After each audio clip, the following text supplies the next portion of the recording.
Is this on? Oh, it's on. All right, sweet. Um,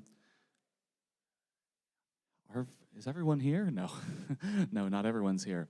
But people are arriving. That's fabulous. Anyone who's not a delegate, please filter back to your spots. And we'll start here in just a moment.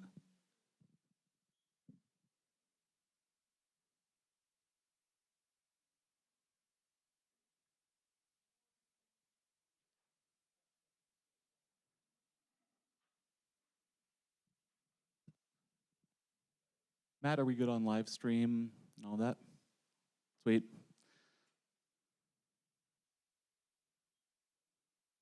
All right, I think let's get started. Welcome back. Yay.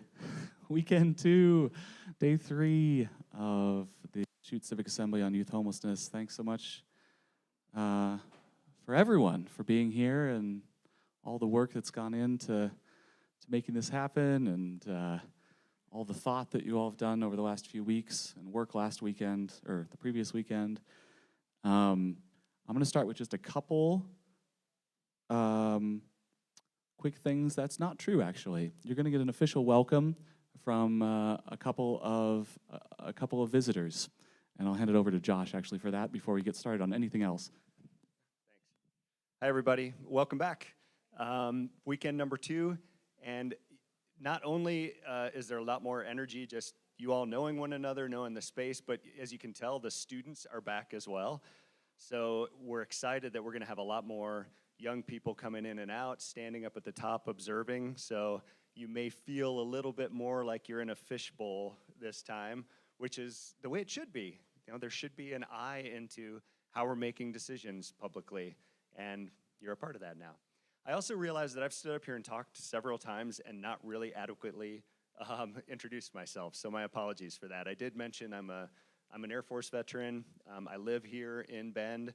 I've got a couple of kids who are in the elementary public school program here, elementary school, even with all the gray hair. That's just how it works sometimes. And most importantly, I'm the director of the Central Oregon Civic Action Project. You've seen that logo, COCAP, on a few things. And what this organization is kind of the umbrella organization that brought together Healthy Democracy, Democracy Next, the university, in an effort to build more fruitful and more positive civic engagement in a place that already has great civic engagement. So it's really building on what exists here already. Our ultimate vision is to build a hub here regionally across all 3 counties and the Warm Springs Confederated Tribal area to bring people together to do more of this, civic assemblies, but also other innovative ways to build civic engagement. So that's the long-term goal. This is the first of what we hope to be many, many similar projects, and I'm more than happy to talk with any and all of you individually or in groups about that as we move forward.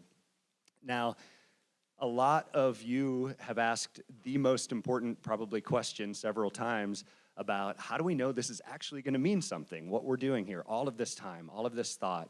And once again, we have a couple of individuals here who I'd like to hand the microphone over to you to explain just how you can believe that that is true. And first, while we've got both here, County Commissioner Tony DeBone and Bend City Councilor Anthony Broadman, who would like to just offer a couple of comments. Whoever's first. Thank you, Josh. Thank you, everybody, for being here. My name is Anthony Broadman. I'm a Bend City Councilor. I'll let my colleague, Commissioner DeBone, here introduce himself. I just want to welcome you and thank each of you. This has been a long time coming in this community. People have been talking about this process and this tool for years, and I'm just grateful to each of you. Civic assemblies have really amazing power, the ability to invest in our inherent democracy and the value of that, making each of you potentially ambassadors with great information that can go out into our community and help community members understand exactly our challenges and some of the solutions to them. And then just the value of having more people, more citizens, more community members involved in the process. I think there's an inherent value in that also. Governments, when things get difficult, we tend to close our doors. And I think we are better off when we throw the doors open and we have more people involved, more voices, more perspectives. more high-quality information. So thank you to each of you. I also want to express my commitment. I'm a city councilor currently. I will be on council until January. And the commitment of the city council to carefully examine what comes out of this body and give it the attention and the seriousness that it deserves because of all of the time and energy that you and all of the organizers have spent. One of the most important things as we were entering into the memorandum of understanding between the city and the county and the other entities with COCAB was expressing our firm commitment to take up your recommendations, your directives, and your solutions when it comes to some of our biggest challenges seriously and with the seriousness that they deserve. And that's not just important for the children and the young people experiencing homelessness tonight in Bend and Deschutes County, but it's also important that we take it seriously and give it the attention it deserves so that this isn't the last assembly and that this is an institution that our community members can look to, trust, and really use in the future to address some of our future biggest challenges because we know this is not the only one. So thank you to each of you for being here. Thank you for your commitment to democracy, and thank you for holding us to the standard as your elected officials that you really deserve. Tony. Great job. Thank you. I'm Tony DeBone, Deschutes County Commissioner, Southern Oregon, Southern Deschutes County resident, just south of Sun River, between there and Lapine. Who lives in a city, and who's outside the city? So I'm just kind of, so who lives in Bend, I guess is the question. Who lives in Redmond? Sisters, Lapine. So yeah, I mean, there's great representation. And then outside the cities. Anybody? Yeah, so outside the city. So yeah, the good representation from my point of view, the county, that's exactly the what we cover. So this is county-wide. Thank you very much for being involved in this. I'm on the Central Oregon Intergovernmental Council. So the first recommendations, my understanding is going to come to COIC maybe next month. So I'll be at the front table during that meeting next month or whenever that comes around. Looking forward to seeing the recommendations. Thank you very much for being engaged, thinking about a specific issue, figuring out the big scope of the world around us and how can we come up to some recommendations. We are the elected officials, and I wouldn't say we close the doors at government. I don't know what exactly you meant there, but I mean, our doors are wide open. Deschutes County, we have public meetings. Everything's on video. Everything's done in the public eye. But we don't have a lot of participation unless it becomes a real hot issue, and all of a sudden we fill up the room. But we have meetings twice a week, and sometimes there's just nobody even in the room. So thank you very much for being involved, getting to the table, knowing that there's a domain that you're discussing here, that recommendations will come to us, and we will take them seriously. COIC is Tri-County already, so we have city councilor from all the cities, Bend, Redmond, Deschutes, Lapine, Prineville, Metolius, Culver, and Madras, and also a county commissioner from each one of the counties also. So that COIC meeting will be very educational for the Tri-County area, just even understanding the process. So as I see it as two pieces here, the topic you're discussing, the recommendations come up with, and the process, getting people to understand what you're able to do here, what recommendations mean as citizens of the community, and for elected officials to understand that, digest that, and be able to take those recommendations. So thank you very much for participating. Thanks for coming for the second weekend. I know it's a commitment, and hopefully it's working out well. But as I say, I want to hear feedback about the process as much as the recommendations of the specific topic. So thank you very much, everyone.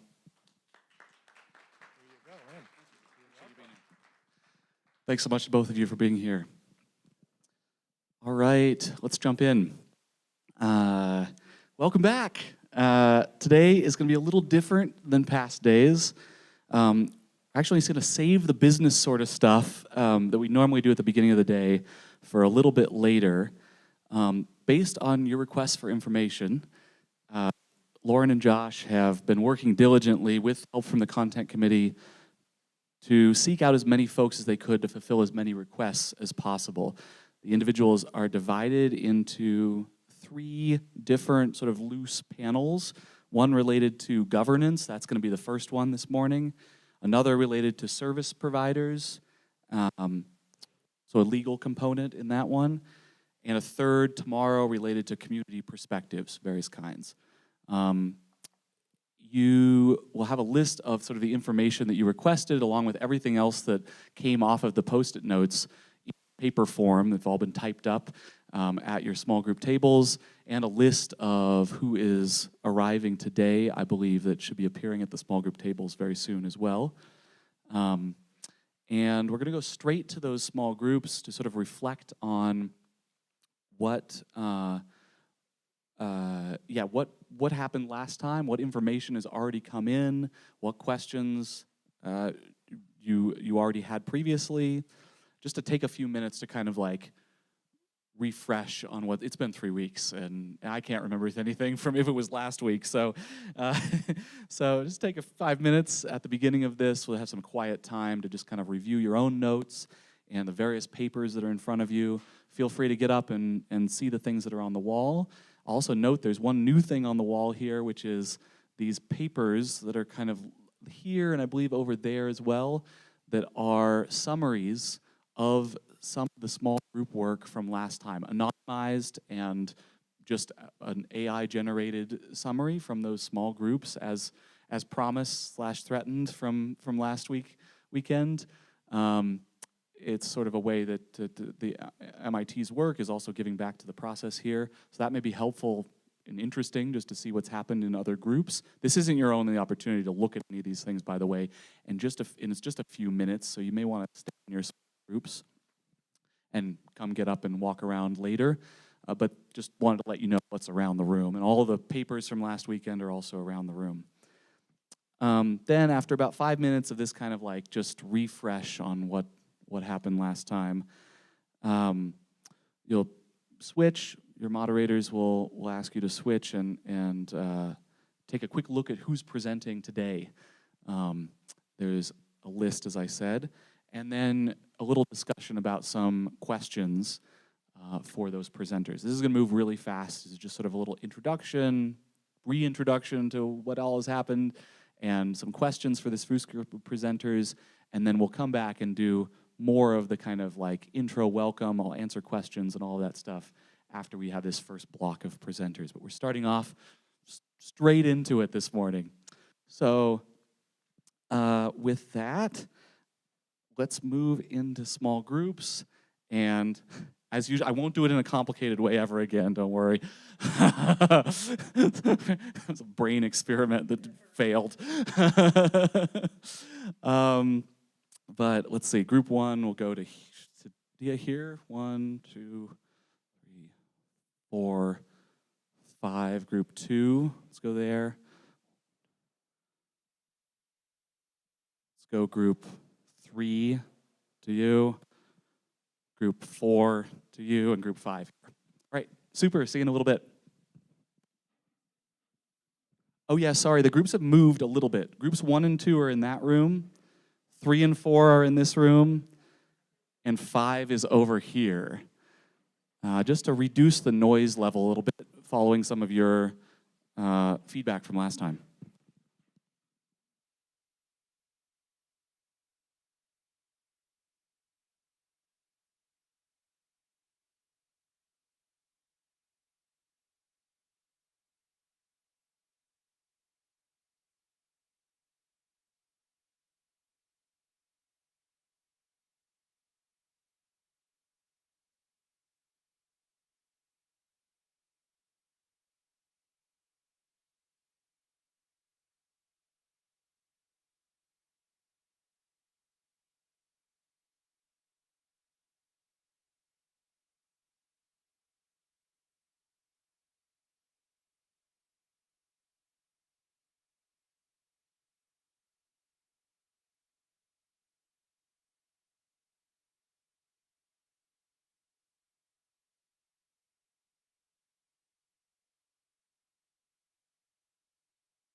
All right, let's come back to the U, everyone.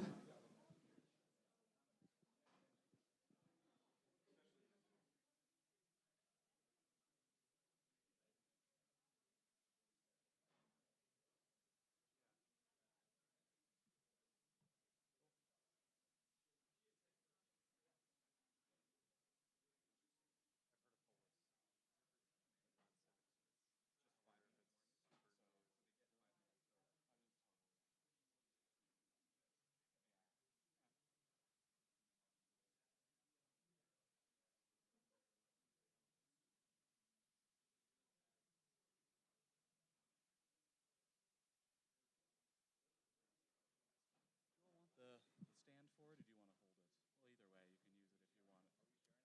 Yeah, you'll share it. Just put it in the middle here.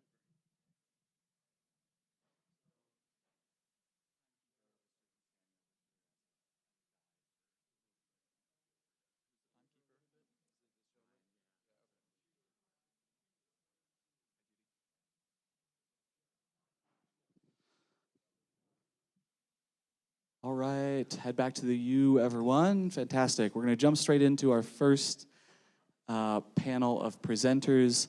And apologies that you didn't have those presenters sort of separated by panel.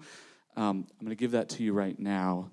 So this will be Eric and Mickey as part of the governance group here, and they'll introduce themselves. Mickey will actually be on the screen up there, but maybe let's do the two of you first and then go to the Zoom. And then the next panel, a little bit later today, will be Travis and Robin and Donna.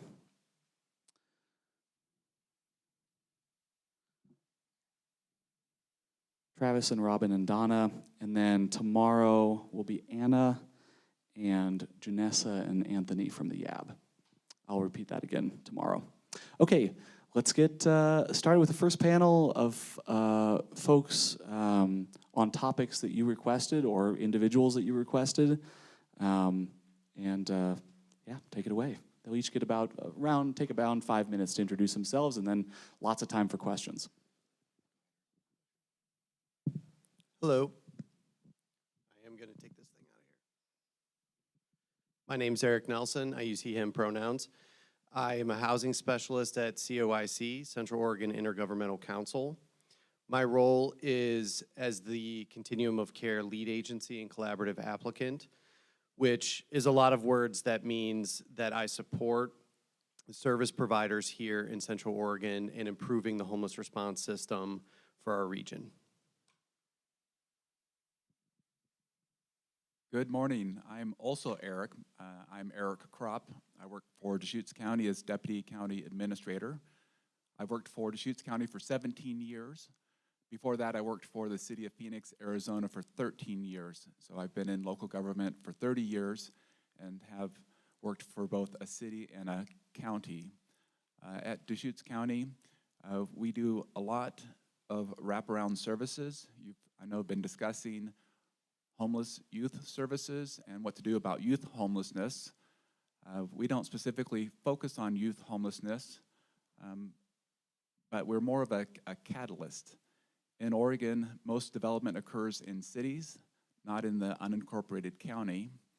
But at Deschutes County, we have been a catalyst for affordable housing, donating land and funds to promote affordable housing. We have also supported a lot of the homeless services. And then more directly, Deschutes County has been involved in wraparound services for youth. You heard from Dustin Miller from our Health Services Department and learned about intensive youth services, the DROP program. We also have a crisis stabilization center that serves both youth and adults. And we have the Juvenile Services Department. So at Deschutes County, most of our work tends to be around the wraparound services. Thank you.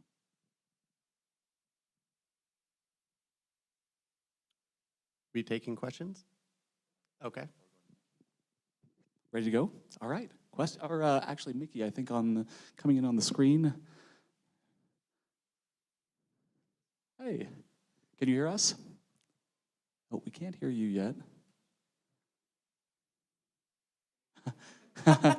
Thank you so Hey. much for letting me participate online. I apologize I couldn't be there in person. My name is Mickey Dirting, and I'm a Strategic Initiatives Manager out of the City Manager's Office at the City of Bend.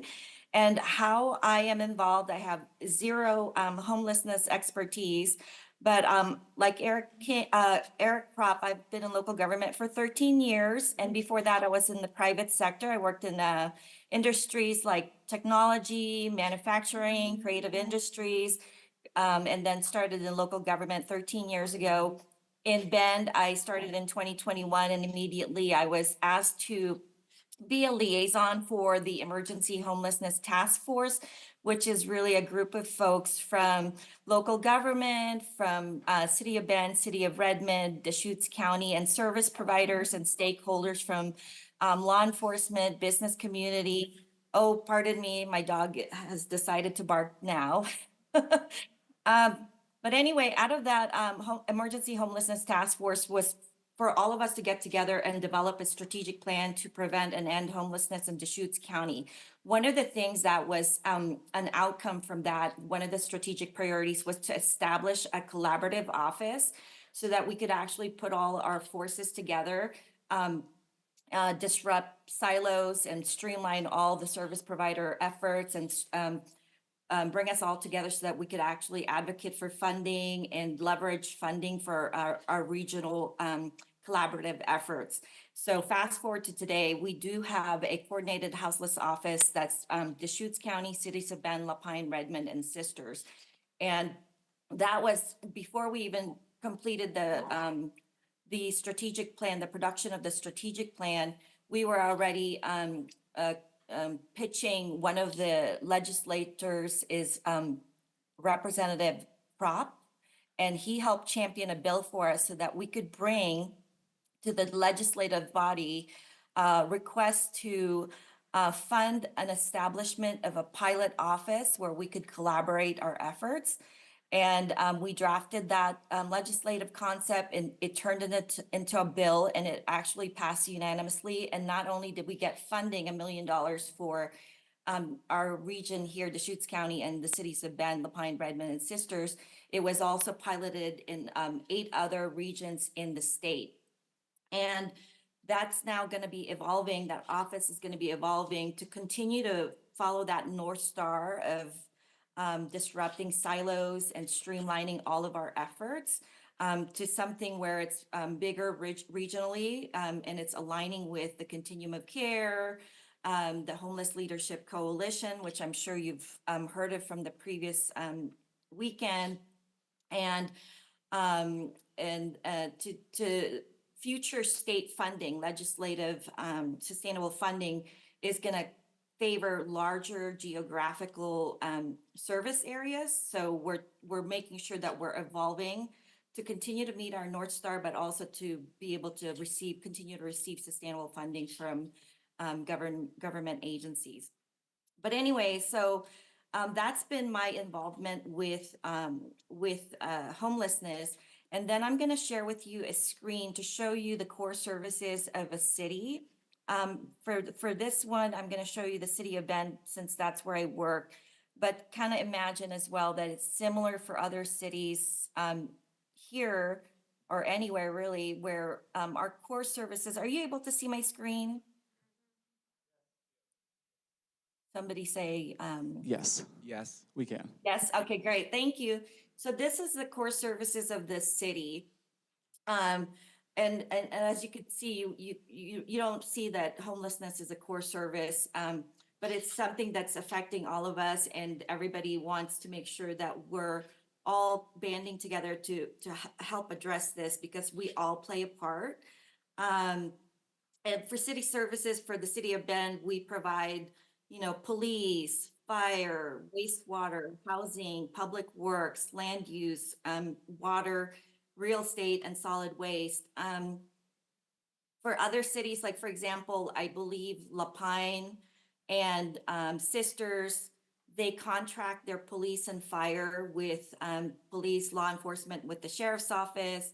Fire might be a district fire, but it's different for other cities depending on the size of the city and their budget. For the city of Bend, oops, there's supposed to be some, there we go. So for the city of Bend, we do, the way it intersects with homelessness is that we could actually make some policy funding advocacy and support with the federal, state, and local government. We could collaborate with, like what I just shared with you. We collaborated in developing a strategic plan for our region, and then we also pitched for a coordinated houseless response office funding and support. The elected officials for city services are city council. The staff, the CEO of that city is a city manager. I'm in the city manager's office.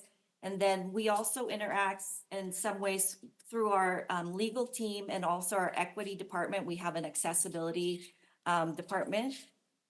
And then real estate, so this is, for example, for like Central Oregon for public land. So we have folks that manage our public land. In particular here, it's Juniper Ridge. They work with environmental restoration, working with biohazard to clear up trash in public land and also abandoned properties. They will be working with future safety closure and managed camp and basic services provision. And that is staffed by Real Estate Director Matt Stewart. We do have fire as well. Nikki, if I can just recently, we actually had our jump fire in here really department fast. work with the emergency management from Deschutes County and also law enforcement to look at environmental impact as well as access to make sure that if there's a fire, they know how to access folks who are living in public lands and make sure that they are evacuated safely. Mickey, if I can just jump in here really fast. Can you hear me? Oh, sorry, go ahead. Yeah, fantastic. Can you wrap up this introduction just in the next 30 seconds or so we can move into questions as soon as possible? Okay, yep, sorry. Thanks. No worries. And then the law enforcement, this is if we, criminal violation, trespassing violation, and then local right-of-way this is for the code development for no parking in certain areas. And then we have housing department, which is really managing pass-through funding from the federal, state, and middle income for affordable housing, middle income housing, and also for homeless shelters. Thank you. Fantastic. Thanks so much. Just want to leave plenty of time for questions that the assembly will have. All right, questions for any of the three guests here. And yeah, let's go to Scott first.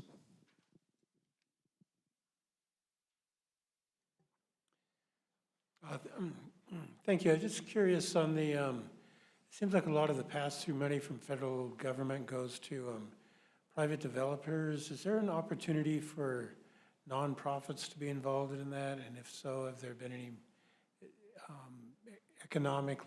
is that economically beneficial? Look puzzled. Do you understand my question? Yeah, I think we do understand your question. It's in regards specifically to housing development. Specifically for housing development, pass-through funds for housing development? Well, for low-income housing development. Right, so this comes in several forms. Some of it is pass-through money, some of it is direct. I'll speak to the direct funds. So the Federal Department for Housing and Urban Development, HUD, they do release grants that regions like Central Oregon would apply for. And there are eligible entities, let's call them, like nonprofits, who can apply for those funds to develop brand new low-income housing, usually in cooperation with the Public Housing Authority, or to renovate existing structures for low-income housing. So that's more of the direct line, which is something that I'm more familiar with, but I'll let Eric Kropp talk about what pass-through funding might look like. At the county level, we get very little federal funds for housing. There's a program, the Community Development Block Grant, CDBG. Some of those funds go directly to Redmond and Bend. At the county level, we've applied for some CDBG funds in order to help people stay in their houses in the region, specifically with septic systems and drinking water wells. So at the county, things are a little bit different, where we want to keep people in their existing housing, but one of the threat is septic systems that are expensive and need to be replaced, and also wells, which is, of course, different than cities where people are hooked up to sewer and have municipal water sources. So those are some of the differences between county residents and city residents. And Mickey, I don't know, do you want to talk about the City of Bend's development of low-income housing? That's more of a Lynn McConnell thing, but I'm sure I don't know if you want to speak to that a little bit. Yeah, so I could actually send you information later on. I could ask for Lynn's information, but it's the same as Eric was saying. It's CDBG funds that's passing through us, and then they distribute it and award it to nonprofits. And then I could share a list of those recipients if you'd like later on via email. And just one more thing real quickly, a lot of times cities will partner with organizations like Habitat for Humanity. Many of you have probably heard about these types of organizations that develop new low-income housing, affordable housing projects. So the City of Bend does also do those things. City of Lapine, City of Sisters are all do partnerships with these types of organizations to develop low-income housing. Those are less about pass-through money specifically, as it is more of a partnership of removing barriers, maybe overcoming other challenges to development. Does that answer your question, sir?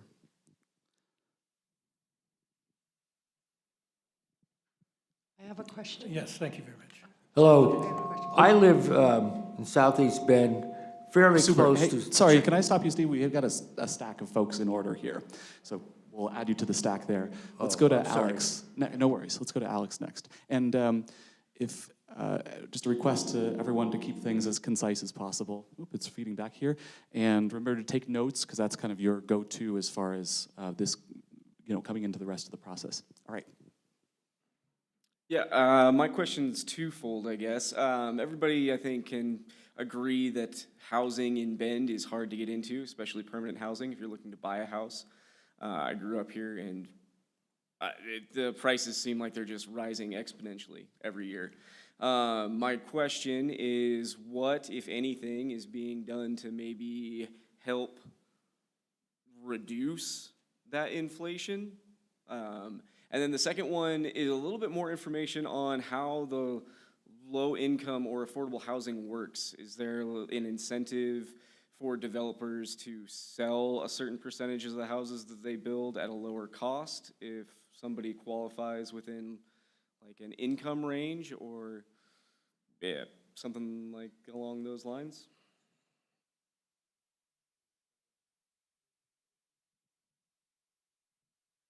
Sure. The question about housing inflation, the housing cost have increased.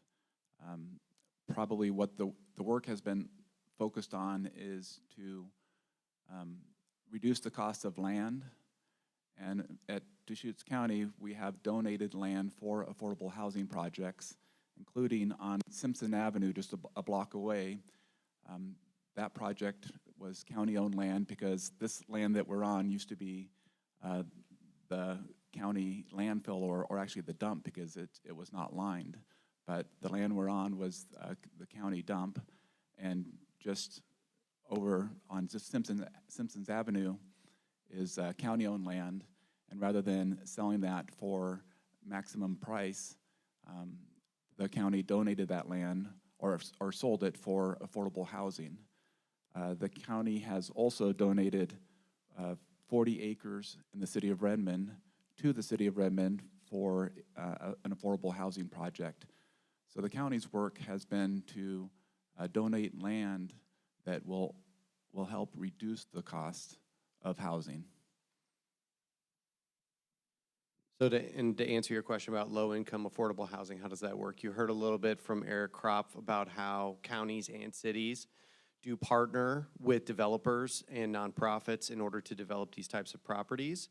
And they're looking for how can they offset the cost of development.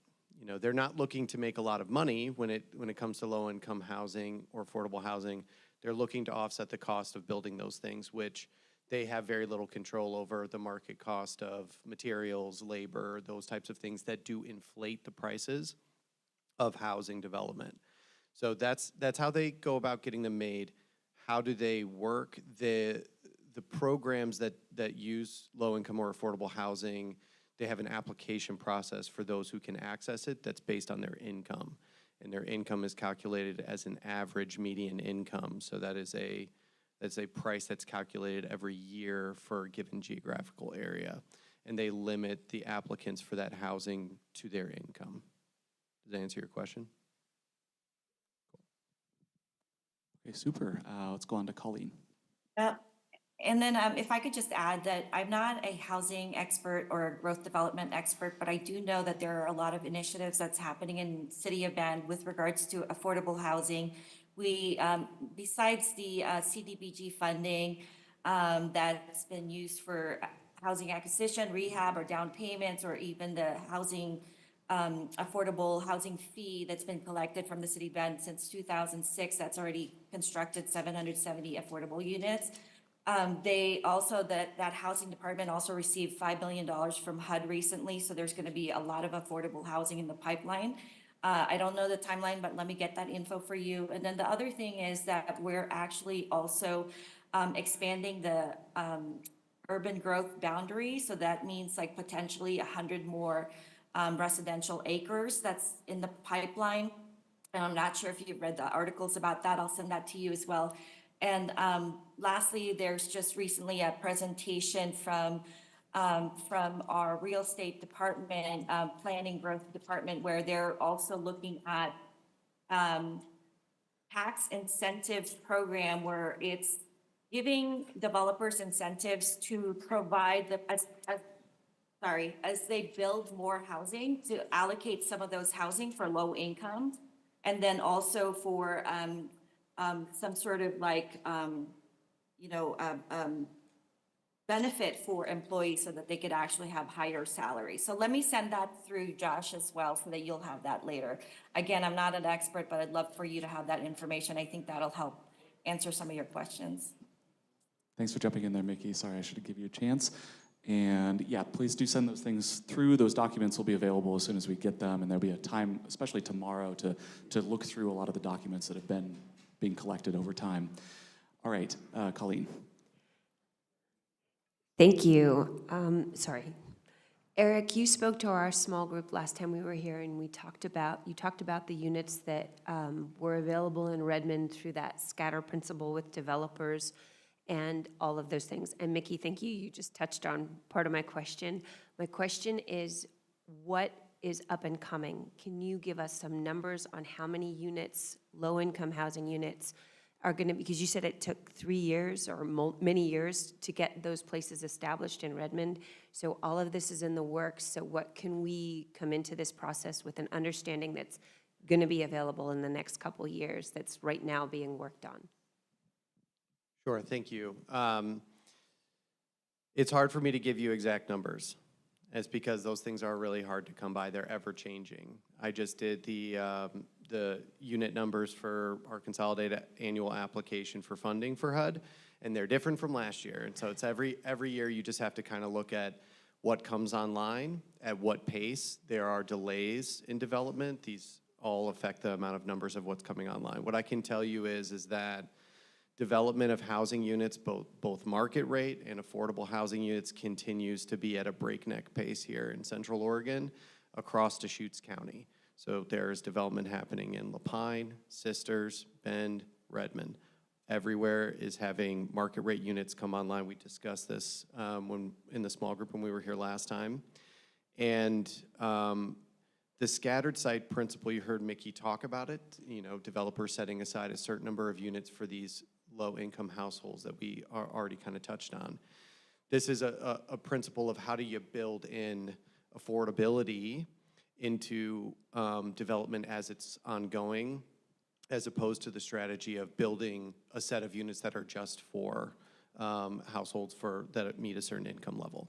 So it's hard for me to give you an exact number. All I can tell you is that the pace of development is only restricted by the capacity of developers and the capacity of the city and the counties to approve those developments. They have staff that, have to approve development, and they're working as fast as they can. I think they're developing faster than they ever have. I don't know, Eric, if you want to talk about that. As I mentioned, the development occurs in cities, so you don't see affordable housing projects in the unincorporated county because of state land use pushes the most of the development into the cities. Mickey, did you want to talk about that a little bit? You already kind of did. You're muted. I don't have information about how slow or fast it is, but I could ask that from Lynn. I do recall that during COVID, there was price increases, so that kind of stalled some projects as well during that time. But I believe it's not as bad as COVID times now with the increase in materials. But I'll get that information from Lynn to find out if there's changes in the speed in developing houses. I think you mean a different Lynn than me, is that right? Yes, Okay, Lynn fantastic. McConnell, our housing director for the city of Bend. I don't know. Super, that's great. Okay, super, let's go to Noah.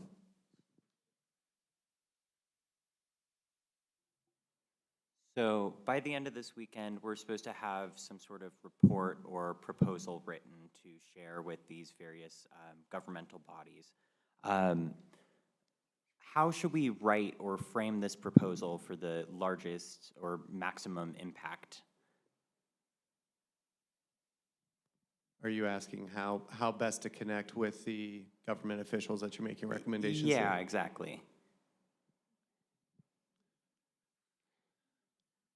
My recommendation. Oh, go ahead. Sorry, Eric. My recommendation is to clearly identify which government you would like to do what.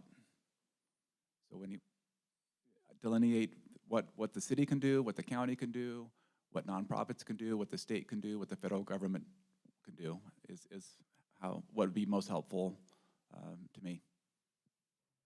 Thank you.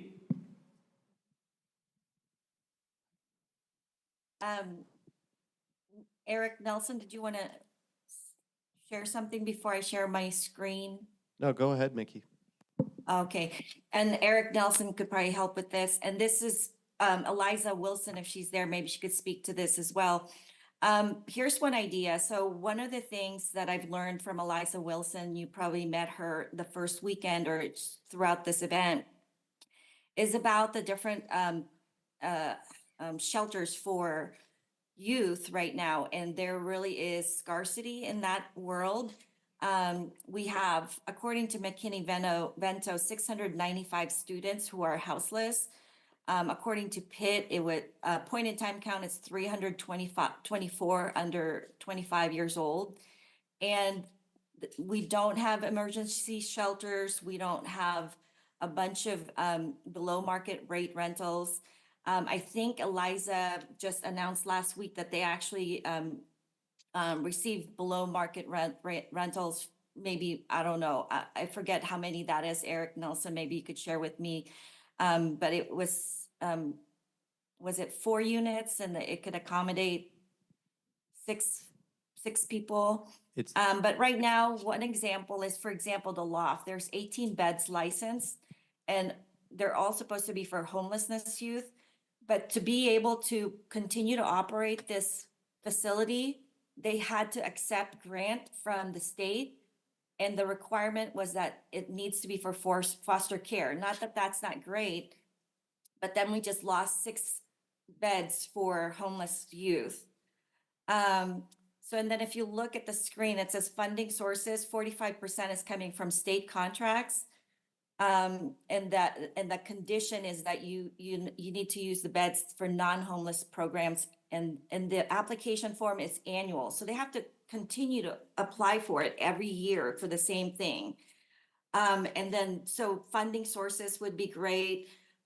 Usually what happens is that when we receive funding, it's usually what works for the funder versus what works for what we need here in Central Oregon. So I guess part of it would be for local government. If it's not something that we could provide, we could help advocate for what the service provider needs are, where there's gaps in solutions. So according to Eliza, and Eliza, please correct me if I'm wrong, we need more emergency shelters and low barrier shelters and transitional and supportive housing for youth. And then if you look at it, right now we have Grandma's House. There's only 10 beds licensed and only 4 for homeless youth. And again, we have 695 students that are homeless right now. And then maybe more properties for, as we're waiting for more affordable housings to come on board, more emergency shelters, transitional, supportive, below market for youth and also families. And then how local government could help is with political will, political advocacy, and then state government, maybe having state and federal government funding more for houselessness. There doesn't seem to be permanent permanent line in the budget for youth houselessness. What I learned from Eliza is usually when there's programs being developed, youth is not really the top of mind. So maybe advocating with the state and the federal government with having more youth programs and having more youth homelessness programs and making the funding easy and simpler, and maybe not having to have the service providers, nonprofits who, as it is, are very stretched thin, having to jump through hoops to access those fundings. Yeah, What do you think, Eric? Mickey, I want to keep it brief because I know we're worried about time here, but Eliza's not present. But what I could tell you is to frame your recommendations is I would just echo what Eric Kropp said. You're looking for gaps. Mickey showed you some. And when you craft your recommendations, you're trying to identify the audience with which you are wanting them to do something, whether it is advocacy or something else, and just really targeting those asks to the right party. And then that you'll probably see the most success that way. All right, super. Benjamin. Based on the information that has been shared so far, I think it is a safe conclusion to draw that the capacity to be able to build quick enough to be able to drive down prices doesn't exist. That the developers are moving as fast as they can and they just can't keep up. So has there been any consideration at the political level for measures to drive down external demand? I bring that up because I took some time between the last meeting and this meeting to look at the information, and 92% of this area's population growth has been from external movement, migration. That means that the majority of the buyers are from outside of the area and have disproportionate purchasing power to local buyers. So has there been any discussion to try to offset that problem? And if so, what were the results of that discussion?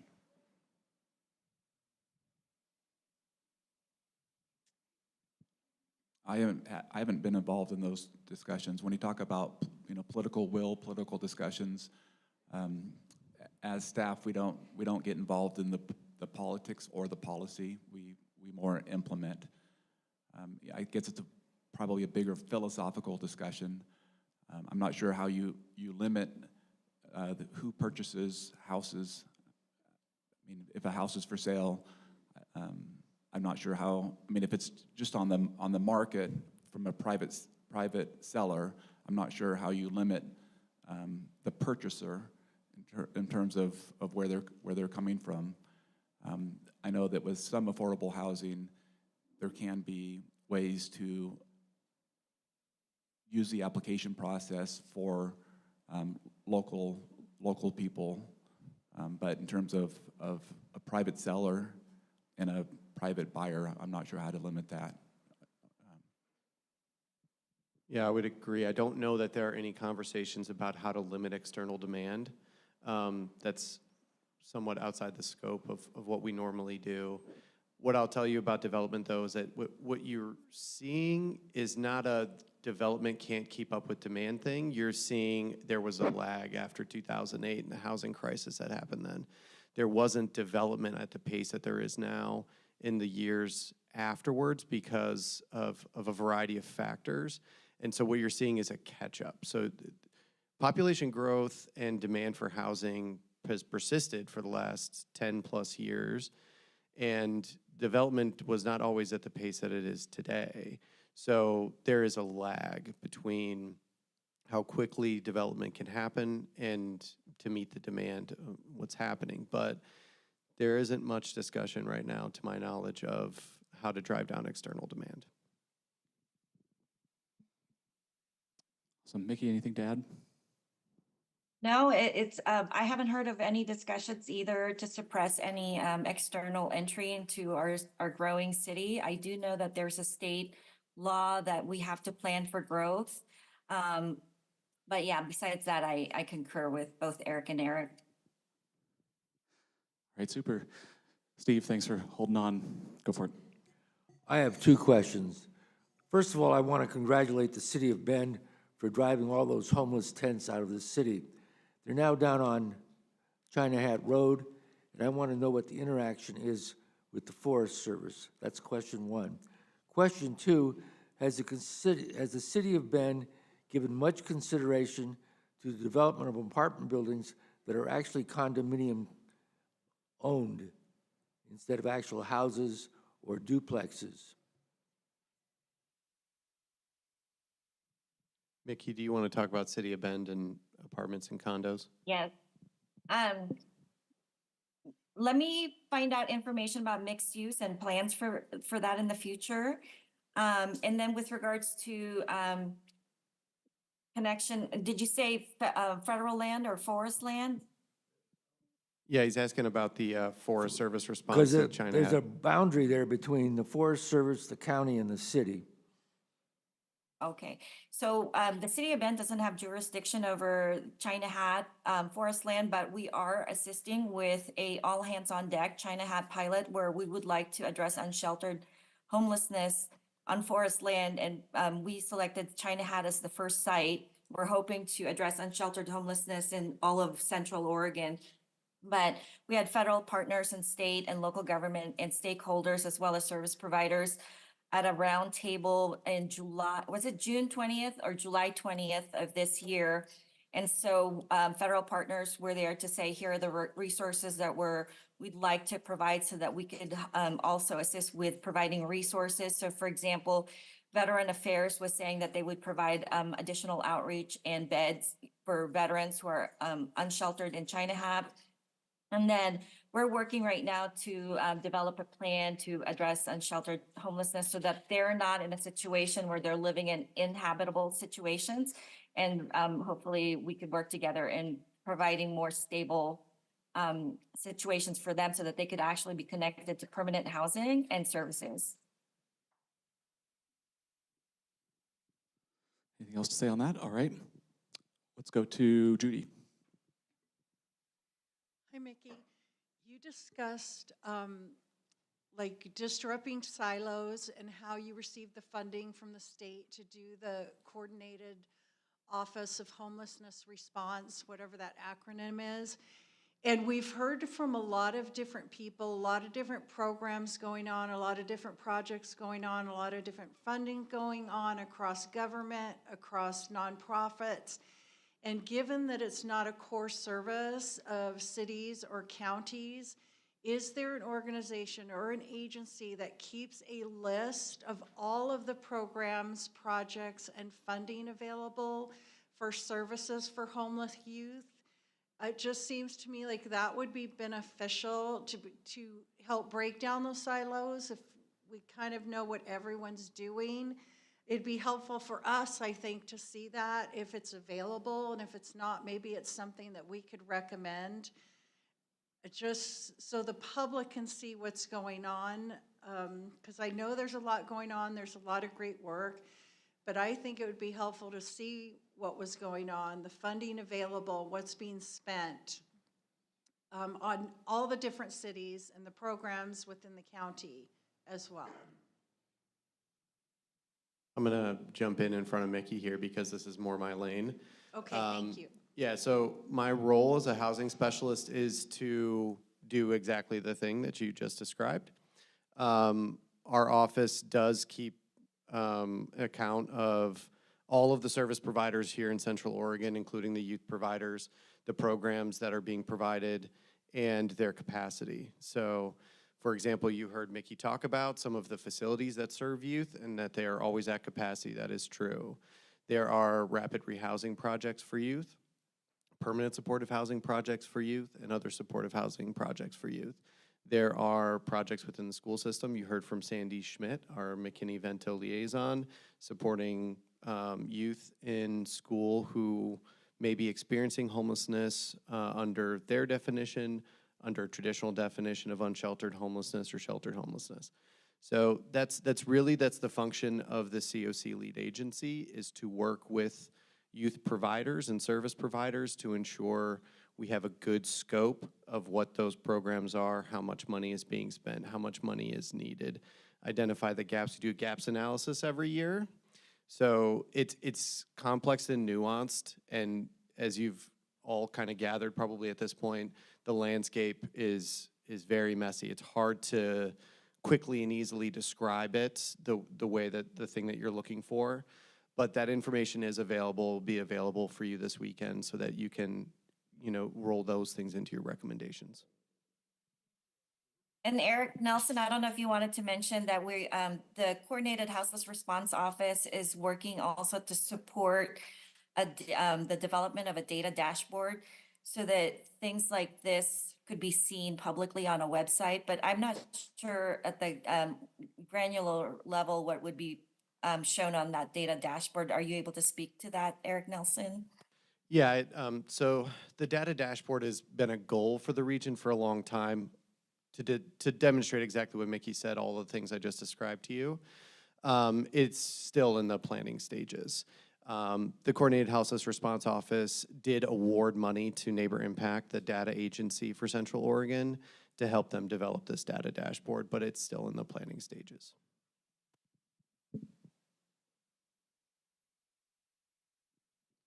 Okay, super. Max. All right. Is state capacity a limitation to the development of non-profit services as well as market rate housing, or are they kind of separate things?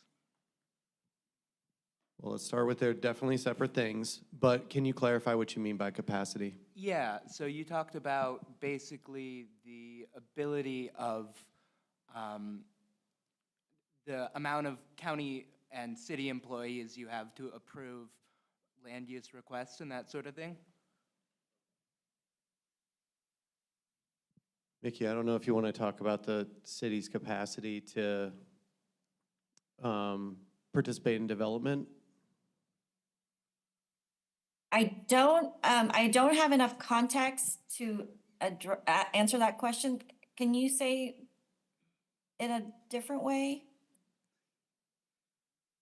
Sure, yeah. So essentially, Was there a conversation somewhere where you guys were talking about that? And well, what I heard from Eric is that basically the biggest limitation to the development of market rate housing at this point is having people to approve requests for land use and that sort of thing.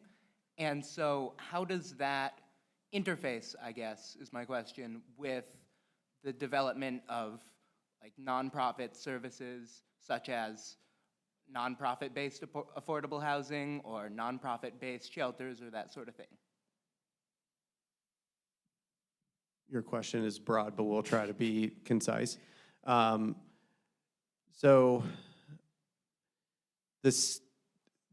more than one reason for, it's more than one factor, right? It's not just the people of the city and the county. But you're right about it being a capacity issue. You know, people only move so fast, building only moves so fast, that kind of thing.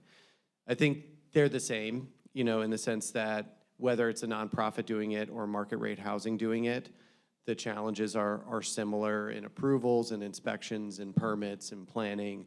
All of those things still have to occur, and they only occur as fast as people can do them. So I'm not quite sure how to answer it better than that. Yes, this is more of a philosophical answer. Democracy is not necessarily the most efficient form of government, but it's something that we value greatly. So when you look at land use and the state land use system, there are some requirements, including public input and the ability to challenge changes. So when you incorporate the timelines, that's going to increase your cost of development and affordable housing for very good reason, because state land use system says if you're going to change the zoning of a property, you need to justify it. We're going to maintain our resource lands, and before we change the zoning, you have to prove that it's warranted, and you have to give the public an opportunity to provide input. So this is more of a philosophical answer, is that those things are important to our state, and they increase the cost for development and affordable housing. I see. So is capacity the reason for the delay or the long process timeline? Was your question? And I'll answer it for the county. As I mentioned, most affordable housing and multifamily housing does not occur in the county. But most of those fees are paid by developers. The cost for land use applications and permits and all that is paid by the developer. At Deschutes County, our community development department grows and shrinks based on the demand. When I first started at the county, there were not permits coming through the door, so we shrunk our department because they didn't have work to do. Then when things turned around and development started to increase, we added those positions back. So at the county level, we right-sized the department based on the permits and the requests that are coming through the door. So we don't have a huge delay on development in the county. Mickey, did you have something to add to that? No, I don't. I don't have data on delay for affordable housing at the city of Bend, but I could get that for you guys. All right, super. And Alex, is this a new question? It is. Okay, let me just see really fast if there's anybody who hasn't asked a question yet who wants to jump in here first.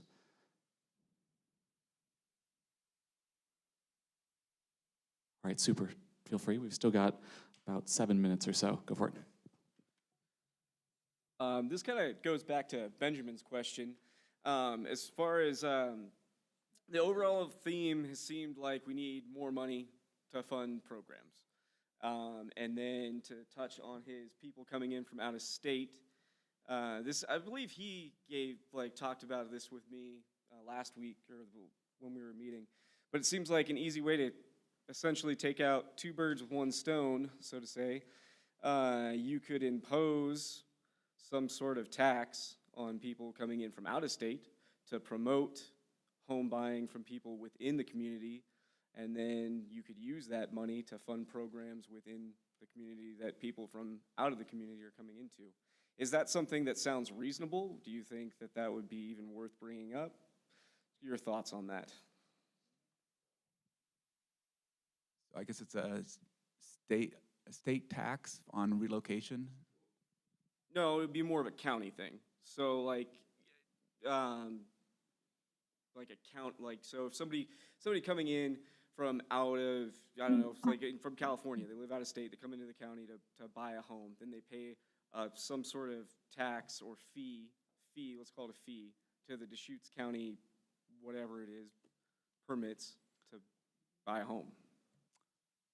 I haven't haven't heard that. Probably the first conversation would be, would the county have the legal authority to charge such a fee or tax? But I haven't heard that discussion, but I'm all ears. And we'll take this into a realm where we have a reference for this. So the Portland metro area has a supportive housing bond. That was a 10-year bond that they levied in order to raise money for housing services. So this is closer to what I think you're referring to. It does not target the external demand thing that Benjamin was discussing, but it is a mechanism that has happened here in Oregon to raise money for housing services. And it primarily targeted, if I'm remembering correctly, it primarily targeted a percentage tax on wealthy individuals and businesses. And that might be property tax and it might be business tax, but you know, those would be details we'd have to get for you about exactly how that works. But that's an example of a geographic area that did raise money through taxes for supportive housing services locally. Aside from that example, I don't have any good ones for you in relation to your question. All right, anything else to add from anybody? All right, let's see if we can do rapid fire answers on these last 3 questions and see if we can get through everybody here. Benjamin.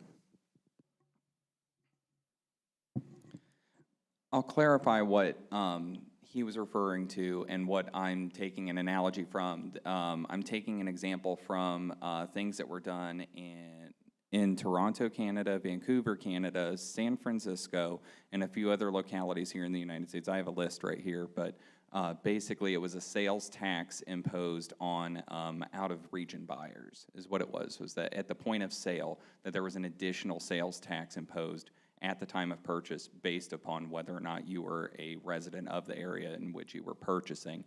And as for the legal authority, I'm not a lawyer, but it would seem to me that that falls broadly within the tax authority of a locality or a county. Is that something that you consider to be politically feasible? I don't know. Yep, same. You know, if there's a model for it, or I'm sorry. I was going to say same. You, that's very difficult to answer that question as staff members. This would be more question for electeds. Yeah, and if there's a model for it, and that's something that you wanted to recommend, I'm sure that, you know, there would be some process that we would have to go through, whether that's going through legal, whether that's going to have to go through a vote. One example for us, we don't do something like that right now where we collect tax and then allocate that funding for homelessness or youth homelessness. But one thing that we do have is the city's affordable housing fee. And you'll have to forgive me, I don't know if that went through a public vote or if it was council adoption, but it's been in place since 2006, and they're collecting 1/3 of 1% of the total valuation on all building permits submitted to the city of Bend. And in that time, the program has collected $6.4 million, and which has leveraged an additional $106 million in public and private funding to construct 770 affordable units. So that's one example where we do something. It's not necessarily homelessness, but it is affordable housing, which is prevention to a solution for preventing homelessness. So if you do have some models, if you do make some recommendations, I would include those models where it's been done before. It's super. If we can do, let's hear from Judy and Colleen sort of at once and see if we can do these both. Go ahead, Judy. Eric, you mentioned most of the developments inside the city, and I get that. That totally makes sense. But is there an opportunity to do affordable housing, shelters, and such in the county? Can it be done through land use waivers through the state if the county requested that? All right, let me do these both at once just to save time if we can. Colleen, what's your question? Could you potentially address zoning limitations on people building ADUs, additional housing on their own properties to potentially reach out and help youth homeless? All right, thanks. We've just got a couple minutes here. terms of development in the county, it is limited by county or statewide land use, and also limitations of we cannot put water or sewer in the county unless we get an exception. So that's why you don't see large developments in the county. So it may be possible. It's also further away from services. So there's a transportation challenge as well. In terms of ADUs, at the county, ADUs are allowed. One of the challenges is the cost to put in an ADU probably doesn't lend itself to affordable housing, and most people that put in an ADU probably do it for family and friends, not to rent to somebody who's low income. Yeah, and in the same vein, I hear And, the ADU thing quite a bit as a response to homelessness, specifically youth who have expressed an interest in a solution being, some scattered site, tiny homes, that kind of thing. That's not ADUs. It's a separate type of land use, and so it comes with its own challenges. Both of your questions, I would say, are looking more at the longer term adding housing inventory as opposed to any of the more immediate interventions that we might consider. And they're complex, not just here at the city and county level, but really at the state land use level. And then I'll just add to that, we don't have authority on private owners, ADU owners, to tell them rent this to homeless youth. But there is a landlord recruitment program by the Housing Urban Development, and they work with Housing Authority. And, that could be one idea, is landlord recruitment, and then asking them to prioritize homeless youth. All right, I think that'll be our last word. Thanks to your presenters. Oh.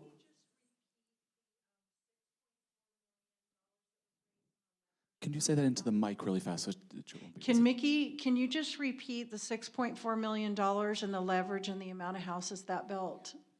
Because I didn't catch that. Yes, and I'm part. going to email it to you as well. Thank It you. said that the city's affordable housing fee has been in place since 2006, collecting 1/3 of 1% of the total valuation on all building permits submitted to the city of Bend. In that time, the program has collected 6.4 million, which has leveraged an additional 106 million in public and private funding to construct 770 affordable units. Awesome. Thanks so much to our presenters. Right. Thank you. And thanks very much to the AV team for putting together a Zoom call at the last moment there. That's a tall ask. And so cheers. All right. We're just going to take a couple of minutes here. Thanks, Mickey. Appreciate it. We're good to go. Super. Thank a voice you. from above. Thanks very much. All right. Once again, a barrage of information. Turn to your neighbor and let's just take about 3-4 minutes to just quick conversation about one or two things that you sort of notable insights from the last hour, and then we'll come back.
All right, just a few more seconds here.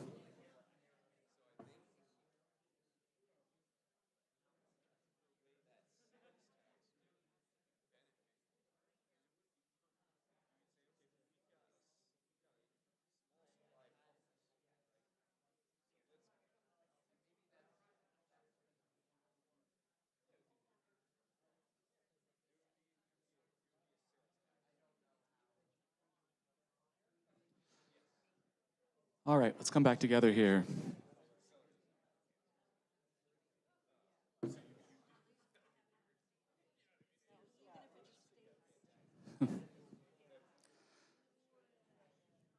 We're about to go on break, so that can be more discussion time for sure, and then we'll have more discussion just after lunch as well, just before and after lunch, actually.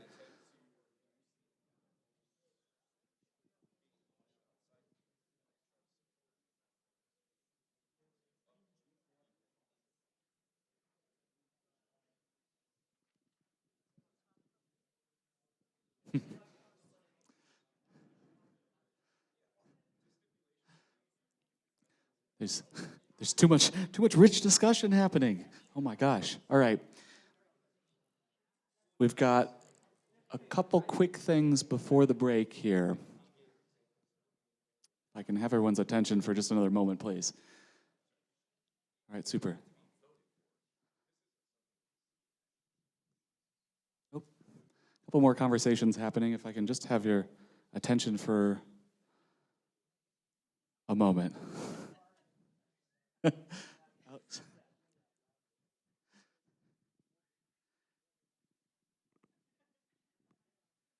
It's too rich. I'm sorry. Hold on for just a second. Make a couple announcements and then head back into it. Just want to give you time to go to break really fast. So sorry about that.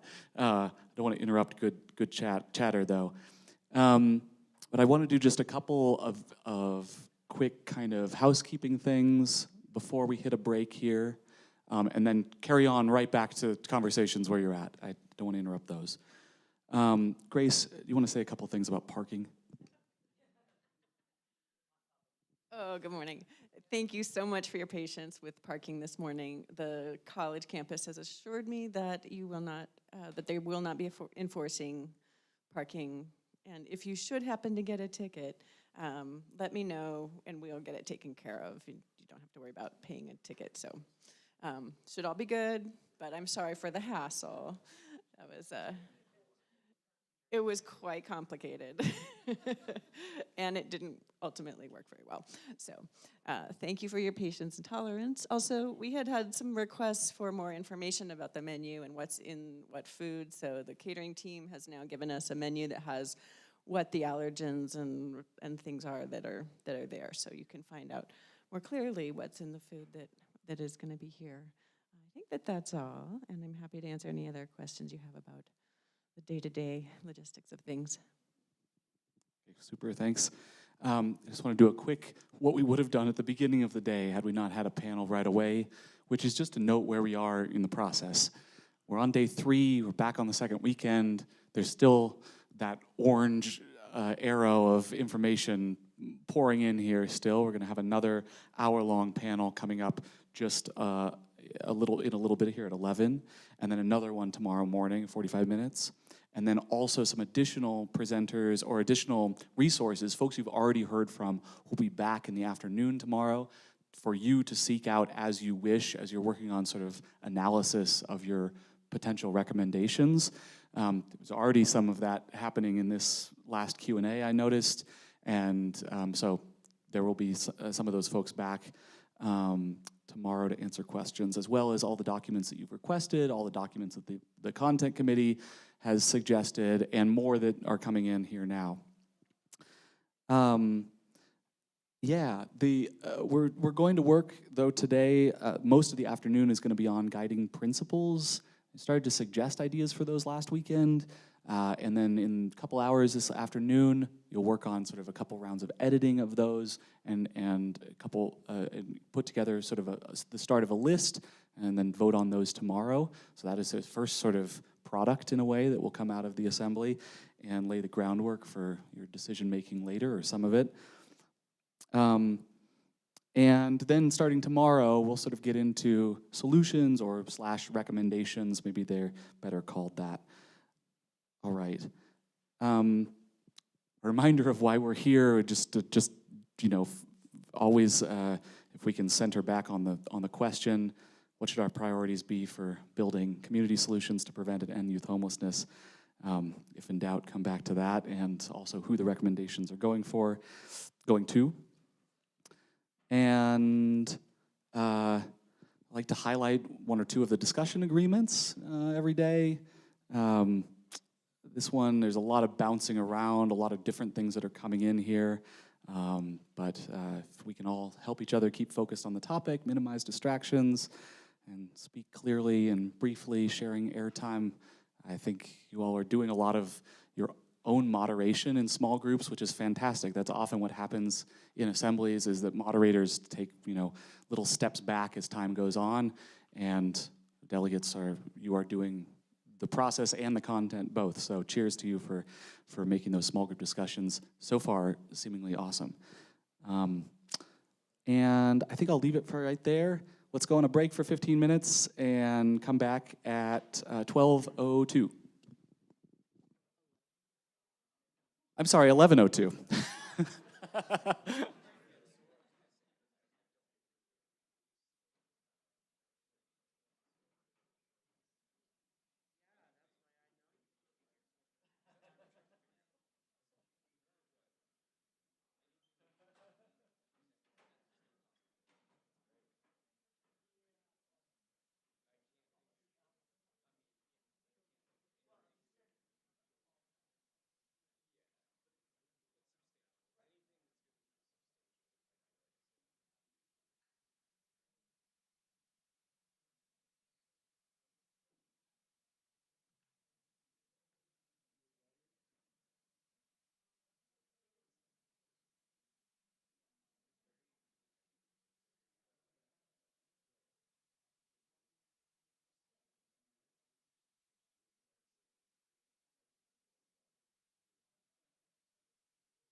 just another minute or two here. And presenters for this next section, if you can come up front.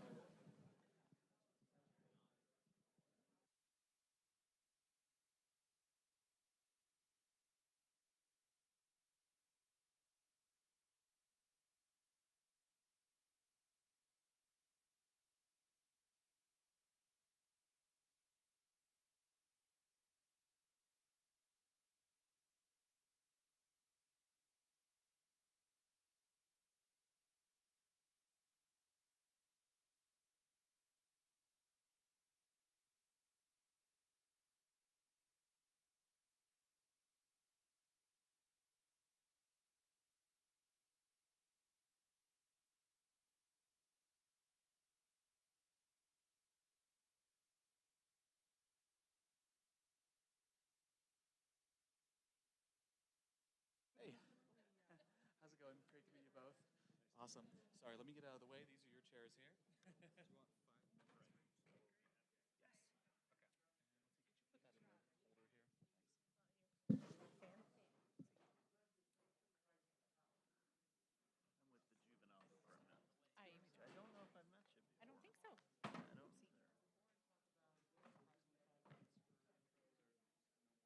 Okay, sounds good. Grab this. Can I get this from out from under your chair there? That's okay. Gotcha. That way we're not fighting it.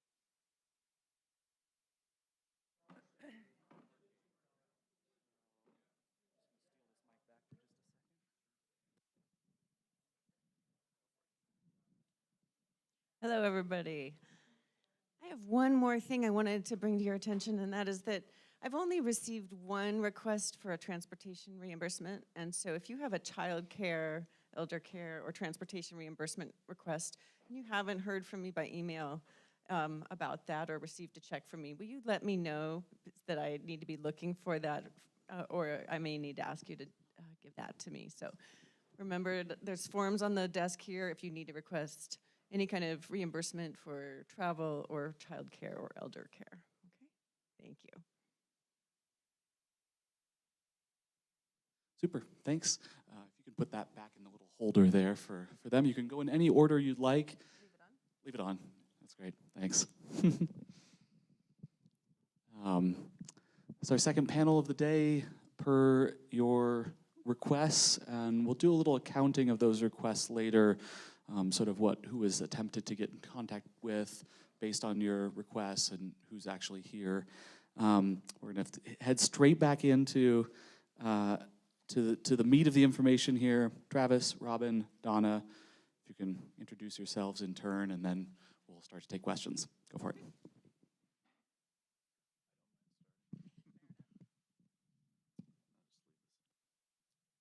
this on? Can you hear me? Okay.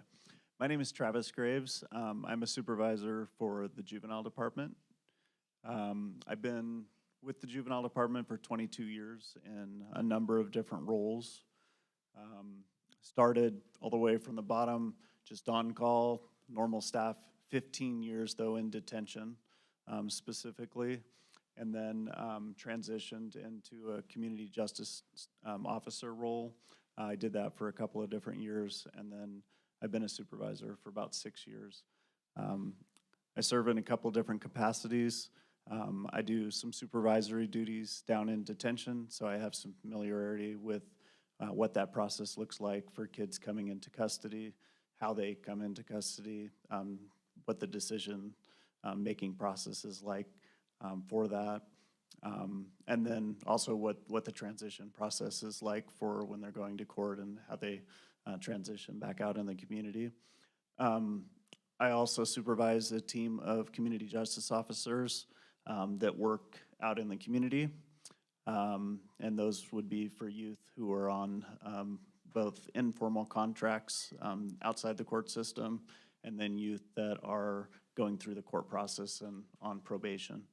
So I'm here today because I have some familiarity with both sides for the juvenile department and what that looks like. Yeah, I think I'll stop there.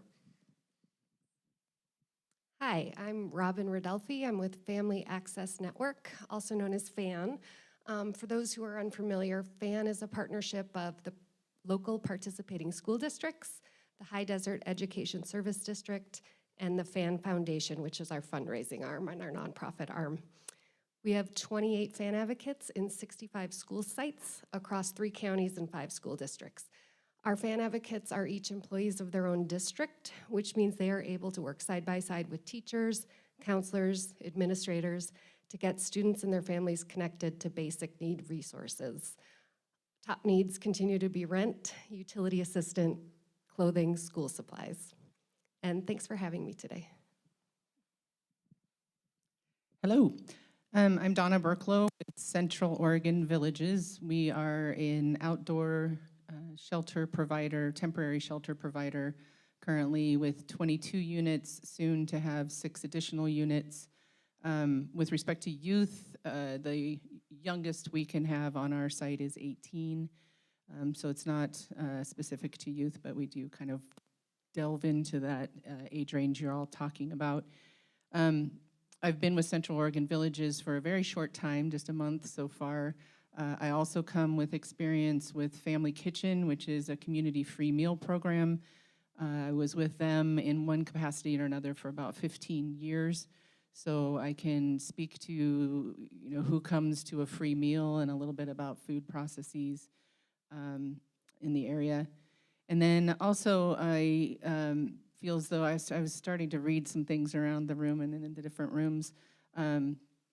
Just to say that I am working on a project that would bring a services hub to Bend, and the intent is to have it be able to service a wider range of ages. And so the whole hope is that we will quit sending people all over town to get what they need and instead have as many things as possible for a wider age range and for a wider need range of services. So the intent is to get that on board as soon as possible, but as there's challenges. So I'm working through that with a team.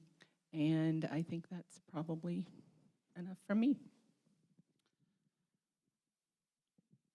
Super concise. Thank you. Tons of time for questions here. I'm going to look around for anybody who hasn't asked a question yet, but take stock of everyone. That's great.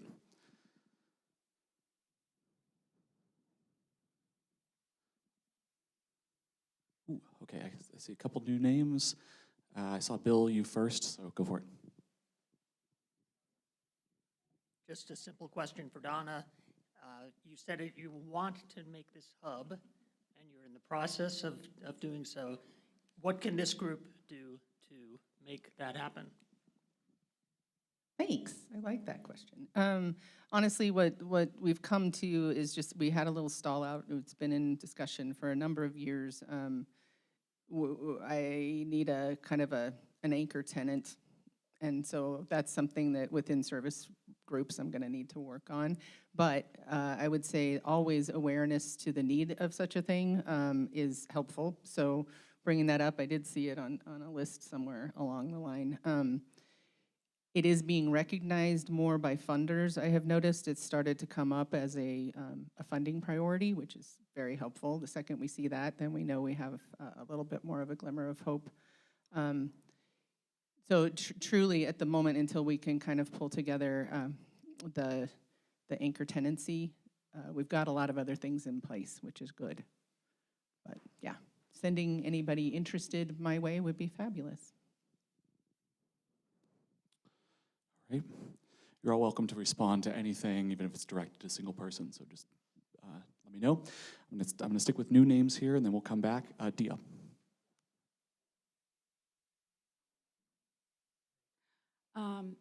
So last week I spoke with a woman who works with transitional housing in Portland, and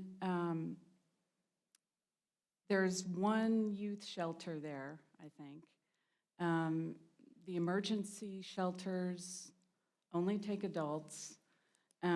So, I asked her what the gaps were that she felt, for youth homelessness in particular. And one was just the allocation of funds. and the restrictions around those. And then I was reading some of the notes. So why are youth not permitted at emergency shelters? I don't understand that. I can speak to. So youth that are presented to detention, that is definitely one problem that we face when kids come in and we don't have a release option for them for parent or guardian. We typically look to JBAR-J. Sounds like you've heard from them early on. So that's helpful to understand a little bit more about their services, but we look to them specifically to the LOFT program. And they typically have like two beds. But that is really the only option in terms of release from detention that we have if there's not a parent or guardian to release to, and or a stable home, which sometimes it's difficult to decipher that, and or we are looking to other resources, other family members, friends of the family, that sort of thing. But it's fairly common for us to contact JBAR-J and request a temporary shelter bed for the loft. However, there's typically pretty specific criteria. It depends on other youth that are being sheltered, the ages of those youth. We don't bring kids into custody unless they're at least 12 years of age, but there's sometimes some hesitation if they come in, they're 12 years of age, and there's other youth that are being sheltered that are 16, 17. So there's, it's not always consistent, I wouldn't say, for availability. But we do utilize them and look to them as a resource sometimes. Yeah, they seem like, JBAR-J seems like the resource here. That's what we've got, and clearly there's a bigger need. And just in case it hadn't been clear before, the answer to your question as to why they don't go to the other emergency shelters are, by definition, those emergency shelters don't, they're low barrier, so they don't ask, they don't do any background checks or anything, so they can't just accept kids in when there might be a sex offender or some other kind of,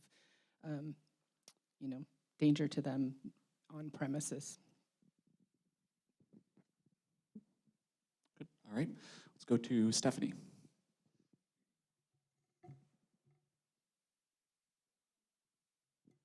Hi.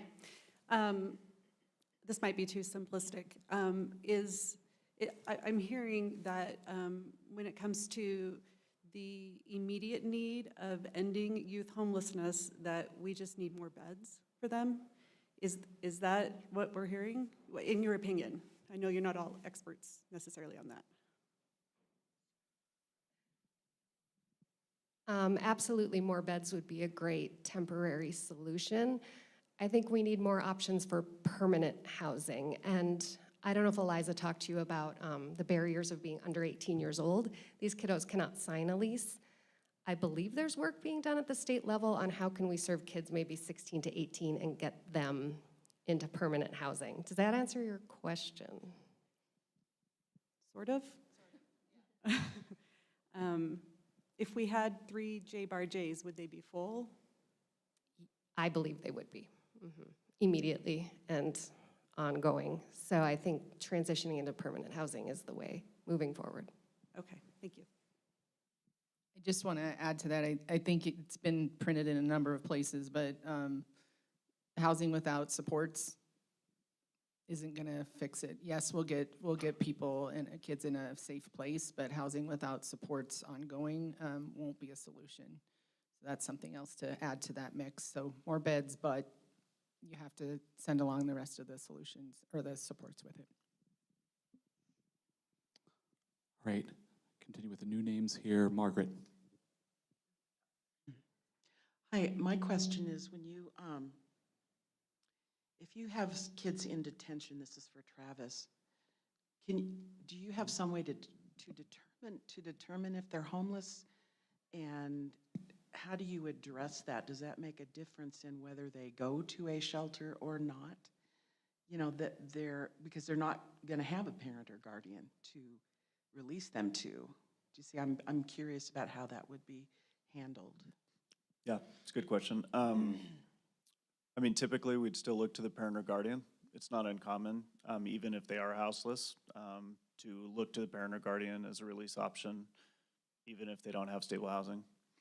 The other piece to that is, I'd mentioned, we typically would look for other resources that are connected to the family first. And we wouldn't actually look to the shelter unless it's really the last resort. Yeah, I mean, so we have a specific process if kids come into custody where we do a risk assessment. Part of the issue that we run into is you tend to criminalize youth that don't have a place to go. And this is this constant battle of keeping kids in custody that shouldn't be in custody, because detention is not meant for a place of safety, where it really potentially causes more harm. And we don't hold kids in custody unless there's a specific safety reason. And typically that's just community safety. So we have a risk assessment for that purpose so that we're consistent with making a hold or a release decision. So if it is a release decision and they do not have a home, then yes, then we would look to JBRJ for the loft, and that really is the only resource that we utilize for that. I think just real quick on that too, with JBRJ, and yes, it is the only spot, but there is, I think you've been hearing from them enough to know that there are some ways to expand what they have available, and in-home stays is one of those things. So that's another get the word out kind of a thing. They have ways to, they do a 21-day, I think still, homestay program where they train folks to have youth in their homes. So a lot of different ways to expand the beds and expand some safety for youth as they're exiting or, other kinds of situations they've been in. All right, super. Alex, we heard from you a couple times in the previous section, so I'm going to go to Steve next.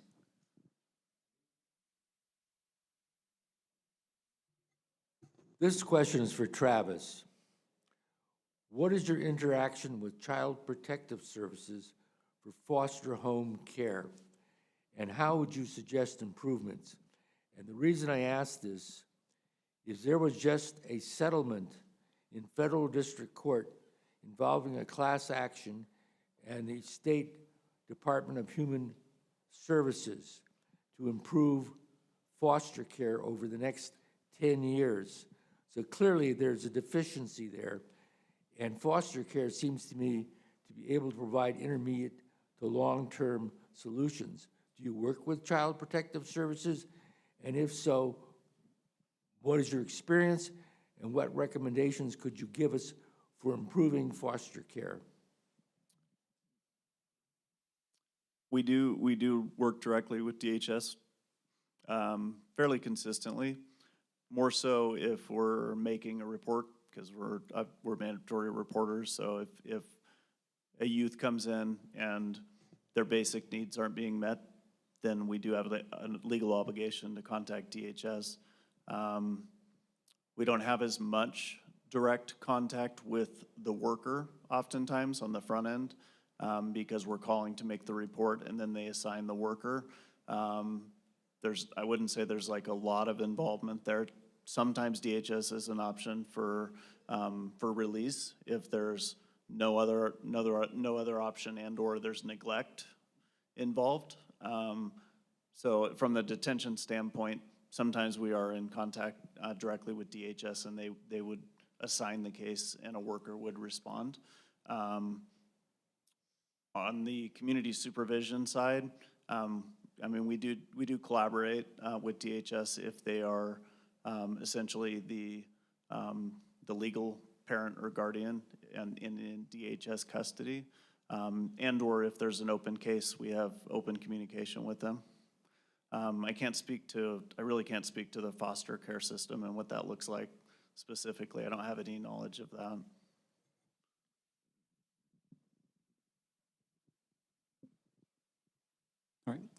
Circle back here. Thanks for hanging on, Alex.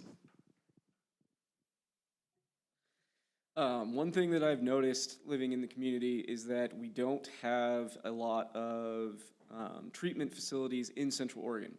A lot of them are located in Portland, in Corvallis, in the Valley.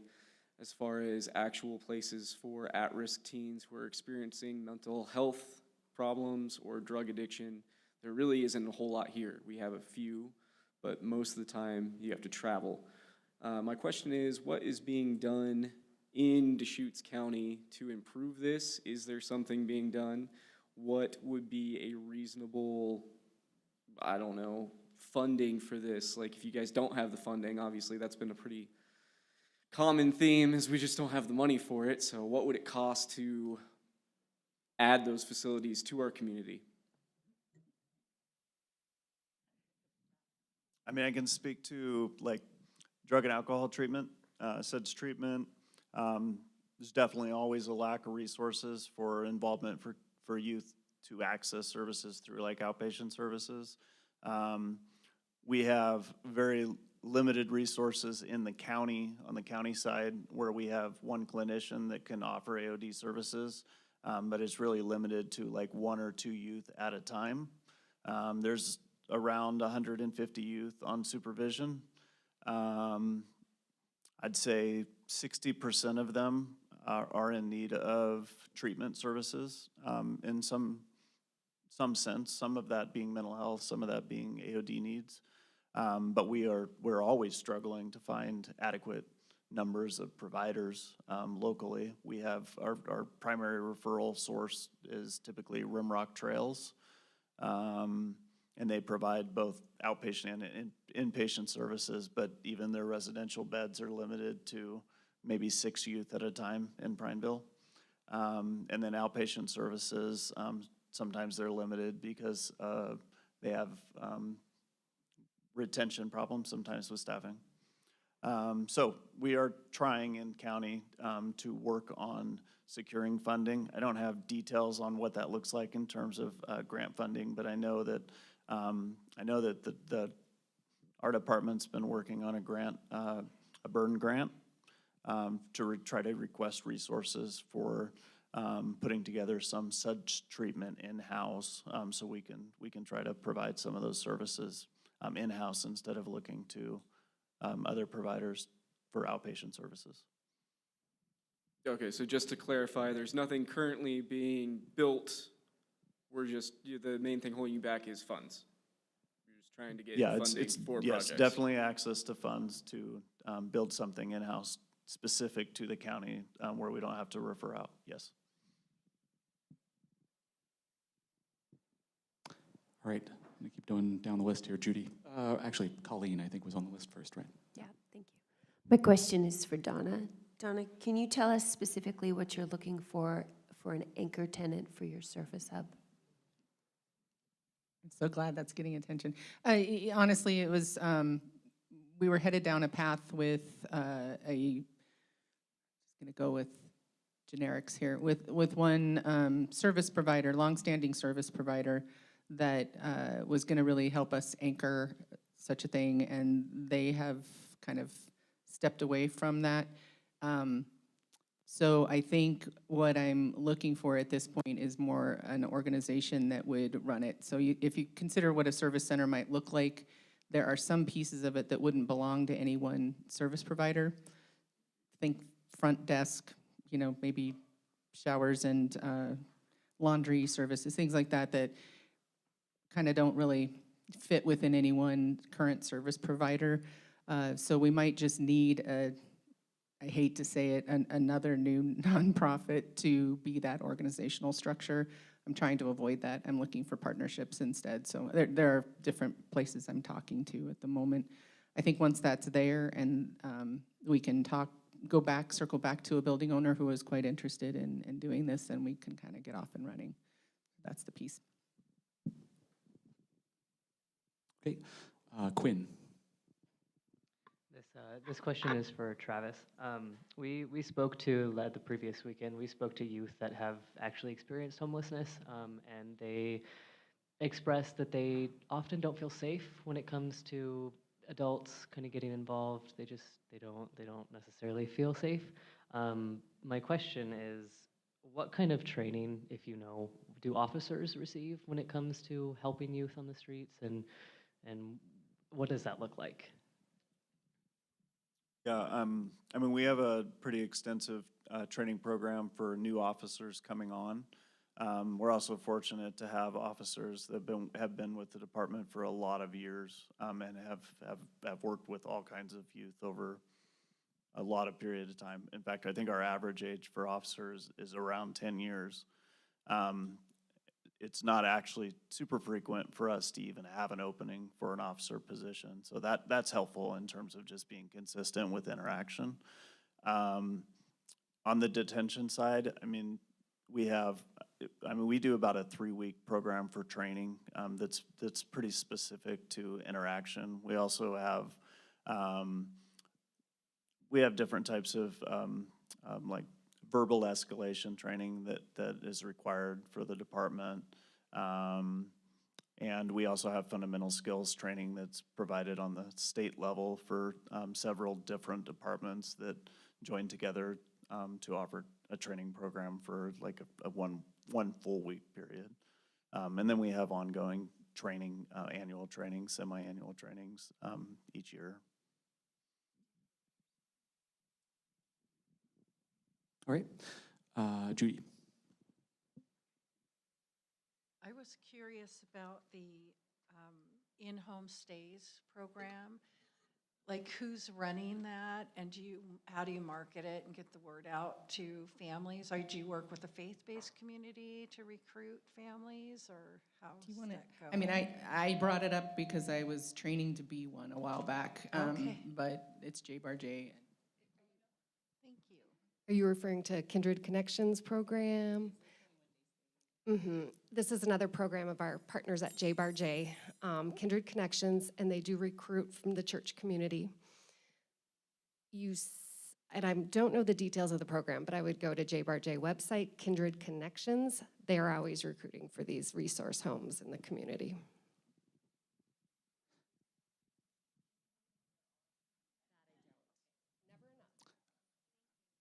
Question there was, do you know how many there are? Never enough, I think was the answer.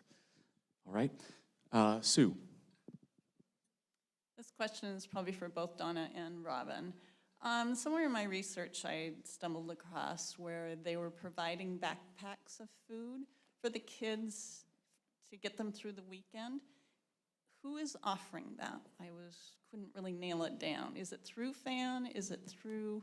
It is through FAN and a partnership with, oh, I'm afraid I'm gonna say it wrong. Is it Family Kitchen? The Giving Plate. So the kiddos sign up through their FAN Advocate. Every Friday, backpacks get sent home. And how did the kids learn about this resource? Yeah, through their FAN Advocate. Our FAN Advocates are in the schools and can kind of keep an eye on what kiddos seem to be hungrier than others, and they can reach out in a friendly way and see if this family would be helped by the weekend backpack program. And is this on all, are we talking middle school as well as high school? Or Yes. is it just for grade school? Nope, kindergarten through 12th. Okay, and then if we have kids that really aren't consistently making it to school, how would they be open to having that resource? And how would they find out? How would they find out if they're enrolled in school but not attending that often? Yeah, kind of a mixed bag, yeah. Sure. So our FAN Advocates are in a really unique role in the schools. They're not seen as a school heavy. They're not an attendance officer. They're not calling because kiddo's in trouble. They're really in a role where they're on the side of this children and their families. So sometimes a school principal will call home and no one will pick up that call. If the FAN Advocate calls, mom or dad usually pick up. So then we can say, hey, what's keeping kiddo from going to school? We've noticed these backpacks aren't being picked up. Whatever hook they can get to get those kiddos back in school. But I think having the FAN Advocates seen as somebody who's on the side of children and their families is a really helpful connection. Okay, one more question. We have this 10-day drop thing in the schools. How did the advocates maneuver that? That's really tricky, and I don't think any of us are a fan of the automatic 10-day drop. Our fan advocates are really great at relationship building. So like I said, we hope that families pick up the phone when they see it's their fan advocate calling and not say an attendance office who's getting in trouble again, or you know what I'm saying. But we hope that the fan advocates have built relationships strong enough to get those kiddos back into that building on day 10 if it has to be that. Great, thank you very much. Right, gosh, this is going quick. We've still got another half an hour in this section if there are still questions, so please feel free. I'll just keep moving through the list here in order since we got plenty of time. Catherine. Thank you. Oh, can't tell if this is working. Can you hear me okay? Okay. And I apologize if I missed this in your intro, but I'm curious what work FAN does with after high school, if you work with colleges or trade schools or anything else for helping people as not just, the immediate needs, like the backpack program is great, but long-term setting them up to be autonomous, successful adults. That's a great question. The FAN program serves kids birth through high school graduation. So at this time, no, we do not serve like at COCC or OSU Cascades. My understanding is the colleges do have similar roles, though. Anything else on that? All right. Kathy. This is a question for Robin, and it's sort of following on from what Sue was asking about the 10-day drop policy. What would you suggest with that 10-day policy, the drop policy? That's above my pay grade. If you could do something, what would you do? I think that is a state policy, state of Oregon, but I'm not entirely sure if it's the state of Oregon or the individual school districts. I just wish we had the capacity to do it on a case-by-case basis and not have one flat rule. We have students who are not only experiencing homelessness, but maybe are in a mental health crisis. Many reasons why 10 days they were not able to get themselves to school. On day 11, if they did come back, I would hope our schools would welcome them with open arms. Like, thank you, we're so glad you're back, and not, nope, you're dropped. I'm gonna get emotional over this one. But yeah, I don't like the 10-day drop, and I wish we could evaluate on a student-by-student basis, but I know we don't always have that capacity. I don't know anything about the 10-day drop, but having just heard about it and something that I wanted to convey, FAN is where we can catch kids. And so because it's tied to the school system. So if there's a lot of other ways we can't catch them, FAN is where we can catch them. So if you're hearing from FAN that 10-day drop is bad, recommend that it goes away. The one thing I would add for the 10-day drop, something that we experience a lot with the youth that we're working with in the community, very frequently. So we find that it's helpful to build strong connections with individual schools so that we have a contact point.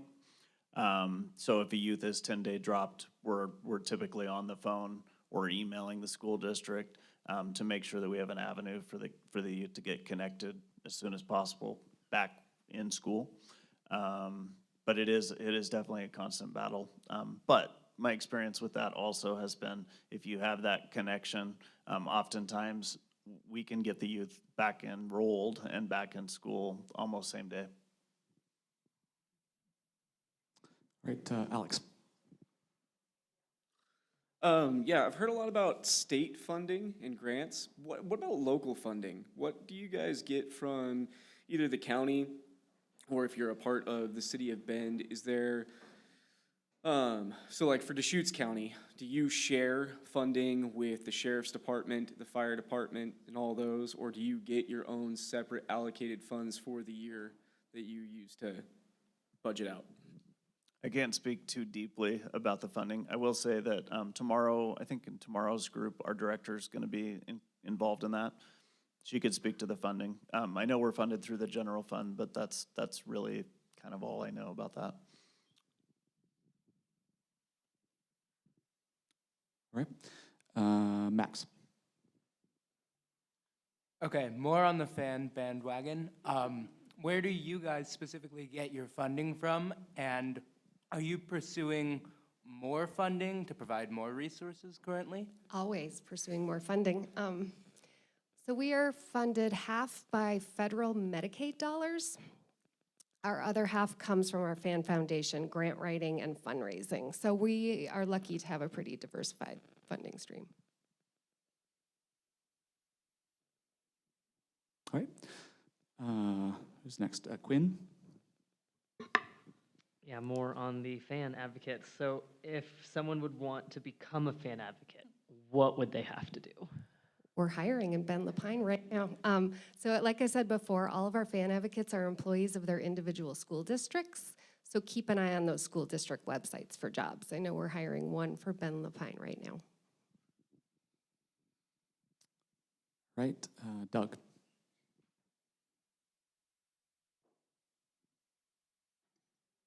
All right, I guess this works. Is it working? Yeah, okay. Hey, I don't know if this is the crew that answers this, but I have some excerpts here from my study that was sent to Congress in 2007. And it's called Promising Strategies to End Youth Homelessness. And so it's telling all kinds of stuff, and I've just got the conclusion here.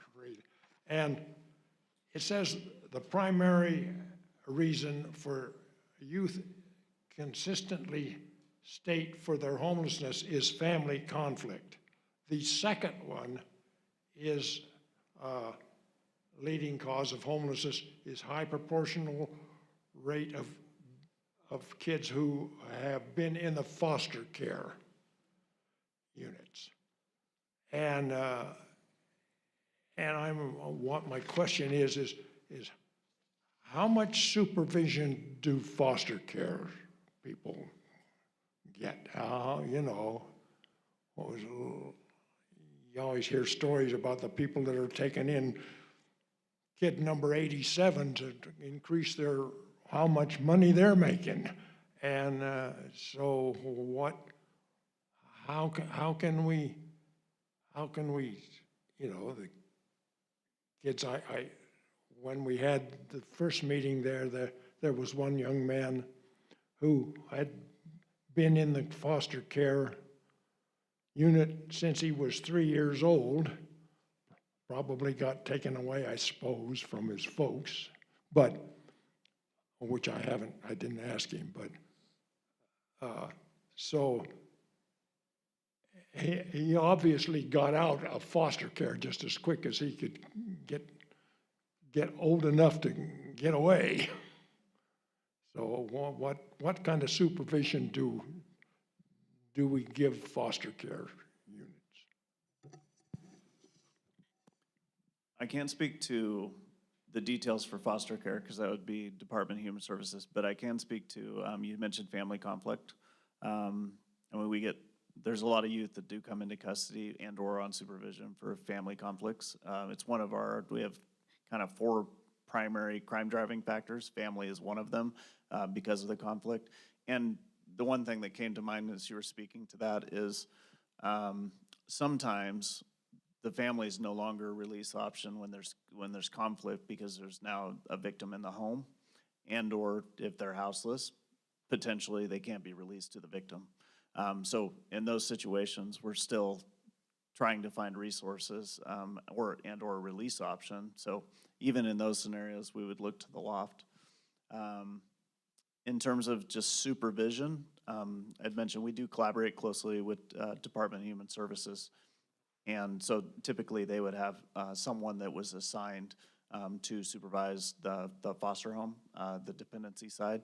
And then we would work closely to make sure that our supervision from the department, if they're on probation status and or if they're under a contract, is that, you know, we have most of the time for a higher risk youth, we would have like weekly contact with them for supervision. And part of the supervision is not just to make sure that they're following the conditions, but also a big part of that is just making sure they're connected to the services they need. Services meaning, different treatment options and/or also just connection to school and consistent with going to school. Another organization that it isn't necessarily the supervision piece, but they'd have a really good view into the foster care system is CASA. And I don't know if you've had anybody speak to you from there yet, but that's the court-appointed special advocates, and they represent youth in court and do work with a lot of youth that are in the foster care system. So just from maybe a side view of that, that might be an interesting group to talk to. I'll also highlight another partner organization, Every Child Central Oregon. They don't supervise foster care families, but they do provide support. And it can be as little as acts of kindness, where once a month you help a family mow their lawn, but they're providing support in sort of a different way. Great, thanks. And Josh has just informed me that there will be somebody from Human Services here tomorrow afternoon who may be able to answer foster-related questions as well. Thanks so much to all the new folks who've been getting involved here. If there is anybody who hasn't answered a question, I'd encourage you to put up a thing, but also if you have previously, that's great too. We've still got about 15 minutes here. And we've got Judy on the list. Go for it. Back to the 10-day drop. So do you know if that's like a fund? I did look it up and it is state law, so I don't know if that is tied to like a funding issue as it relates to the count, but would it be helpful to at least move it to 30 or get rid of it altogether? I don't know. I agree that it's probably related to funding, but I don't think I can answer that one. In my opinion, yes. Let's extend that drop period. Oh, please use the mic if you would, Judy, just so everybody can hear. Yeah, because 10 days is ridiculous. I mean, you can be sick for 10 days or 11 days or 12 days. So it just seems that if it was moved to 30, It does feel arbitrary, that number of days. And I believe it's unexcused absences. So if they are sick and parents are calling in every day, that one doesn't count. But, yeah. As it relates to our homeless youth, they don't have that parent advocating for them, so. Okay, super. Let's go to Ben. To follow up on the 10-day rule, I just did a quick search, and it looks like that the state grants the authority to the district to drop a student, but it doesn't explicitly mandate it, as far as I can tell. So it's really up to the district how they handle it. So I believe we would have the capacity to pressure the district to take a more nuanced approach, and it would be within their legal purview. Granted, this is just based on a quick search and kind of cleaning up the search with, some AI, but it looks like that's what's going on here. Thank you for looking into that.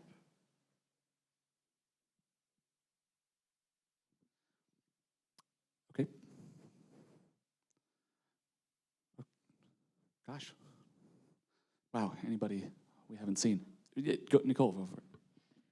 I guess I just keep coming back to education. Outside of the schools, how is the public informed about this? Because I just feel like there's so many people who have no idea how complex it is, don't understand the lack of resources. They think there's a shelter and a bed for everyone. Like, what kind of education in the community do we do? Well, first of all, this is amazing, having all of you take the time to come and attend this many weekends in a row. I don't know if I have an answer to this one.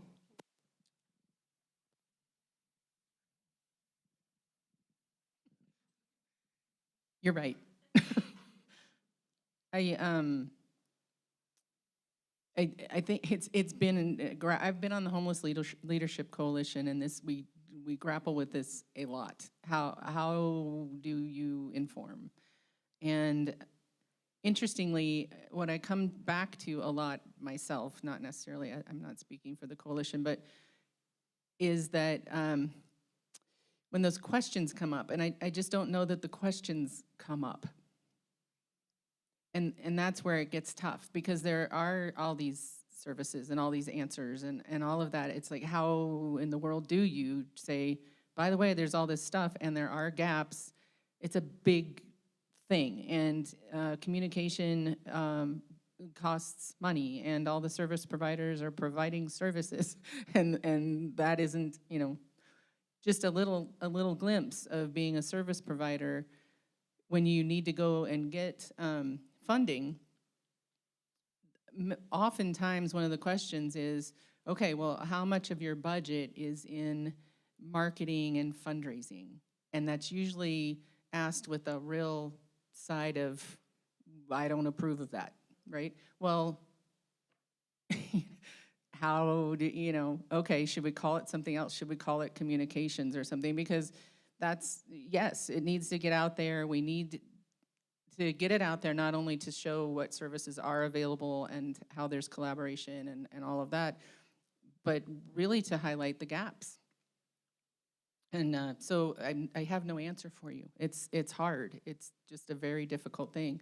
And every time something does come up, and there's been some really great things, the Bulletin did a really great series, you know, I don't know how many of you read the Bulletin. So, I mean, it's like, yeah, where are you getting your information, and are you willing to look it up and see if it's a reputable source? It's just, there's a lot.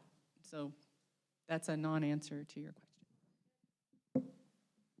Right. Kathy, is your tent still from earlier, or do you have another? No worries. Let's go to Alexa.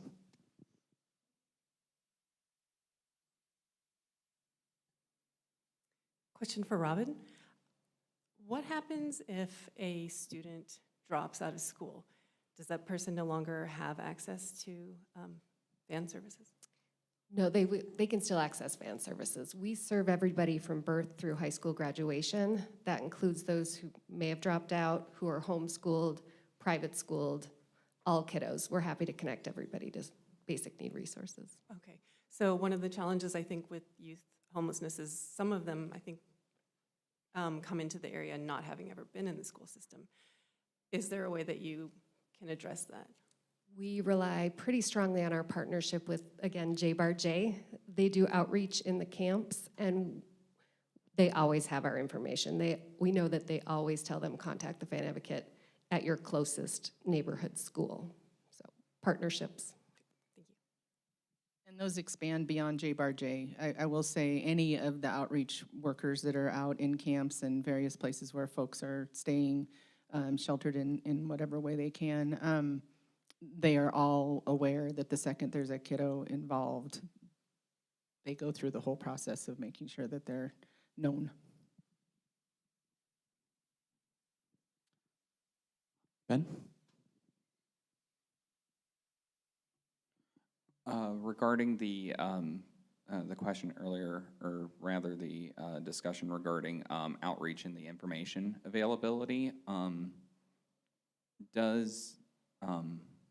I have a vague idea here, so pardon me. Would it be helpful perhaps if there were a initiative, like a partnership between either the local government organizations and tech companies to provide free ad services for crucial services like this? Because I know that, at least tax-wise, the tech companies can write this off as a charitable contribution, which helps them, and as much as I don't want to put money in their pocket, it gets them motivated. And because of the technologies they've developed, they can target users at a much more, at a level of detail that we couldn't dream of, because they have access to location services, a microphone, all that stuff, and they would probably be able to identify a homeless population much more readily.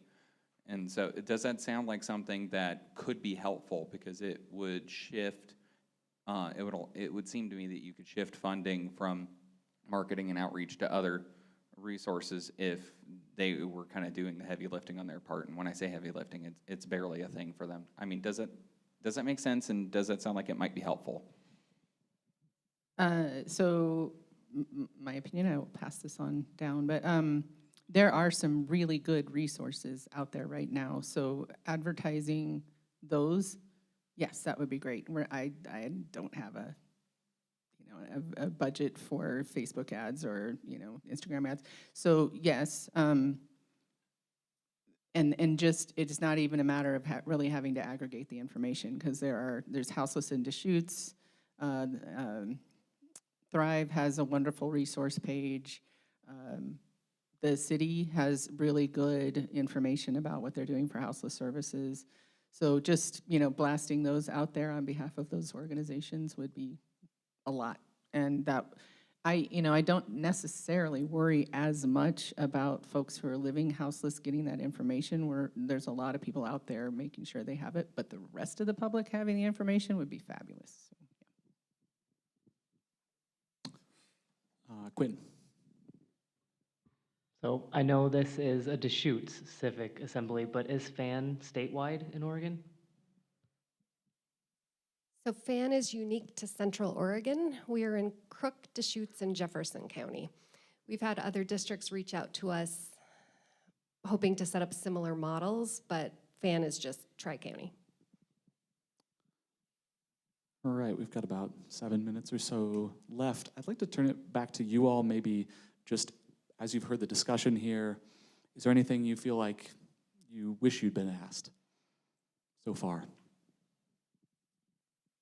This has been great. I really appreciate being invited.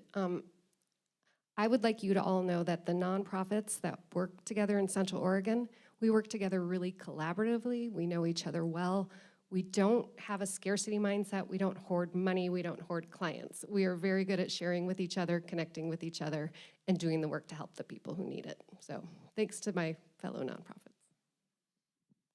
Yeah, I also appreciate the opportunity to be here. The one thing I was thinking about that I feel like is important for youth experiencing homelessness that we see a lot is just youth that are they're not criminal. Maybe they come in on low-level crimes, and we try to provide supervision or support on a micro level. But oftentimes what happens is they don't respond, and/or we have a hard time connecting with them. And sometimes those cases then end up in court. Sometimes then those youth don't show up for court, and/or they can't notify the youth or the family for court. They end up with a warrant. They end up in custody, and it's a pretty terrible cycle for criminality for youth that really don't have any criminal history. And that is probably the biggest challenge that I see in terms of the juvenile department for youth getting deeper into the system because of the lack of resources. And so that's what I have. Thank you very much. I think I would love to spend a minute on funding and voting. They go together. We're going to spend this money one way or the other. So spending it on the side of prevention and supporting services that both prevent and kind of provide additional supports at the front end is a lot more efficient than spending it later when we're just trying to plug holes. So just generally being informed, helping others be informed, and applying that to how you vote and how you pay attention to what's in front of you from that perspective, I think is incredibly important. It's not like the money's not going to be spent. It's how we need to, spend it. So I am just in awe of you all being here and taking the time on this topic. So thank you very, very much for that. Right. We can be done a few minutes early, but I want to open it back up to any final questions. Colleen, I see. What's the best way for us to stay informed? I think the websites that I spoke of, there's also cohomeless.org, which is the Homeless Leadership Coalition. And, keeping in tune there. Picking your, you all probably have specific passions within in this topic, and stick with an organization that matches your passion, I think is really helpful because it's already something that you're very interested in and will want to spend your time. So if food's your passion, you know, there's plenty of food organizations, and when you're there, you will meet people who are coming for those services, and that's incredibly important. So I think those are two really great ways, just keeping an eye on the local websites and solutions that are out there, and also volunteering with organizations that match your passions. I would just add for juvenile justice, and this is probably the same for even the sheriff's office. I mean, the information's on the website for Deschutes.org, but even more so if you're looking for additional details. A lot of people get that information because they have to, as opposed to reaching out to gather some information for, you know, anything from what supervision looks like to what happens in detention, that sort of thing. So I would encourage you also, if you're looking for additional information, to reach out to me, any supervisor. You could call the front desk at any point in time and ask to speak to someone if you have additional questions specifically about the way that juvenile justice operates and or what supervision looks like. I just wanted to add on to Donna's statement about volunteering. Most of our nonprofits are also always recruiting board members. So something you're passionate in, seeing if they need board members to be more involved. Okay, super. We've got 3 minutes left or so, so I think the two of you will get the final words here. Alex. This one's mainly for Travis. Over the last couple months, there's been an alarming amount of talk about cartel activity in the area increasing, involving sex trafficking and both drug trafficking. Is this something that you have seen personally as an increase in the area? And if so, what are we doing to protect the most vulnerable of our community, which would be the homeless and specifically the youth homeless? That's a good question. I wouldn't say that I've seen an increase in referrals. We do get a lot of substance use referrals for sure, but we always have. The one thing I will say about the potential for sexual exploitation, we do have processes in place now to screen youth specifically that come into custody that are vulnerable populations. We screen those youth, and then if there's a need for additional service, we actually look to the AT project to provide additional services for potential sexual exploitation. In terms of cartels, though, I don't have any information pertaining to that. And Catherine, did you take down or do you want to ask a question still? I guess it was on the topic of trends as well as passions, and if you've seen a decrease in programs for youth in the schools as far as funding arts, after-school activities, peer-led groups, those sort of things that can help be a supportive web when people are going through hard times, or preventative measure. And if so, you know, is there a way that we could help advocate on bringing those back or help in other ways? Sure. I think we do have a pretty strong extracurricular presence in the schools here in Central Oregon. And at FAN, I didn't talk about this earlier, but we love to put funds towards positive youth development, also known as scholarships for youth activities. And I think the research is showing kids that have a passion outside of school do better in school. So we really do support providing scholarships for kids. Any final thoughts on that? Okay, super. Thank you so much for being here.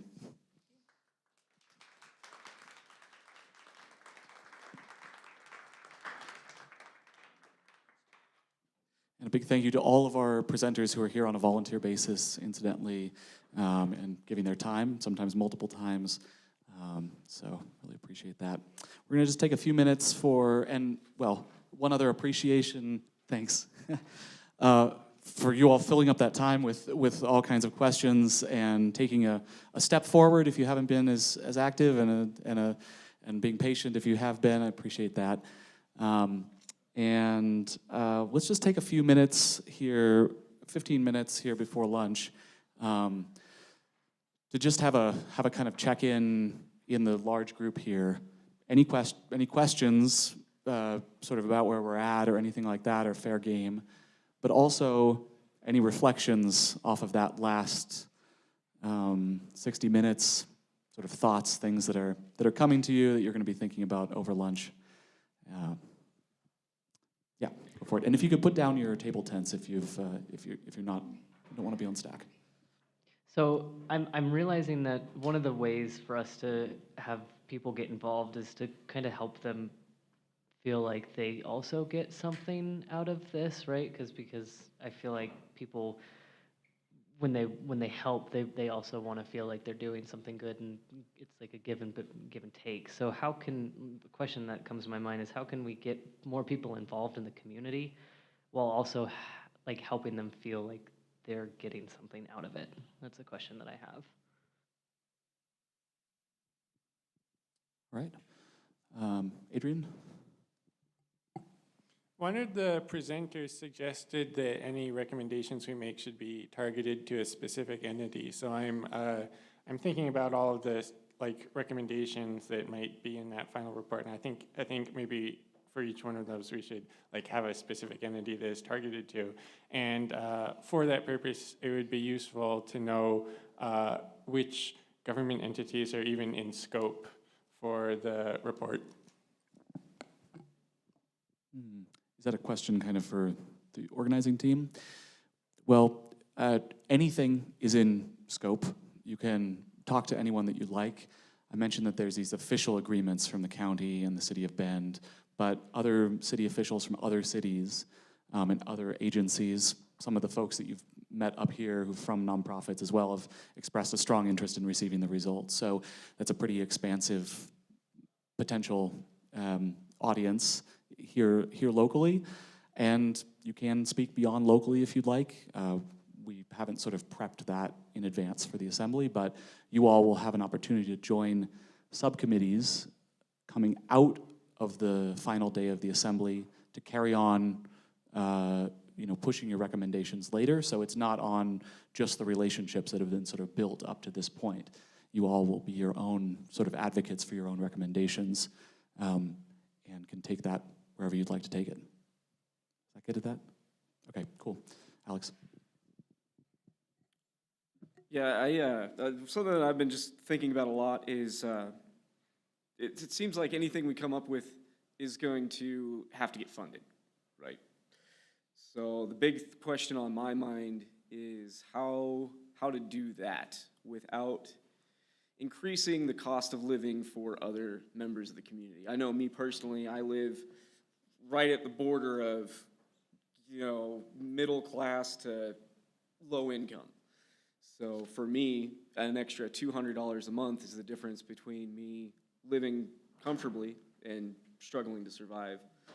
So something to just keep in the back of our minds. How are we gonna, bring something to the table that'll benefit everyone in the community?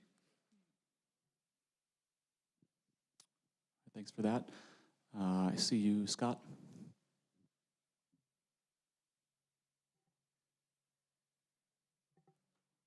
Thank you. This is a question I have, and I'd like to ask it, but I don't want to make it sound aggressive. But I mean, the question I would like to see everybody ask is, how many bedrooms you have that are empty? My wife and I, we have 5 bedrooms. 3 of them are empty right now. They're usually not. I just like to ask that question just for awareness. And also one thing that's kind of come out looking at some of these statistics, it's notable that families of Hispanic or Asian origin tend to have lower homeless rates.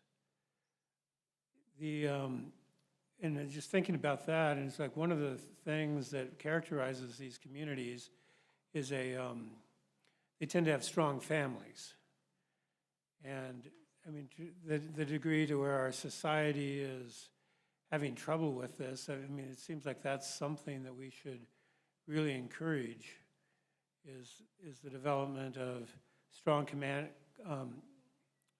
strong families, and also just strong communities. So when we do have somebody in our neighborhood who is struggling, we as neighbors can be helpful. I mean, so many of these questions seem to be framed in a very like political, money sort of way, when in fact there's probably tons of opportunity for us to, as individual families and as communities, to help with this problem. So what I'd really like to hear from each presenter, how many empty bedrooms do they have at this time? Thanks, Ben. To pick up on what Alex was saying, I wrote a quote to throw up there the other day, and it worked its way onto one of the sheets, and there were some bullet points below it that I think indicate that it was misinterpreted, and I think it'll be helpful to clarify. I cited the quote, "There are no solutions, there are only trade-offs," and that's from economist Thomas Sowell. And what is meant by that is that when trying to solve a problem, you're going to have to make trade-offs in order to solve that problem. And so to get to what Alex was saying is that, okay, we want to fund these things, but there's going to be a trade-off to make that happen. We're going to have to do something that's going to cause some discomfort somewhere in the market, and we need to target.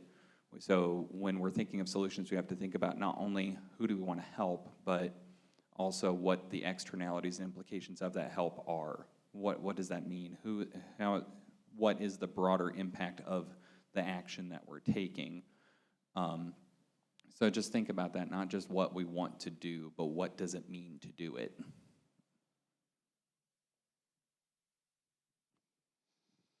Thanks for that. Did you have another comment, or is that from earlier? Oh, no worries.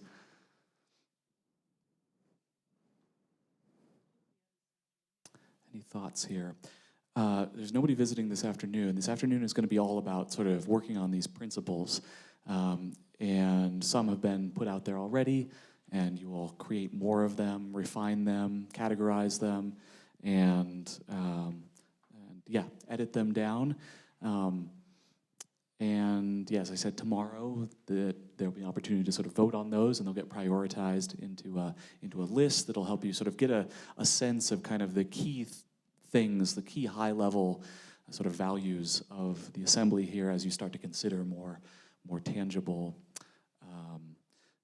solutions or recommendations.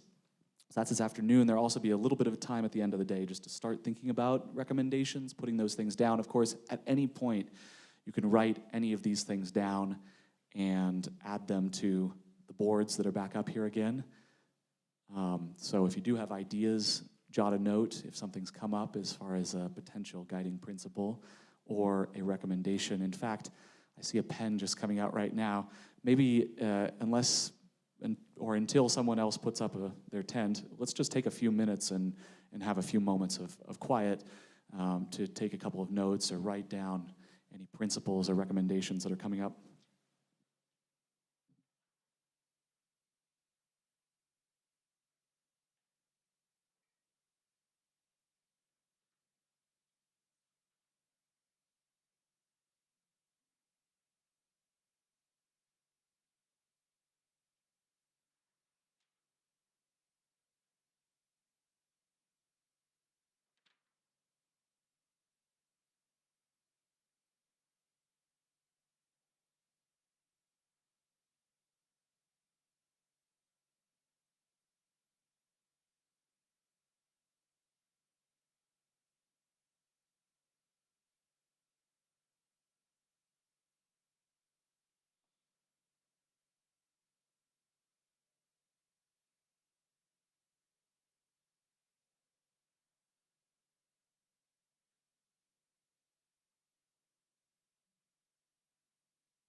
All right, just a couple minutes before lunch, and we have a few announcements. Ansel, do you want to go first here?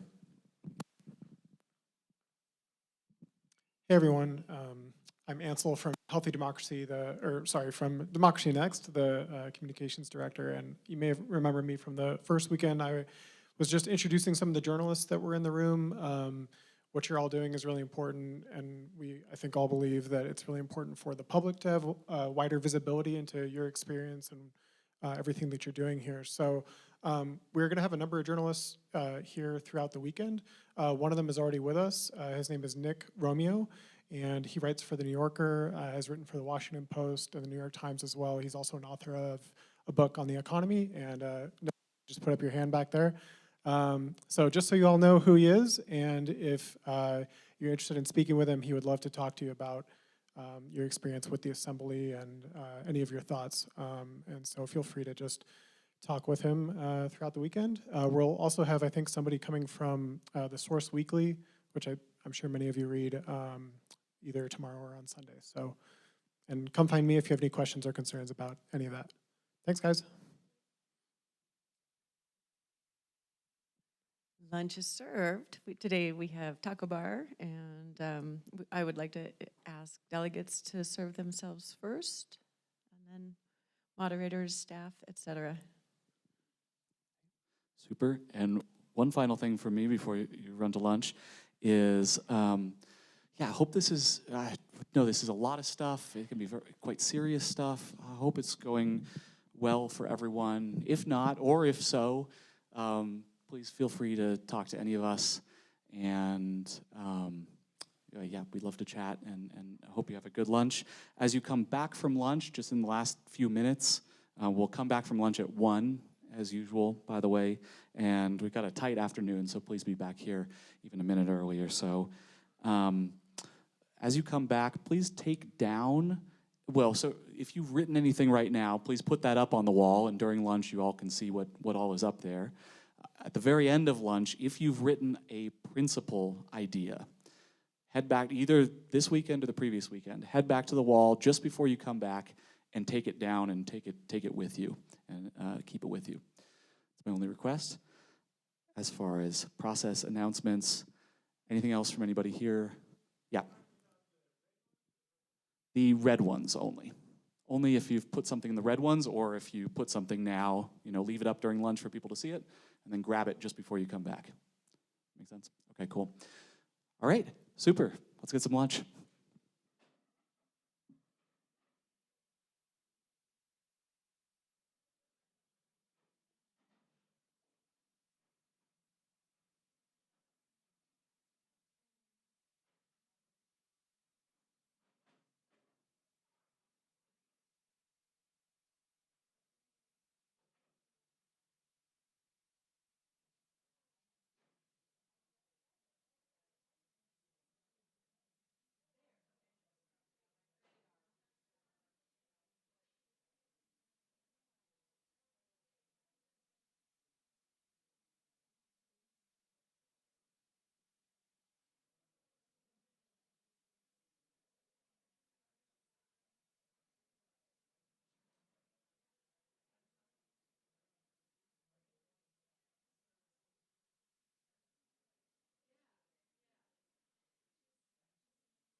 Just about another minute here, and we'll come back.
All right, welcome back, everyone. Ah.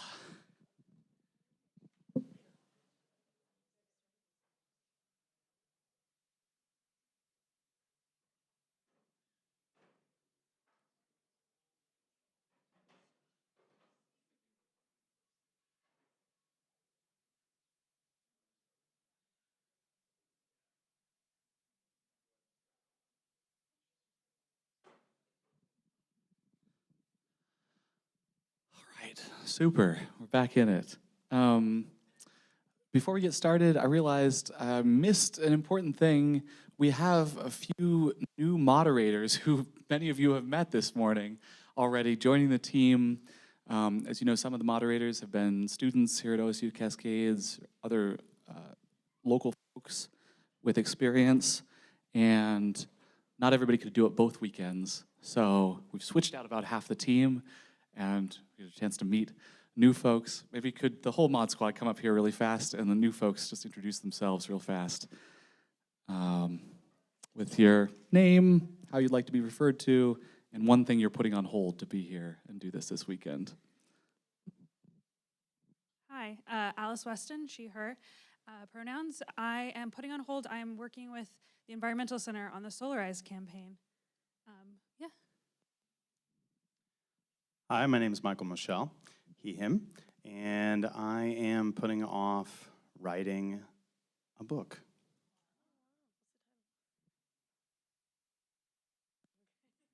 My name is Whitney McFarlane. I'm a student here at OSU Cascades, she, her pronouns. I work on the student government, and that is what I would be doing if I was not here. Thanks, everybody. You already know Jenny, Adam, and Ryan from last weekend. So, yay, mods. All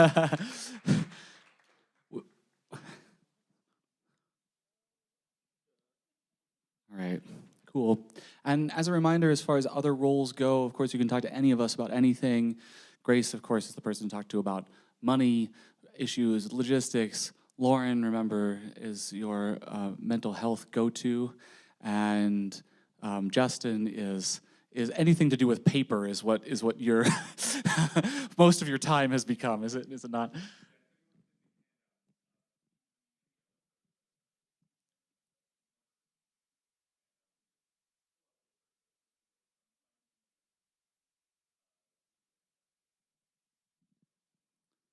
See Justin for handouts that may be missing or anything like that. No shame. It's been 3 weeks. Things can get lost and all that, and we've got all kinds of backup copies of everything back there. Okay, super. And same goes with name tags, anything like that.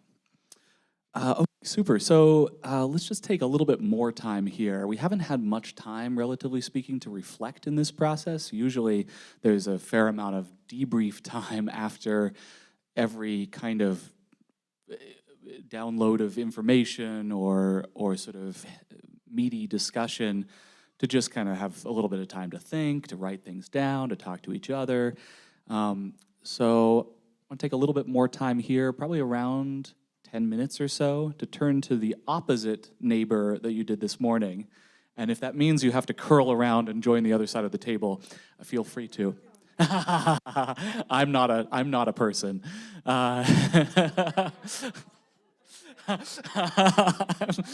For the purposes of this. Remember that this area up here is on the live stream, so if you don't want to be on the live stream, don't cross the stream, don't cross the blue lines there.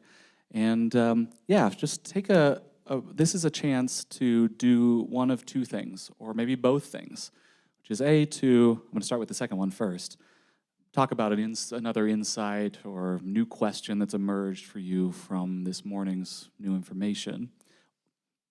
But also, this is a sort of first opportunity to talk about a realization you've had or discovery you've made, information you've found, conversations you've had since our last meeting. We mentioned in the last meeting to please take note of if you've had an interesting conversation, if you've found something, and bring that back to the assembly so that can be shared with everybody. So we'll take just a few minutes to sort of share that with your neighbor, and then we'll ask for hands, and whoever wants to report that back to the full group, we'll have it as well. All right, so if you can kind of trade back and forth, share airtime between the two of you, if you would, so that you each get a time to talk that's about equal. And let's take maybe a little less than 10 minutes, maybe more like 7 or 8. All right.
All right, let's come back together here in just a few seconds.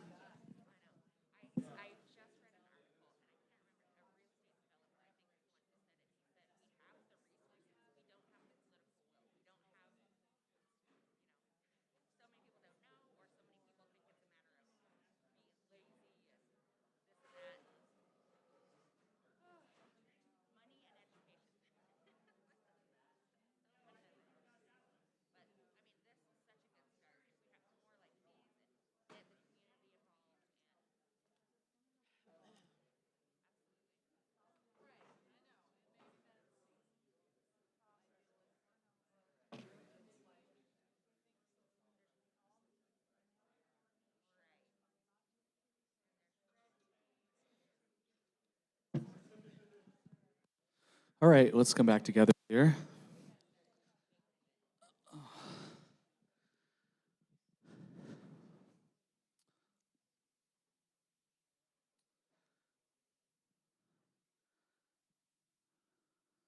Cool. Whitney, when you get a moment, if you can help to stack up here, that'd be super. And yeah, anybody want to talk about what they were just talking about? something you heard either that you brought or that you heard from the person you were just talking to, even better, that you thought was really really important to bring back to the whole group here. Yep. Can you talk about what does the term wraparound services mean? I mean, I heard a couple of things this morning that I wasn't quite, one I thought was an acronym and I learned that it isn't, but wraparound services, can someone, I mean, I'm curious about what does that describe? Oh, and speak as close to the mic as possible if you would.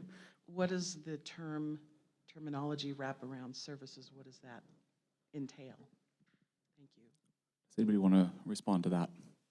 Alex? In my experience, wraparound services, when dealing with Deschutes County mental health, it's usually a variety of services for the family and the youths to provide them with resources for the things that they need.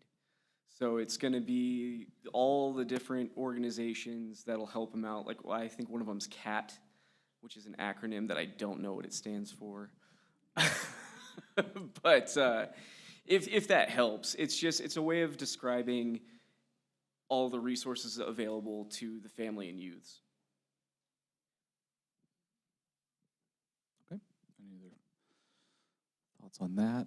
Does everybody agree with that? Does that sound, anybody have a different, anything else? I see Max. I think just more philosophically speaking, wraparound services are like services you can provide to make sure that someone is stable.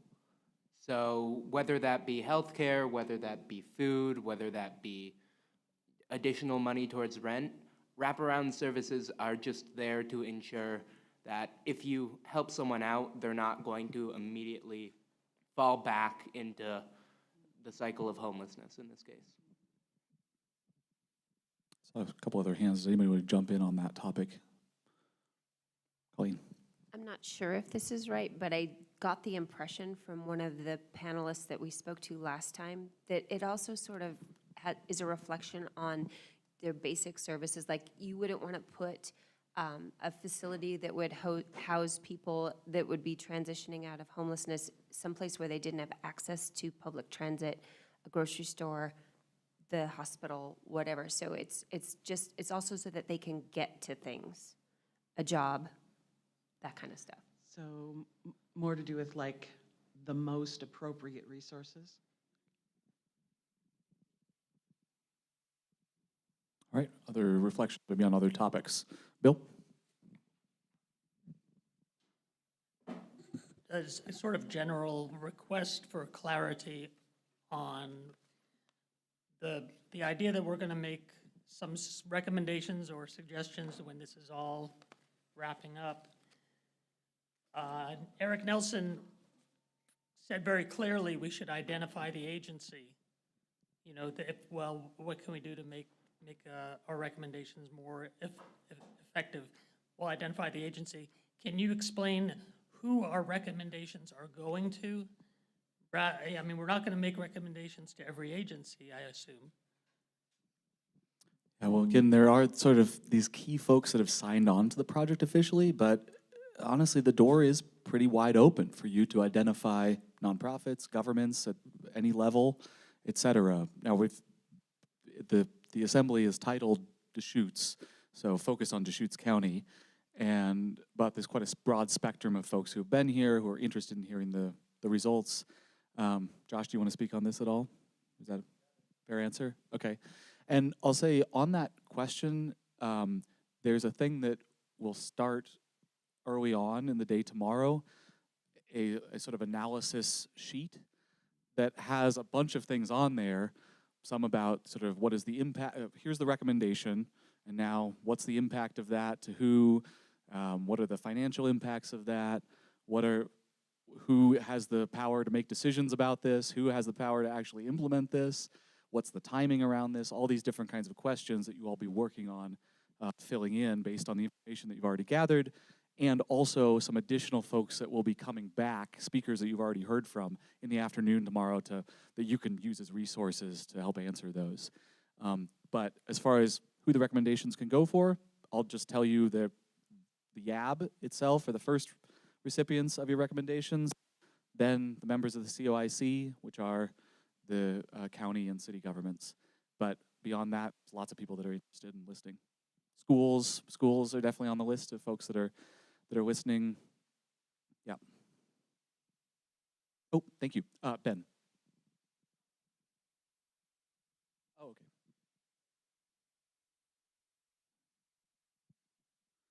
Reflections, things that anybody wants to bring into the full assembly from the last 3 weeks, discoveries or conversations.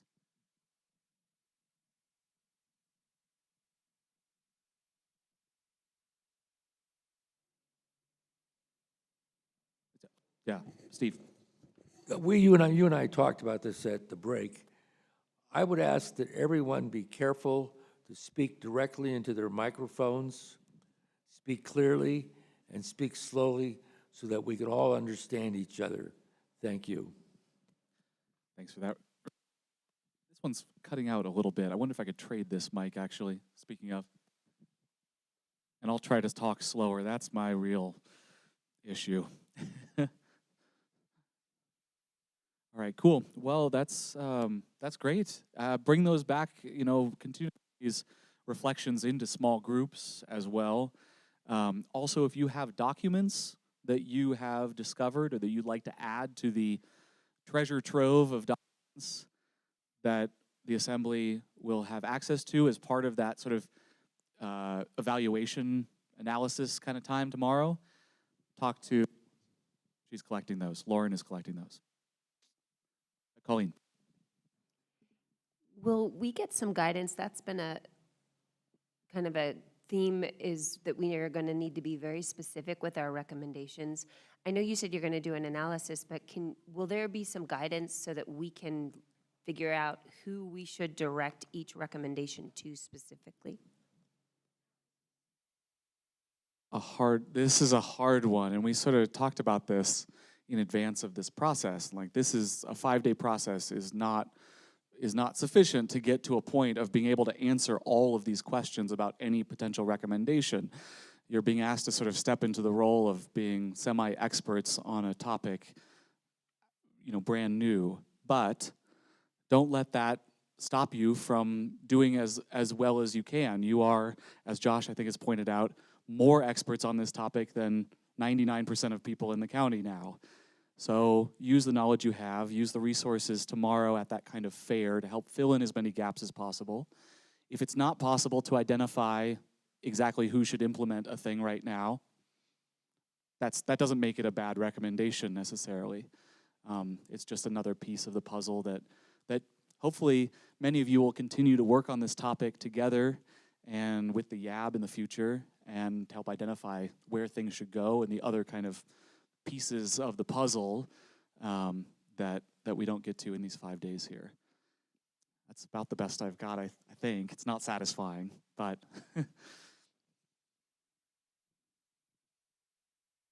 Oh, yeah, Ben. To pick up on the concerns that Colleen articulated, and I can't remember who said it before, but regarding having a resource available to tell us, okay, precisely who. I know that you can't get too specific, but are there any members of the staff group particularly that might be more or less familiar with, like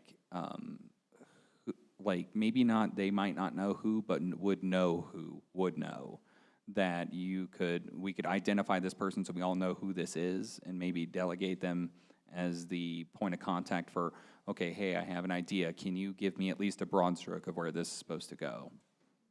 Like, is there somebody that you have in mind on the staff right now, or somebody we could get by tomorrow that would really be able to, like, we can come to you and say, hey, this is what I think, where should I look? Interesting idea. I'm going to have to take that back to the staff and ask. Good idea.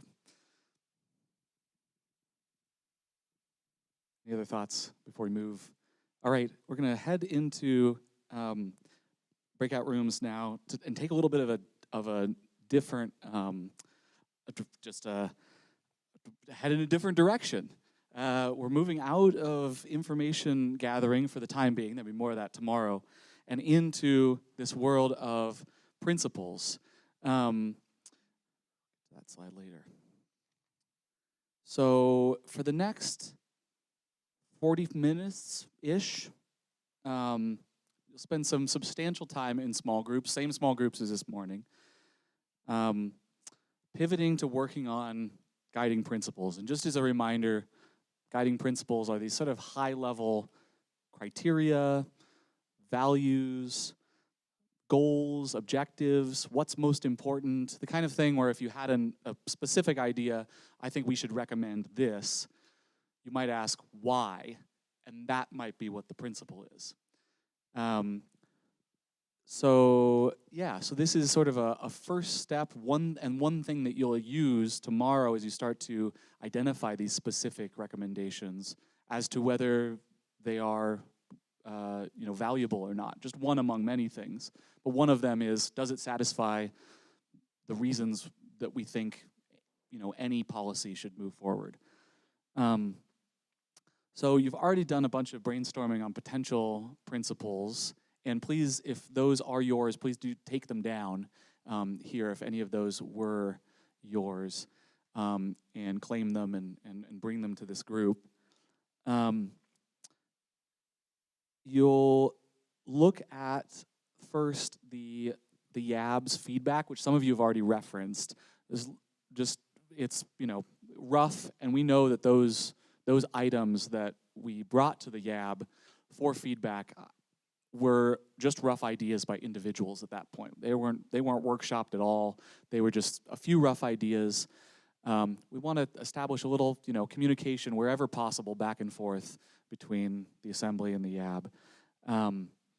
And they've offered some small changes. Maybe some of them, I think somebody pointed out, they felt like it was a misunderstanding of their original principle. Take from it what you will. As it says on the top of that sheet, you're not obligated to take any of their feedback, but we think it's a good idea to know kind of where each of these two groups are at a little bit. So if you had an idea for, if one of those ideas were yours, that kind of got some feedback from the YAB, this is a first opportunity to incorporate feedback or make changes to what you had suggested before. That's great. This is also an opportunity to bring up new principles, new concepts for principles that you may have been tossing around. And then most of the time here in small groups, we'll be workshopping these principles ideas. So your moderator will kind of look around the group and say, okay, who has an idea for a principle or something that they're in the process of revising? And they're going to ask 3 questions of every one of these. The first question is this idea a principle? Is this in the right place? Is this sort of the right category? And actually, let me read from this page. There's these little guidelines sheets on the table over there that are sort of guidelines to workshopping. And they'll be the same guidelines that you'll use tomorrow when you're workshopping recommendations as well. So is this idea in the right place? In this case, is this a principle or is it something else? Is it a recommendation? Actually, it's sort of really specific or something else. If it's not a principle, could it transform into one? Like get at the why. Okay, why is that? That might be getting at the principle. And if it belongs somewhere else, where should it go? And you can always put things in these different categories still. Okay, the second question that they're going to ask is, any suggestions from the group on how to help improve this idea? And third question is, any suggestions on how to help this idea gain more support from more delegates? The overall point here in general is to find great ideas that appeal to as many folks as possible. Ideas with the most support will rise to the top of your final report, or in this case, your list of guiding principles. That said, being at the top isn't everything. Sometimes unique ideas, even if they don't get much support, are still very important to be said. So no idea will ever be tossed out. They'll all make it into the final list, even if they only get one vote of support. That said, there may be ways that you can tweak it to make it sort of more appealing to more people. A few other workshopping sort of guidelines here. This is a collaborative space. Offer feedback with the intent to help each idea improve on its own terms, whether you agree with that idea or not. Try not to immediately dismiss or critique, but help that idea get better on its own, in its own terms. Be open to receiving feedback if you're the one on the receiving end. Even the best ideas can always improve, and you can usually draw something useful, even out of feedback that you disagree with. That might be an indication of folks that might be opposed to that idea, and you might be able to draw something from that. At this early stage, the author of the original idea gets the final say. You don't have to go along with any feedback if you created the idea. You don't have to change it at this stage. Later on today, another group, we're going to sort of trade papers here, another group may start to edit these ideas, but there's a very important rule at that stage that your moderators will help be referees to enforce, which is that no future group will be able to change the core meaning. Nobody's going to be able to take that and totally reverse what you've suggested. And if you've suggested an idea for a principle that's there in your group, and the author says, I don't think I want that. I don't like that idea. And you think I think this is a really good kind of other different version for this. That's cool.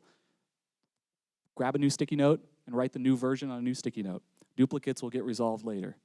And in any case, two things that are kind of similar are not going to take votes away from each other. That's not how this works. Everything's going to end up in a prioritized list. So there may be two versions of an idea. One ends up at number 2 and gets a ton of support. One ends up at number 20 and doesn't. And they might be kind of similar, but just ever so importantly different.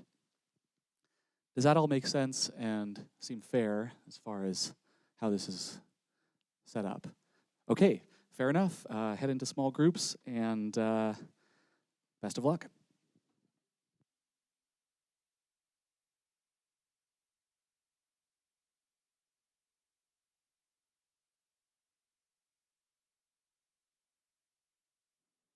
Same groups as this morning. Yep.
Everyone, head back into this, everyone into this large room is where we're headed next.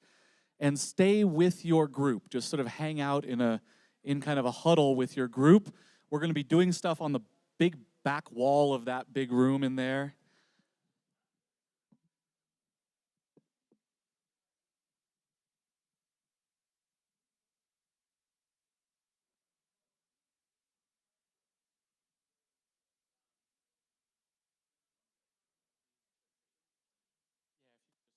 Slide these just straight back is fine.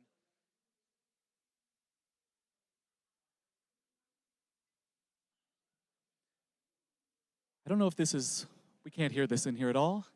Okay, cool.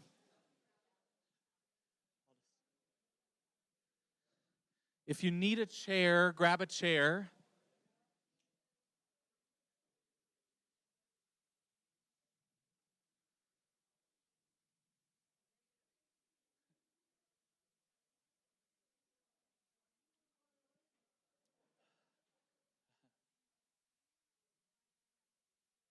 Yeah, if you need a chair, grab a chair.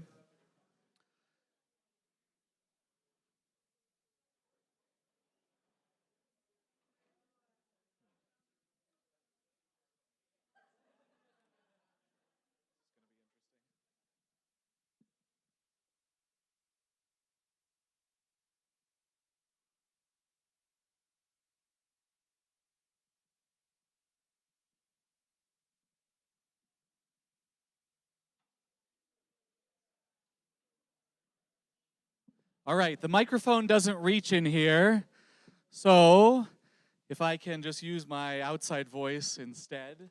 I'm still going to use the microphone, though, and we'll ask all of you to as well so that folks listening out there in the gallery or on the live stream can sort of track what's happening in here. And here's what's about to happen in here. Welcome to a new format. Isn't it nice to be up and standing a little bit? So as we're doing this, we're going to go group by group, and I think each group has a representative selected, I believe, right? Okay, seeing nods. And we'll just start with group 1 and go through. We're bringing all the ideas here together, sorting them, and then splitting them up and sending them back to the small groups to get final edits. So basically, everything's going to make it onto the wall. It's going to be sort of sorted as we go, and then it's going to be divided and brought back to small groups. You're going to head back to small groups with new principles in front of you, but of a similar type, and do some final edits, and that'll be the end of this section. Not quite. That'll be almost the end of this section. We're sorting like with like. So that means like if there's something that relates to money, it might go with other things that relate to money. As simple as that. We're just trying to identify where duplicates might exist, basically. There almost certainly are some. In the end, we're going to sort of divide this into 5 groupings and distribute those back out to the 5 groups.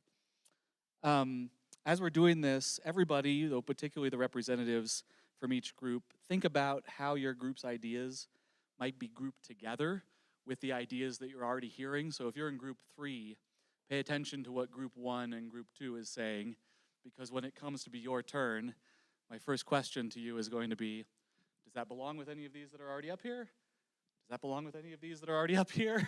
Etc. So if you can help to facilitate that already and kind of be thinking about that, that's great. And if any other group members want to help with that, that's fine too. Yeah, so after the first group does their report, I'll ask them to place them on the wall, just kind of spread out, and then each additional rep will, I'll ask them those questions. Let's see. Okay, super. And then we'll talk about the rest in a moment. So who's the rep from group 1? Okay, come on forward. Yay, group 1. Okay, so hold on to the mic if you would, but just speak. Okay, great. Well, we came up with 2 guiding principles to help about really engaging the community. And so it was fostering awareness, education, and these are in order. So fostering awareness, education, engagement, communication as it relates to resources. Because as we heard, it's really hard to get the information out there and they don't have money for marketing. So those are all solutions. So the guiding principle would be to foster those. And then we talked about the transparency and accountability after the fact, after we come up with those solutions and give them to whatever state agency, county, nonprofit. And that is to the reason why transparency and accountability is to build trust, establishing a reputation for openness with the public and with those youth who are homeless. So we're getting all that awareness out. Yeah, stick them to the wall and maybe in 2 separate places because it seems like they're probably going to go in different categories. Okay. Okay, thanks much. Woo, group 1. Haha. All right, group 2.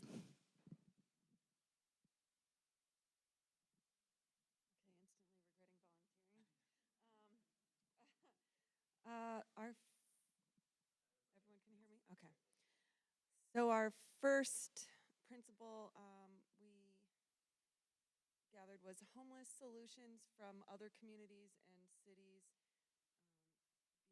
that are based on proven concepts being a great resource.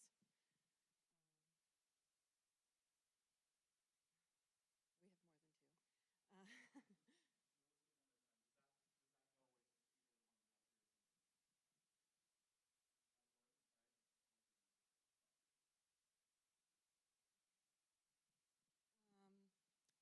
We talked about prioritizing homeowners and locals versus investors through taxation solutions, second, third home tax, out-of-state tax, venture capital tax, empty house taxes, different types of solutions were some examples we started listing.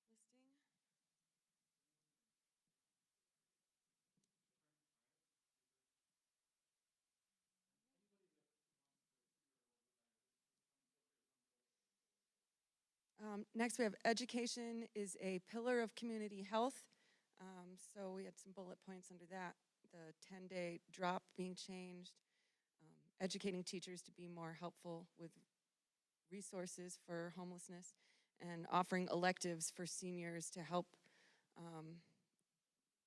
their peers in various areas.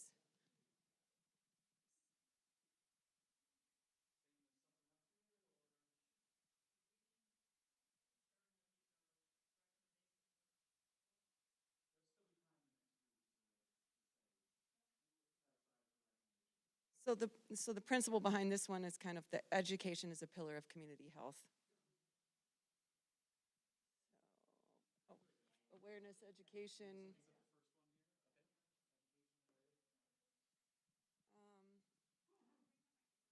Bless you. Sure.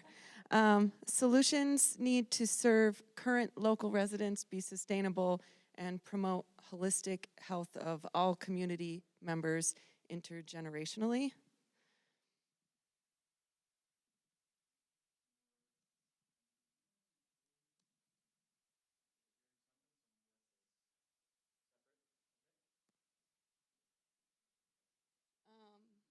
So this might be in the same category.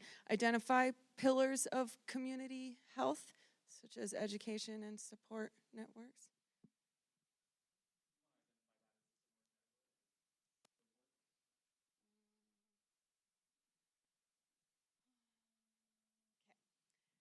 Finding a balance between the nuances of the houseless experience and creating proposals that have the maximum impact.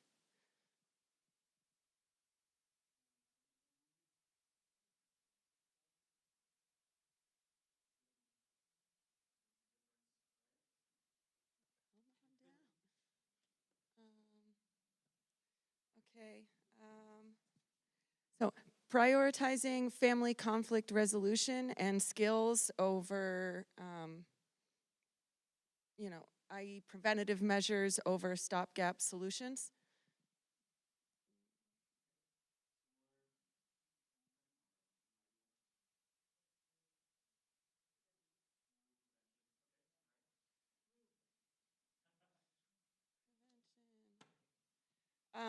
Okay. These are two that I was having trouble hashing out the writing of. So, concept creep of safetyism and the negative impact it has on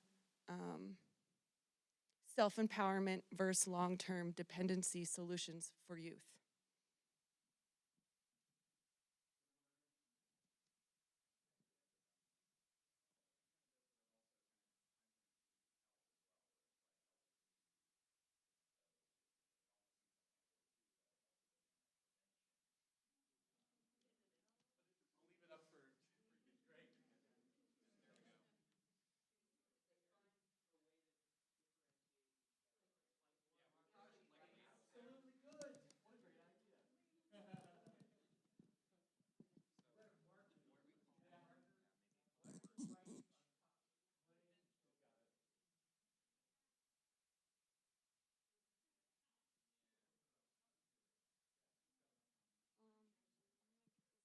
Fantastic. If you can keep doing the kind of categories as you saw them, that'd be great. And we'll move straight on. All right. Thanks very much. Was that all for you? You have one more. Is that right? Psych. All right. Group 2. Yay. All right. Group 3 rep. Okay. Fantastic. Okay. Create additional revenue streams to fund more affordable housing.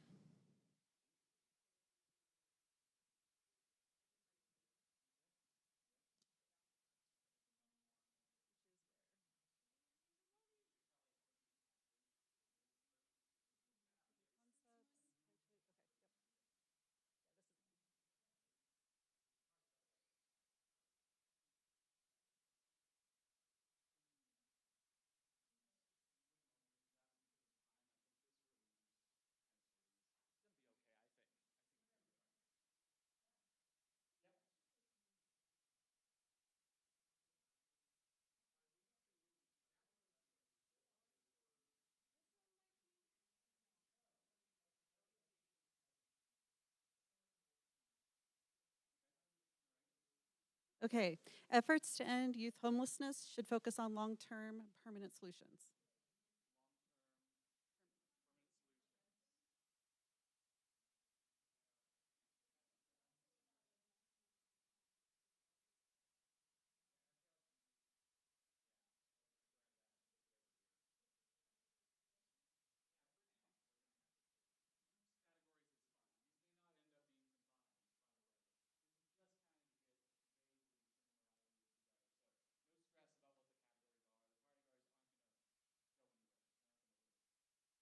All right, I think I have a new one.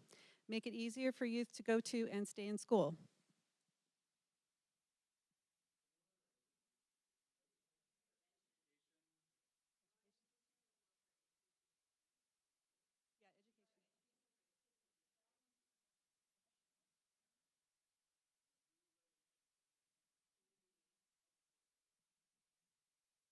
More education about youth homelessness is needed for the general public.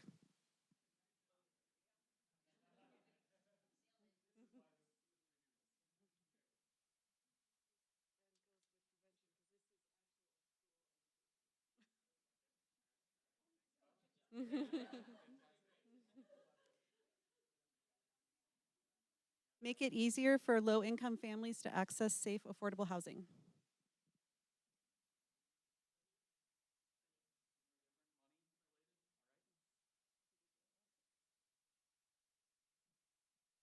Make it easier for youth to access resources. And resources,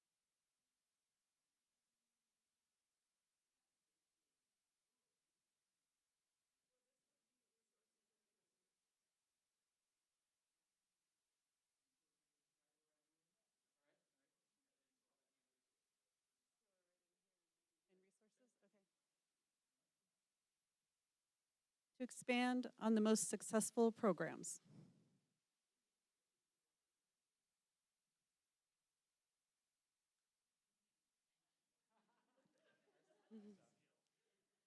More education/training for adults who are in contact with unhoused youth.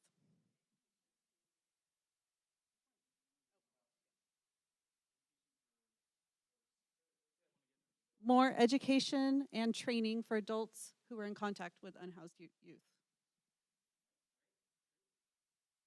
Reduce youth homelessness using a holistic approach, trying to mitigate causes on multiple fronts.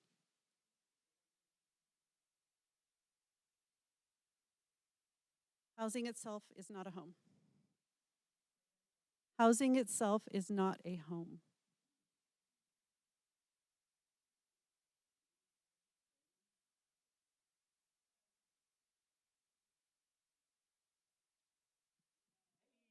Yay, thank you so much. And thank you so much for participating and adding a process, an important process step here. So cheers. All right, Max. Okay. We have a goal, more of, and that goal is simply eliminate youth homelessness. That goes over here. Now, next up, be preventative in policy. Does anybody dispute this?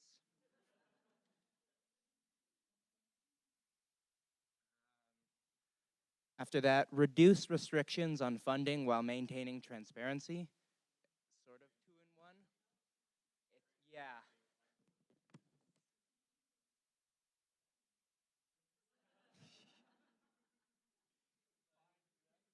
Involve youth in policymaking/recommendations.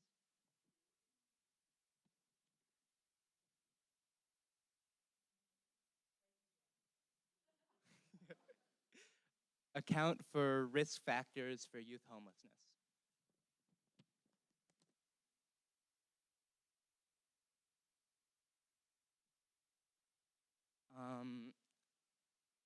Linking home or linking housing and education, sort of.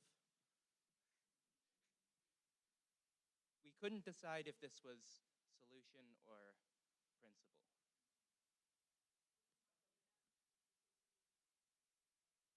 Yes. So probably prevention.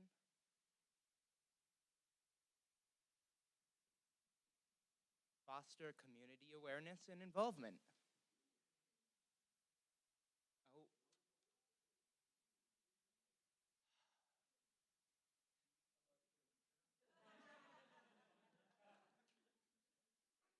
Be inclusive when making guidelines and recommendations. Take care not to leave out individuals that don't fall within the main groups.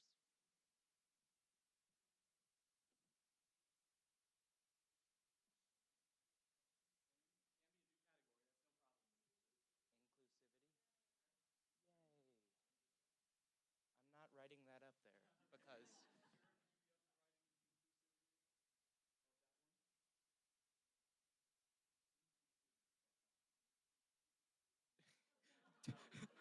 okay. Develop guidelines for encouraging and promoting strong families.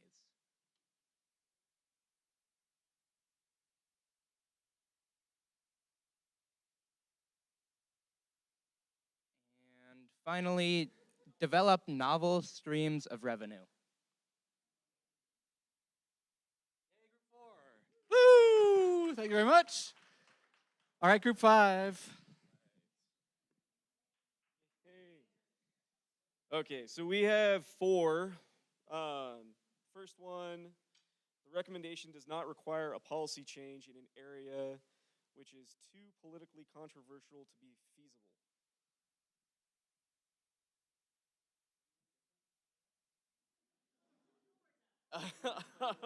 Okay, so the recommendation does not require a policy change in an area which is too politically controversial to be feasible. So, as an example, if it's going to be something that requires to go onto onto a voting ballot that we know is probably not going to pass if it's too far to one side or the other, that should be thought of when we're talking about our policy.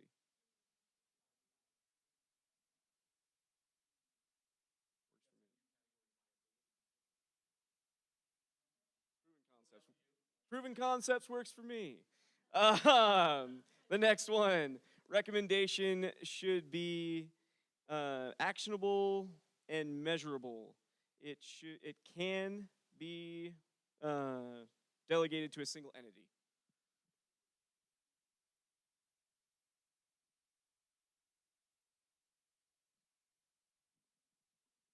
Okay, and then this one, it will be funded with sustainable funds and oversight. Transparency or money?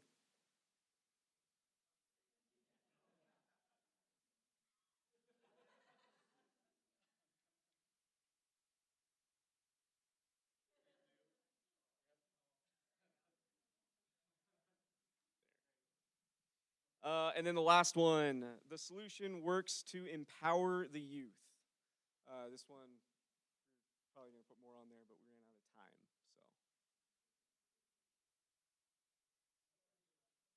So, where was it? Which one? Ah! I found it. Group 5, way to go. All right, cool. We've experienced a little bit of the messiness that we are going to experience a little bit more of in a couple of days especially, but that's all right. Things with people can be a little bit messy, but we still did that in the allotted time. Congrats. Hooray. And now let's split these up. So I'm feeling like prevention has enough in it that's probably one group by itself. Does that seem fair? Does any group feel particularly strongly about this one? Anybody want to claim? All right, maybe I'll just do this at random as I was planning to do. So let's do that. That'll be better. Randomness if in doubt. So let's do group 1 here. All right. These two have a common one in the middle. So how about these together as group 2? Huh? Okay. Transparency. Yeah.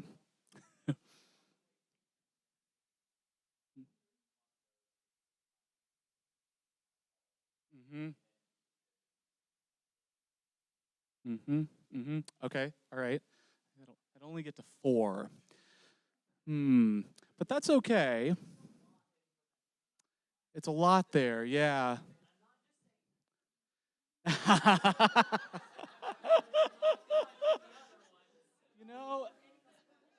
Yeah, you know what? That's a great point. 1 and 2 are in the same room here. How about 1 and 2 together take prevention?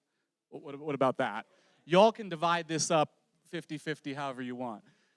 Okay. Let's do 3 here. Like this feels like a good point. This will be 4. You know, these 2 here. This one will be 5.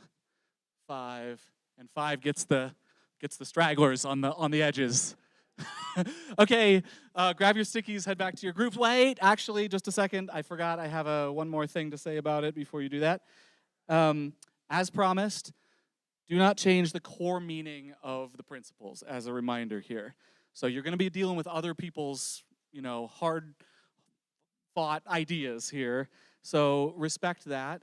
And if it seems like one principle can't be combined with another principle without losing its power or its meaning, then don't. Leave them separate. Not a problem. As I said, they're not going to take away votes from each other or anything like that. They'll just end up, maybe in different places in the ranking when they're ranked. And so if in doubt, leave them separate. That said, combine when you can. It'll just make the final thing a little bit cleaner. There's one exception to this rule. Nope, never mind. That's an X out. Ignore that. No exceptions. One more thing here. Always, and this applies to the next 3 days, always edit non-destructively. What that means is keep the original version with whatever you create. Just create a new version on a new sticky note when you create and put the old one or ones behind it and just stack those. So we always have a record of what came before. Sometimes that's helpful to go back and reference later on. All right, grab your stickies and head back.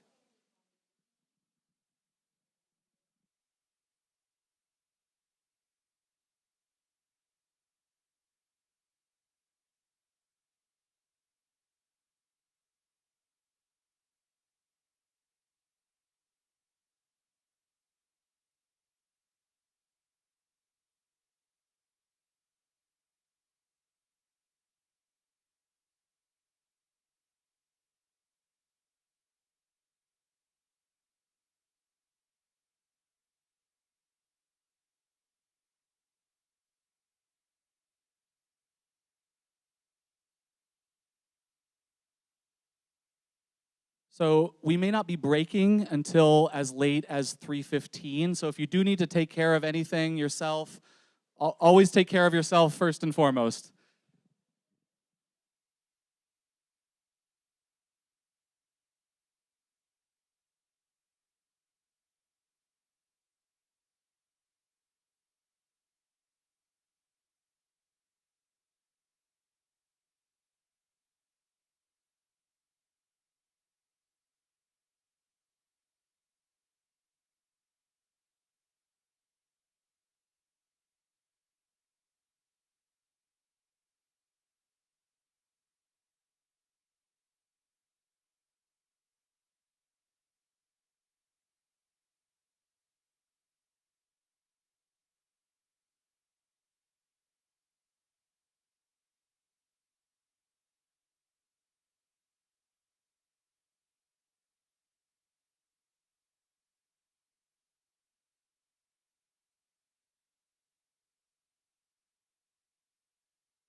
Daisy.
All right, 2 more minutes till we get started here.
Great.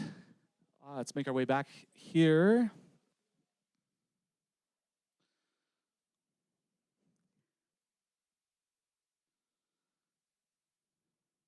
Well, thanks, everyone.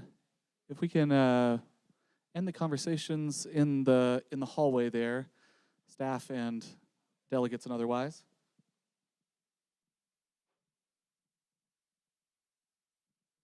I will say, forgot to announce this morning, am I correct that there is more cake?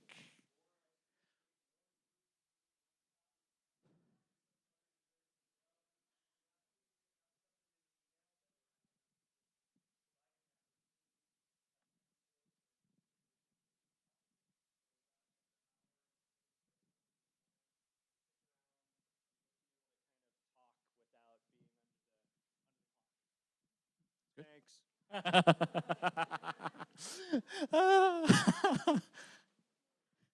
So yeah, stick around if you can.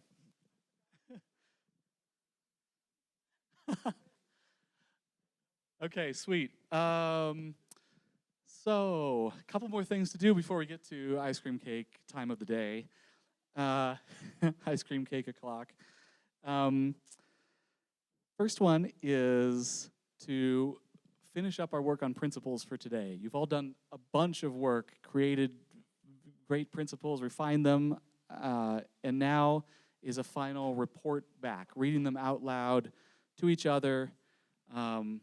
And this is just sort of a last chance to make sure that something wasn't overly corrected, as it were, or substantially changed, or that there's not still some sort of major objection. Now, you may disagree with something. That's totally fine. That's not what this is about. And there may be a typo or some little word thing. That's also not what this is about. There'll be typo time later on Sunday. So I'm a former copy editor, and if anyone is of my type, you'll be absolutely, ready to go with the red pen all throughout this weekend, but hold off, that's on Sunday. This is really an opportunity to correct any totally unacceptable or egregious errors that have been created in the editing process here. One final check.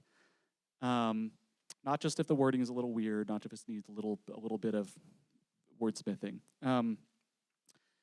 So we're going to go group by group again. Does every group have a representative decided again? Is there any group that doesn't?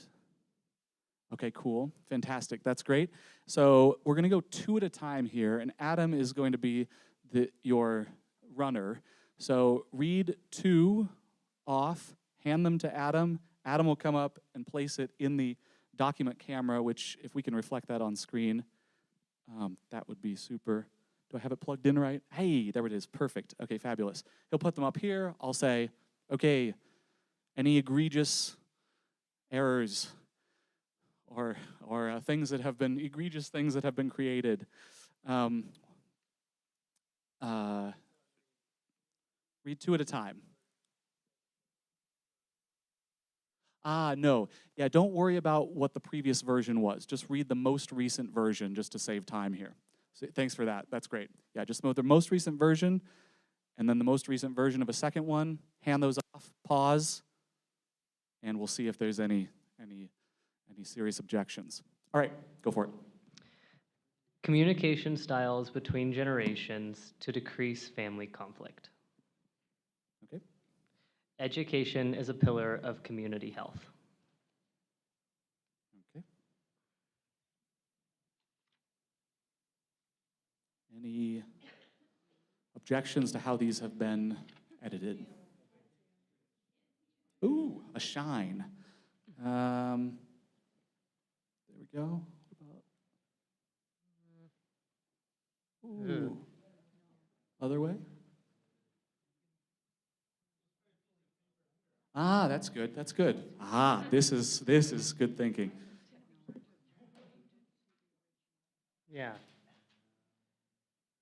Shouldn't I read the original so that people know? Oh, sure. Okay.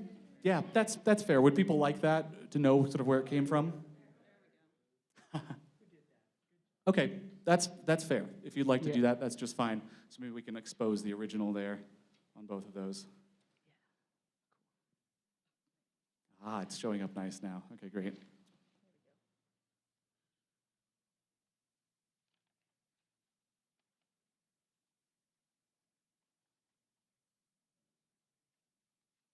Okay. Quinn, would you like to read the originals of those? Or can people see them? Read the originals, yeah. What? We'll get the hang of this. You voted me in here. You're doing great.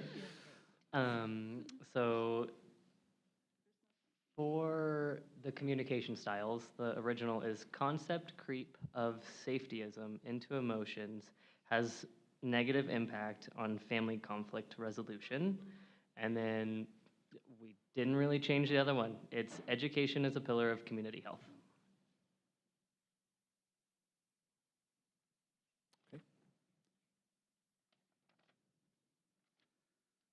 Any strong objections to the ways those have been changed?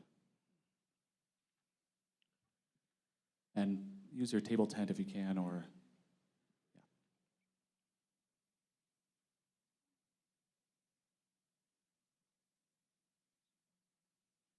okay, all right, I'm not seeing any, so let's move on to the next 2 and read the original, and then that's great. So the original is account for risk factors for youth homelessness, and then we changed it to identify risk factor for youth homelessness. And then this big one is finding a balance between the nuances of the homeless experience and creating proposals that have the maximum impact. And we edited it to creating proposals that have maximum impact on youth homelessness issues.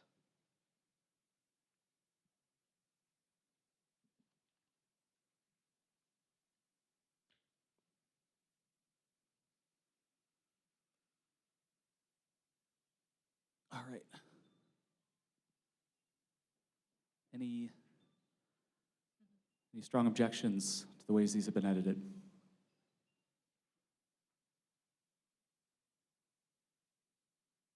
And that is just fine. Of course, by the way, if there are objections and we can't resolve them easily, it'll revert to a previous version. Okay, great. Fantastic. Okay, I got two more. Okay. Self-empowerment versus long-term dependency solutions for youth. And we edited it to cultivate empowerment for long-term independence. And the next one is prioritize family conflict resolution over new housing / beds for those with that option. And then we edit it to prioritize family conflict resolution and skill building versus prevention, as prevention.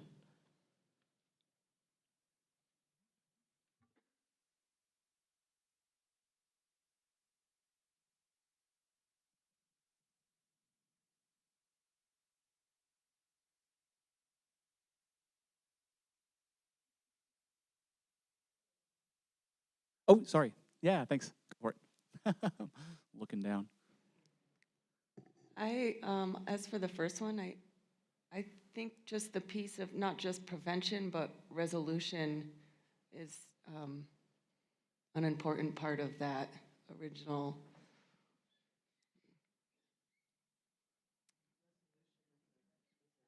Oh, if you can use the mic, if you would. Oh, okay. I see what you're saying. But you don't have, there's people that are in the system that could also seek out conflict resolution once they're already in a situation of homelessness. So it's, at that point, do you see what I'm saying? It's not a prevention if you're already homeless, instead of just offering, hey, we have beds, you know, are there opportunities for getting people safely back into their homes? So it's not. On the prevention side, It's already past prevention. Do you have a suggestion for how you would like that new version to be edited, or are you suggesting the old version is better?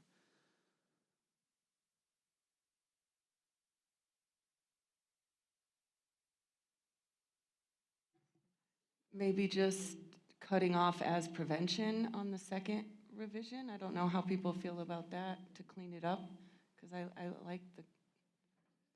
Okay. Cut off prevention.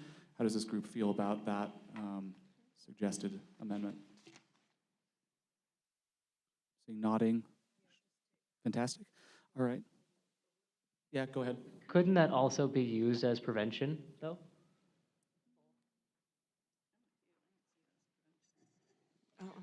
Yeah, I mean, yes, it could be prevention, but it also could be in solutions, is I guess what I'm trying to emphasize. It's not just the prevention side. Suggestion by Judy to add and solutions. Would that satisfy you? That makes sense if that works with you guys. Okay. Sounds like friendly amendments back and forth. Could you make that change? Fantastic. Lovely. Yeah. Okay, fabulous. I think any other objections on these? Added and solutions to the bottom of that one. Okay.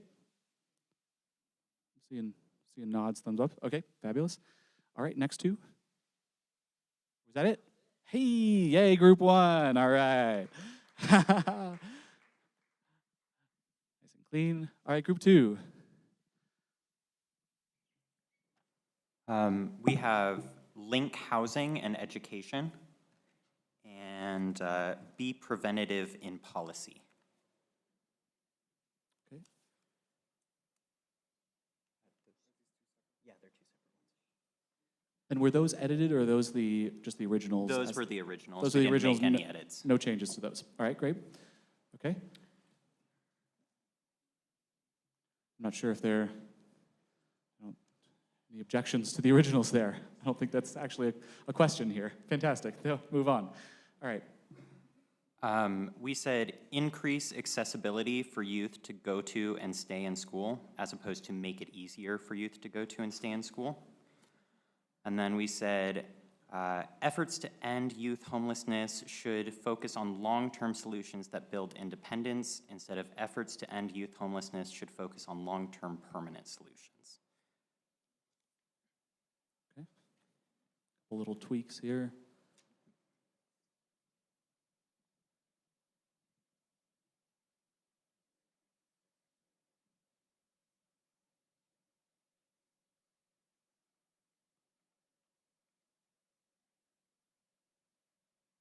And this one here, to clarify, the increased accessibility is at the beginning, is that right? Yes. Yeah. Okay. Any objections to those edits? Okay, fantastic. Any more? All right. We have reduce youth homelessness using a holistic approach to mitigate causes on multiple fronts. There was the word trying in the middle of that. We removed it. And then we have develop guidelines for encouraging and promoting strong families. And no changes to that second one, is that right? No. No. Okay, great.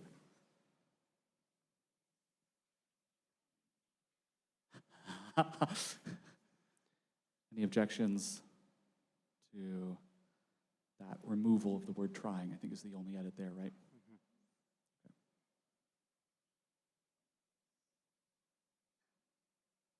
Okay, seeing none. Fantastic. Is that all, or do you have more? I personally had an objection to the developing guidelines for strong families. I believe that the words guidelines and strong families are a bit aggressive. I believe that we should be encouraging community building rather than like this supposed structure of a strong family. Okay, let's have a moment of discussion on that really fast. Does somebody else want to jump in on that? Maybe the original author, perhaps. Scott.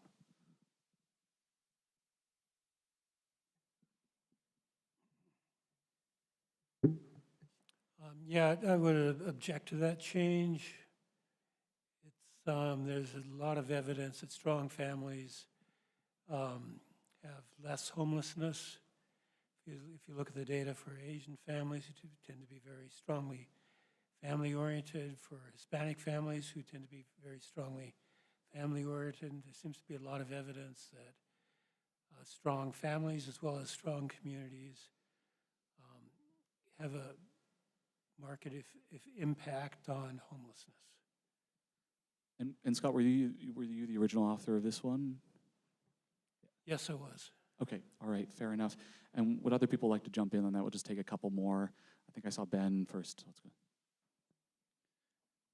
I see the point you're trying to make in that statement. I think what it seems to me that a reasonable concern is there's a implied paternalism there on the state's part, that it would, because these are suggestions for community leaders to tell others build a strong family, but that also leaves them room to define what that means and what a strong family might mean to, say, somebody of one cultural or ethnic background does not mean the same as what a strong family means to another cultural or ethnic background. And I'm speaking to that as somebody that comes from a very distinct cultural and ethnic background from most people, that my definition of a strong family and what a conventional definition are not the same thing. And so it might be something that is at best elusive, you know, as a goal. So we'll do a little bit of discussion here, but also it'll fall back to the original author here, and we can all, you know, this can be voted on next week. But I'll let Scott say a couple words if you'd like to jump in on that, or wait for other people to go a little bit. Okay, DICU, I'll come to you next, Alex. Just, I wonder if the word cohesive could be substituted for strong. Just throwing that out. Okay, we have a suggestion there. Let's go to Alex, and then we'll go back to Scott. Yeah, I was on the same lines, or a unified family. I agree that a strong or unified family is very important in the development of youths and teens. I think that's a proven fact, but if we're talking about terminology and the word strong is too aggressive, then unified, I feel like, is a pretty good compromise. On that note, it's important to realize it's also a guiding principle for the decisions we're going to make. It's not a, this isn't necessarily a suggestion that we're making to the city of Bend to go out and tell people that they need to strengthen their families. It's just something that we can apply to the ideas that we have.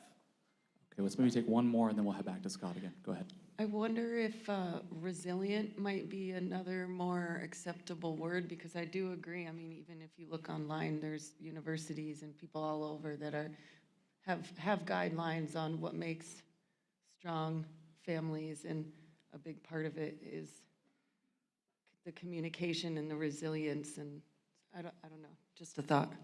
I think I need to stop this here, just this discussion a little bit. We've had a few suggestions. Let me go back to Scott. Cohesive, resilient, unified, we're on the table. This is back to the author again, up to you. Would you like to take any of those suggestions or stick with it as is? I would accept cohesive and resilient. Cohesive and resilient. Okay. All right. I think that does that feel that taking into account a number of the anybody have any more burning things they want to say about this? Okay, let's make that change if we could. Yeah, great.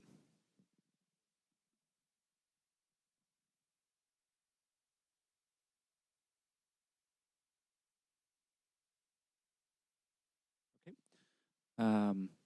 And where were we at? Were we on group? Oh, that was group 2 still. And are we done with group 2 is set? Yay, group 2!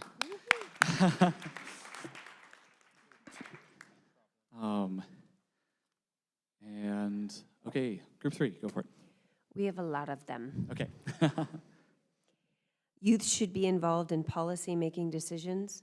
That's our final, we pretty much just reworded the original that says involve youth in policy-making recommendations. And then the next one, there is no change from the original. More education and training for adults who are in contact with unhoused youth. Okay, and maybe let's do 3 here if you have a bunch. I think we might be able to fit them up here. Good call. More education about youth homelessness is needed for the general public. We combined 2, and one of them was identical that we didn't change, but there was another that we felt was in the same realm, and it said foster community awareness and involvement. So. Okay, well, Adam is making his way up here.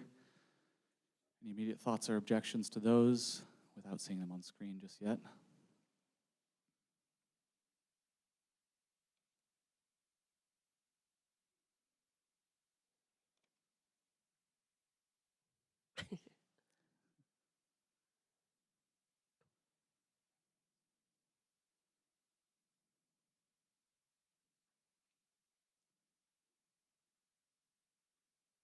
Noah, are you in the queue, or is that just your table tent from previously? Okay, no worries. Any objections? Seeing none, all right. Onward we go.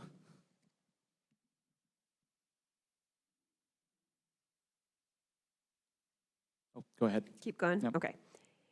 Pillars of community health should be identified, which is pretty close to the original. Foster awareness and utilization of resources to the public. The original was foster awareness, education, engagement, communication as it relates to resources. Do you want me to do 3 again? Yeah, sure, let's do 3 again.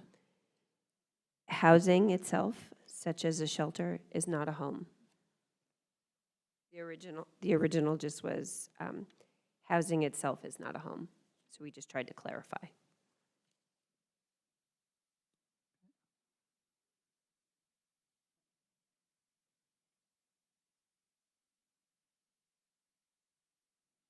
Any thoughts on those?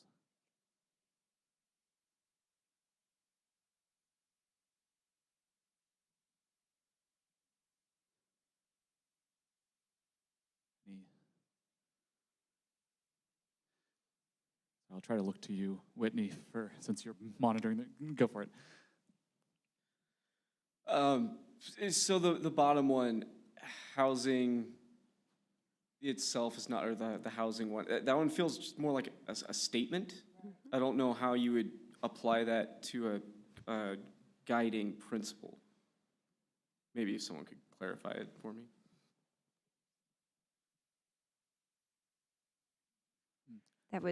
Originally that was Steve's. Okay, Steve, do you want to clarify that one? Can I speak to this? I see it as a principle and not simply an axiom. And this came up for debate in our group.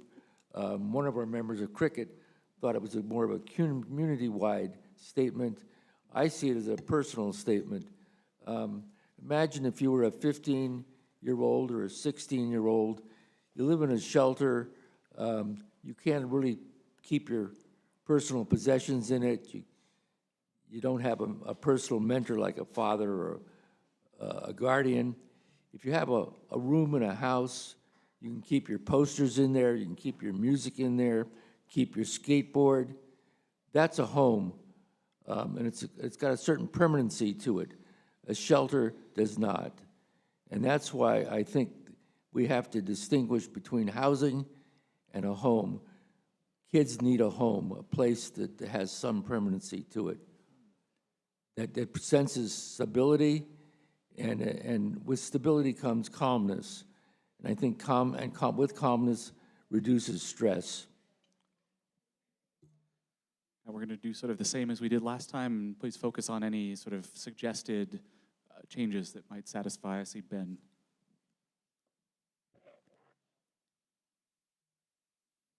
It seems like Alex had something you wanted to clarify, and I want to hear that before I, Right, I just wanted to clarify, I don't disagree with you. I was just trying to figure out how it was a guiding principle, as in how it would guide a solution that we give. So like, as an example, I care about a solution that will promote education in the community, and then you can think of different solutions that would do that. That's what I was trying to get at. Okay. Did you have a suggestion for a suggested edit Can to I this? can I give an example of a principle which we will all understand? Mm-hmm. Think of the Pledge of Allegiance.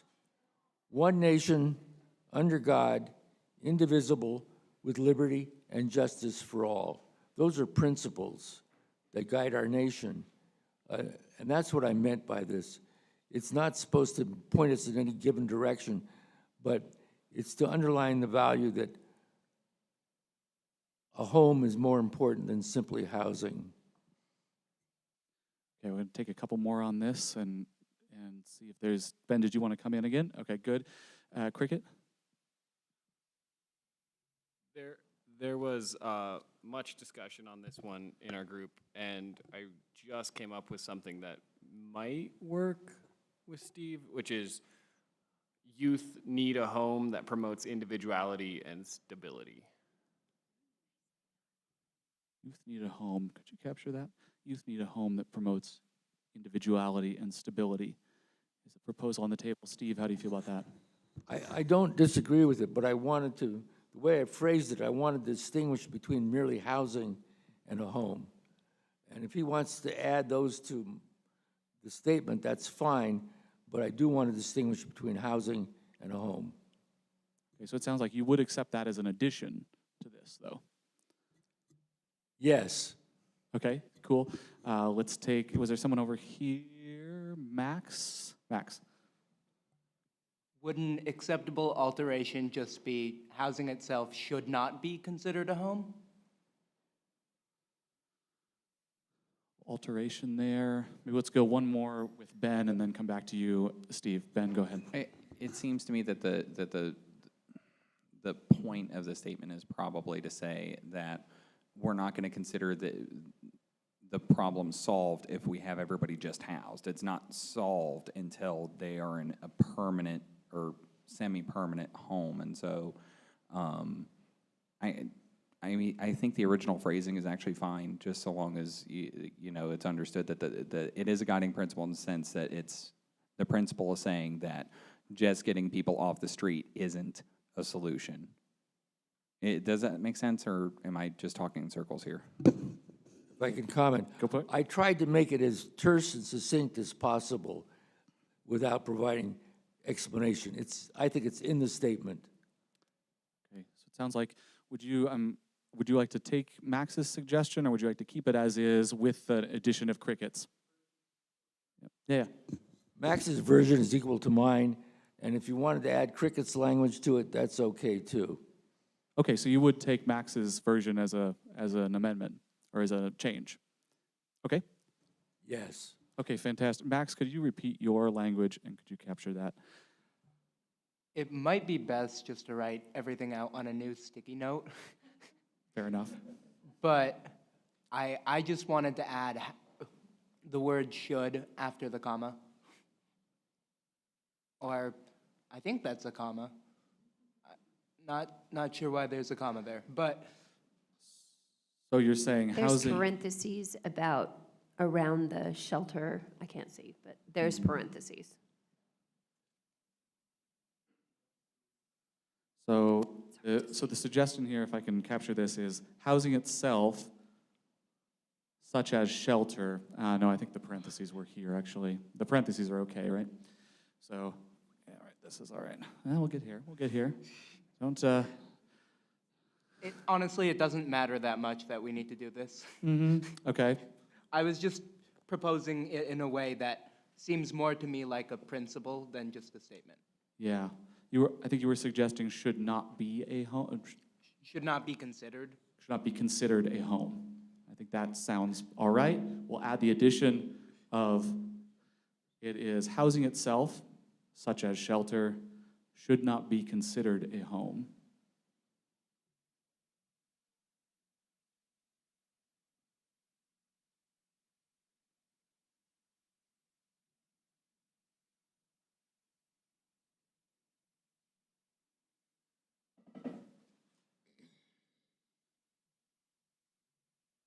Awesome. And the such as shelter is in parentheses. And then we'll add cricket's addition to the end of that. Anything else? It's the one that you captured previously. Yep, perfect. Okay, I think we have an end to that. Wonderful. Colleen, more from you? Great. Yeah, we've got one more, and there's no changes because we couldn't agree on the edits and spent most of our time fighting about it. Okay, well. So I apologize, and I am challenging the whole group to help us with this one. Solutions need to serve current local residents, be sustainable, and promote holistic health of all community members intergenerationally. And can you explain a little bit about the discussion in the group? Oh, God.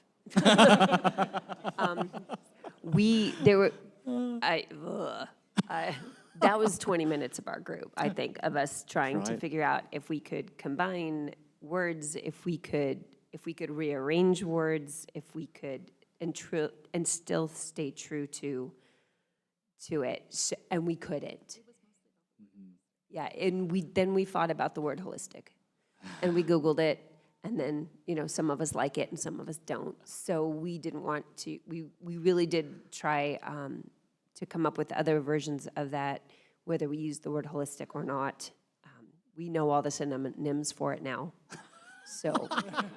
I'm going to suggest that if this group spent 20 minutes on it and went back and forth quite a bit and knows all the synonyms to the main word in question, that we as a large group may not want to dig into this. I think we just leave it as is. It's a great, Thanks, we're done. Great.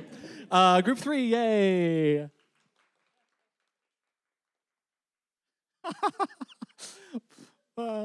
Cheers to you all for your transparency. That's what this is about. Group 4.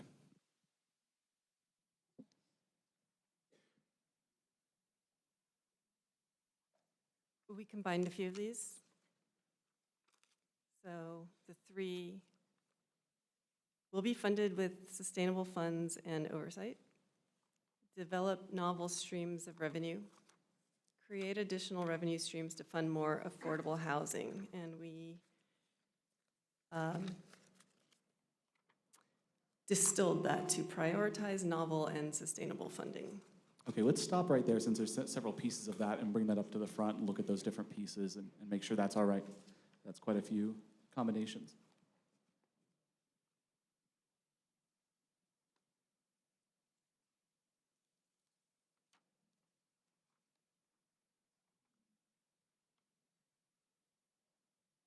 When there's lots of combinations like this is helpful to see all of them and make sure that a core meaning wasn't lost.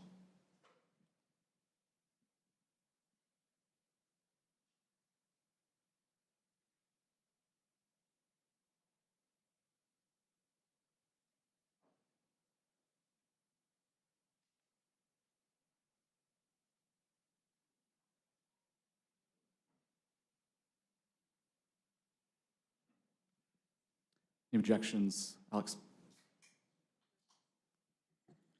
Not necessarily an objection, but, oh, geez. I would like oversight to stay in it. I feel like oversight is a pretty key concept of our original idea. And can you suggest a specific edit to make that happen? And oversight? Just and oversight to the end of it. Group 4, feelings about that? Or Max, do you want to jump in first, actually?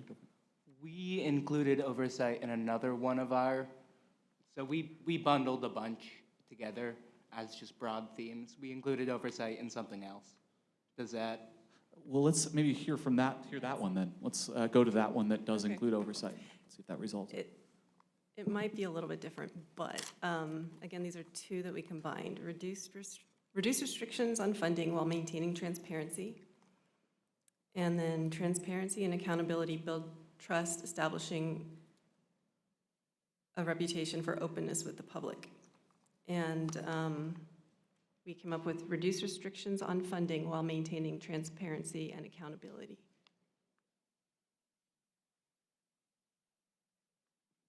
Alex, thoughts on that? Yeah, I guess that works out. That works out. Okay, it's captured elsewhere. All right, let's see that one on the thing here and see if we can approve both of these. Yeah, maybe layout as well. It's multiple. That's great. Any other objections folks are seeing?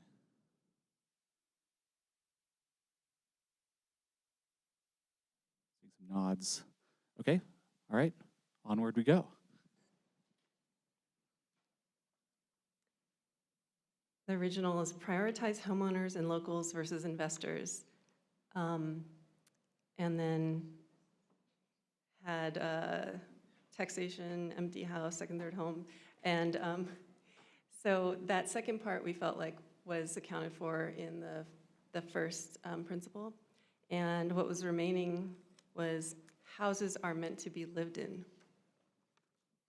Okay, let's see that on screen. And maybe actually, let's do another one while you're there. Yeah.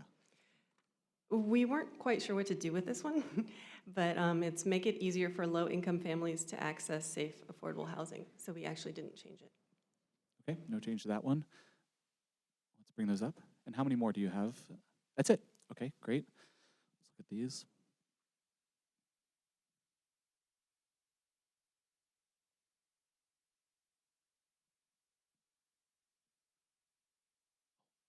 Sorry.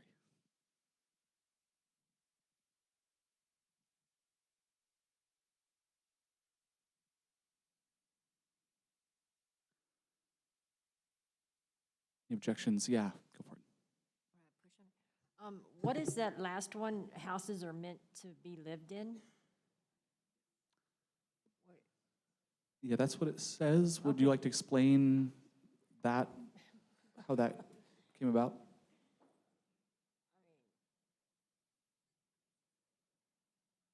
Well, I guess basically the second part of the original principle was accounted for in the edit that we made, the first one that I read.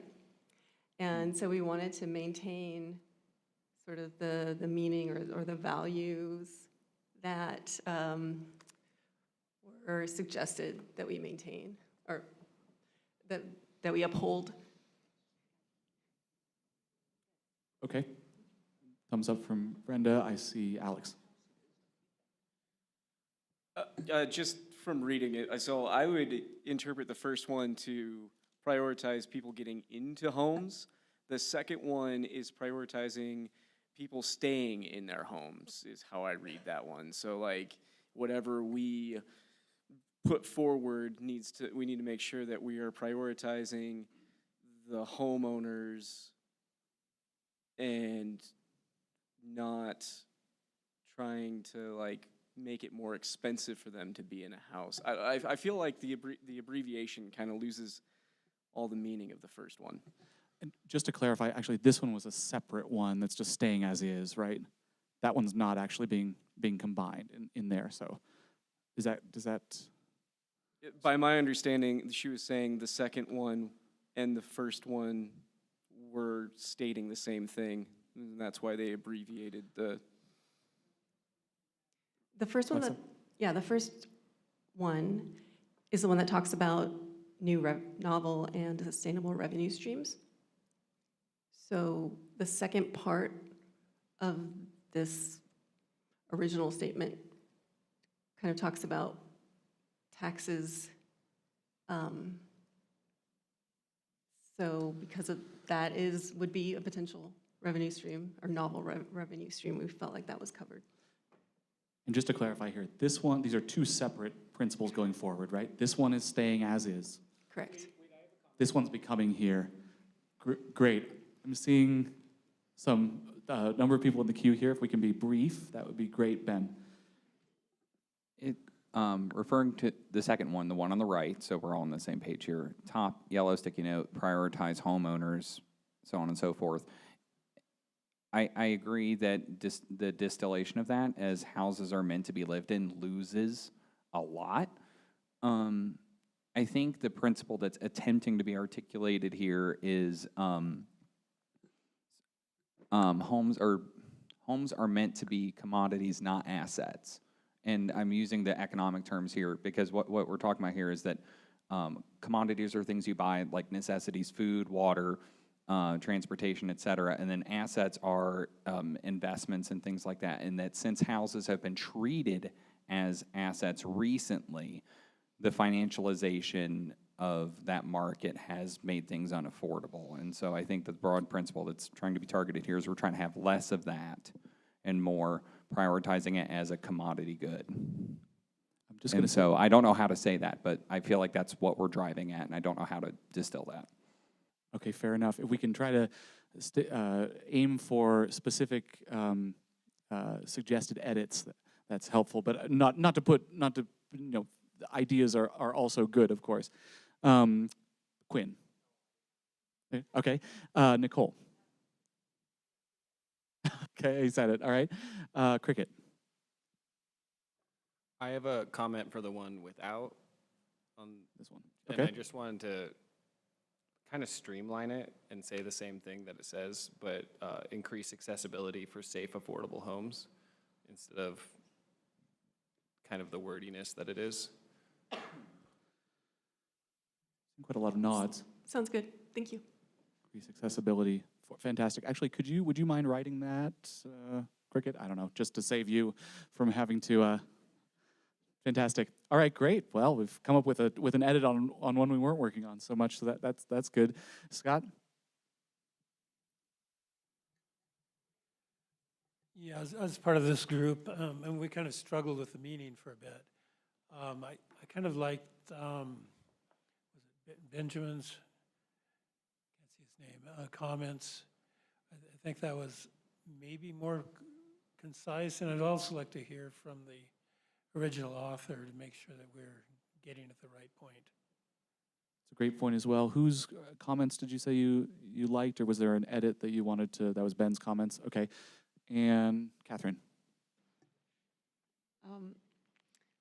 This principle was like Ben was trying to reiterate. It definitely could use some distillation for sure, but I think it's losing the meaning in the edit that a majority of the housing market is being bought out by venture capitalist firms and not being lived in by actual people, and corporations are not people, so they cannot enjoy a home.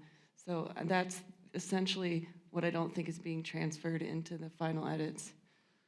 Would you like to suggest a solution? Houses are meant to be lived in and should be prioritized to individuals, not corporations, venture capitals. I don't know, investors. Okay. Obviously, we were struggling on that, but we were taking in some ideas and trying to prioritize local people here in that process as well. Okay.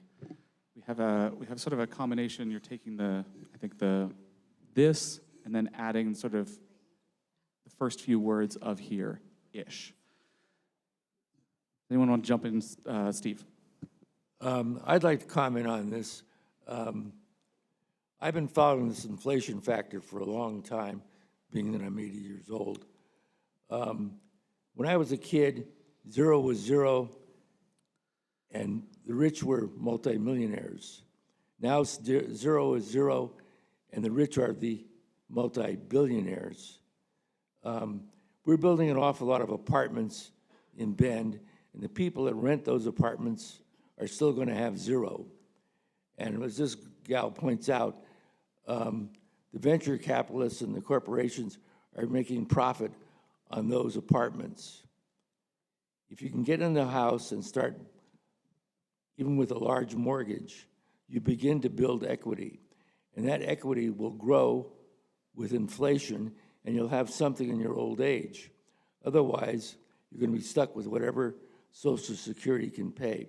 So affordable housing is an important issue, but it starts with government to make the cost of housing accessible so people can buy it. I think in the interest of time here, I'm looking for a specific solution. We have one on the table, which is sort of combining these. Judy, do you want to jump in with a solution? Yeah, what if we edit it to say houses are meant to be lived in as a commodity and not an asset? As a commodity and not an asset. There's quite a bit of clapping there. Does that satisfy folks who are worried about the original meaning being lost?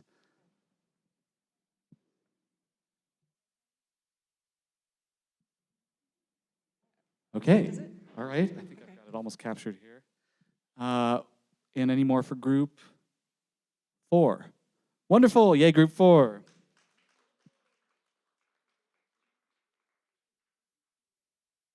All right, group 5. Go for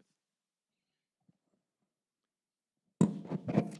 There's an original that says, make it easier for youth to access resources. It was edited to, will make it easier for youth to access resources and will not reduce access. Then there's one that's unedited that says, the recommendation does not require a policy change in an area which is too politically controversial to be feasible. Were there any edits to that second one? No. Okay, no change there. Great. And a second.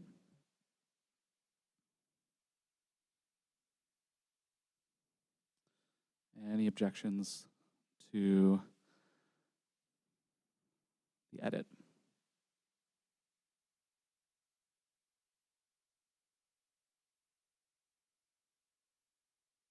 Okay. Seeing none, and if you can lower your table tents, that'd be super. We're good to go there. You can read the next 2. The original says, the solution works to improve and preserve youth their autonomy.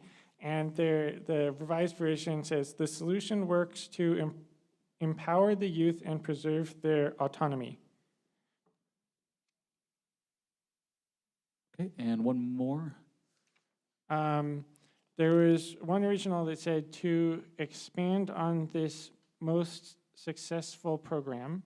Then another original which says homeless solutions from other communities/cities based on proven concepts. And then we said merge these. Merge those, do you mean just put them one after the other? Sandwich them together. Fantastic. All right. That sounds good. Okay.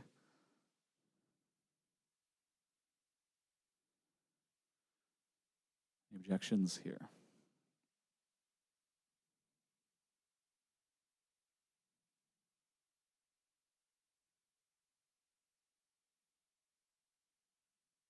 Okay, not seeing any. Good to go. Adrian, more? One that's unedited says, recommendations should be actionable and measurable. It can be directed to a single entity. And then there's another one that's an original that says, be inclusive when making guidelines and recommendations, taking care to not leave out individuals that don't fall within the main groups. And it was edited to, be inclusive when making guidelines and recommendations, take care to not leave out minorities. Okay, any thoughts on those as those are coming over?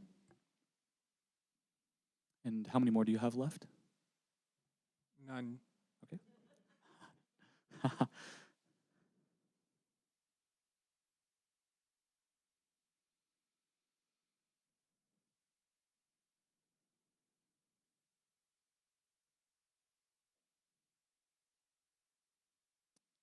See, could you show the back, the top of that one, the previous one?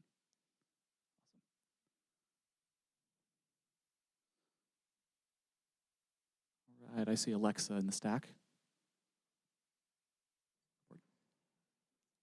My concern with the word minorities is what it encompasses. So it doesn't necessarily mean like minority representation in terms of like the demographic kind of things that we might talk about. But for example, physical location. And so I guess I just want to make sure that the way that that word is minorities is being used would include something like that. Would you suggest a suggested edit there, or revert to the previous? I don't have one at the moment. Okay, all right. Bill? So I come from this group, and I guess I don't agree with minorities, maybe marginalized groups or some other vague kind of all-encompassing term. Okay, a suggestion there. I think I heard one out of the corner of my ear over here. Does somebody want to say that into a mic? Vulnerable populations. Okay, a couple suggestions there. Anyone else on stack? Does the original author want to comment on this?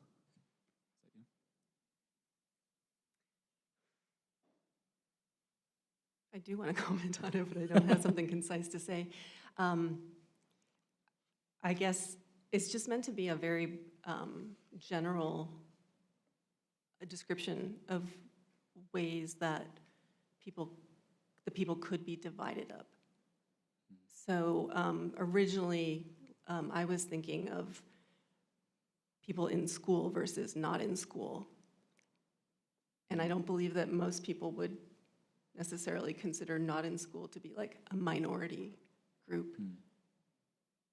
So I want to make sure that that example is included, and I figure there are also lots of other examples that were not coming to my mind.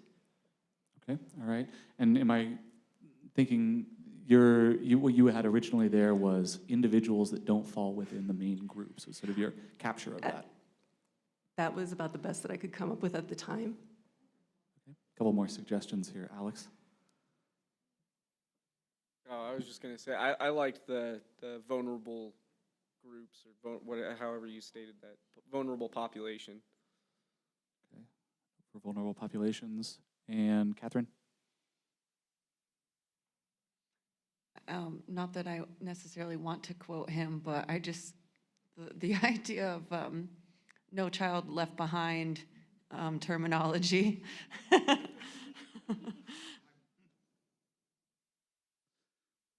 Okay, was that a specific, maybe not? Okay, Cricket?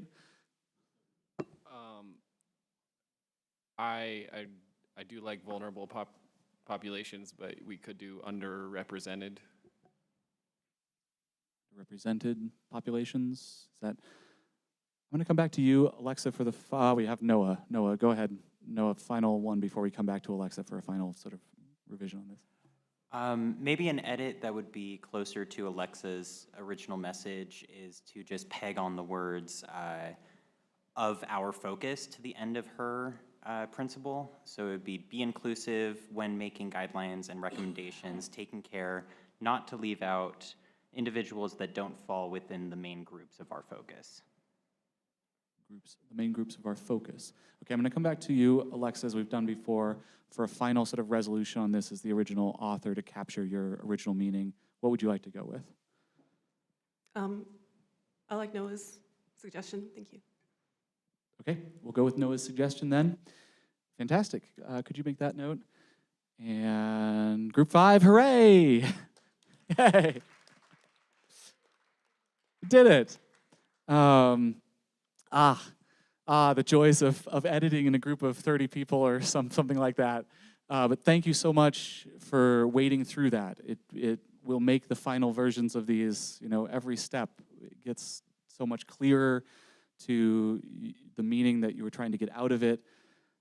I know that can be painful, but it gets to something that will help you and be clarifying to other people out in the world as to what you're thinking here that will live on well past this assembly. So thank you very much. We're going to do end of day stuff now and be very close to heading home. Any housekeeping from you, Grace? Reimbursements. See Grace about reimbursements. Take the project's money, please. It's here for you. And yeah, tomorrow we will start off with the final thing from principals, which is voting on these final versions. Very exciting. And then we'll move into the world of recommendations and analysis of them with some more information coming in. We've got 2 things happening. One, please stay where you are. I'm going to turn it over to Stephanie. Stephanie is a colleague of Ben's who will be handing out the survey. And then if you're willing and able, please stick around after you've done your survey and grab some cake. But if you get done early, if you can take the cake maybe into another room just to not disturb folks who are still doing the survey or outside or up the stairs or something like that to hang out, that'd be fabulous. Anybody else have anything that needs to be said? Scott? Quick question on the voting. Will this be just like up or down voting or rank preference? Good question. The voting will be, you'll have 4 options: strongly agree, somewhat agree, don't know or neutral, or disagree. And strongly agree will get 2 points, somewhat will get 1 point, neutral will get 0 points, and disagree will get -1 points. We add it all up, and that's how the ranking is created. So hopefully that gives a little bit more nuance, I guess, is the word, to the thought of the group. And also, it's not just a strict number. You'll be able to see the numbers for each of those, for each individual principle. So lots of data for folks to look at. All right. Thanks so much, and see you tomorrow. Yay!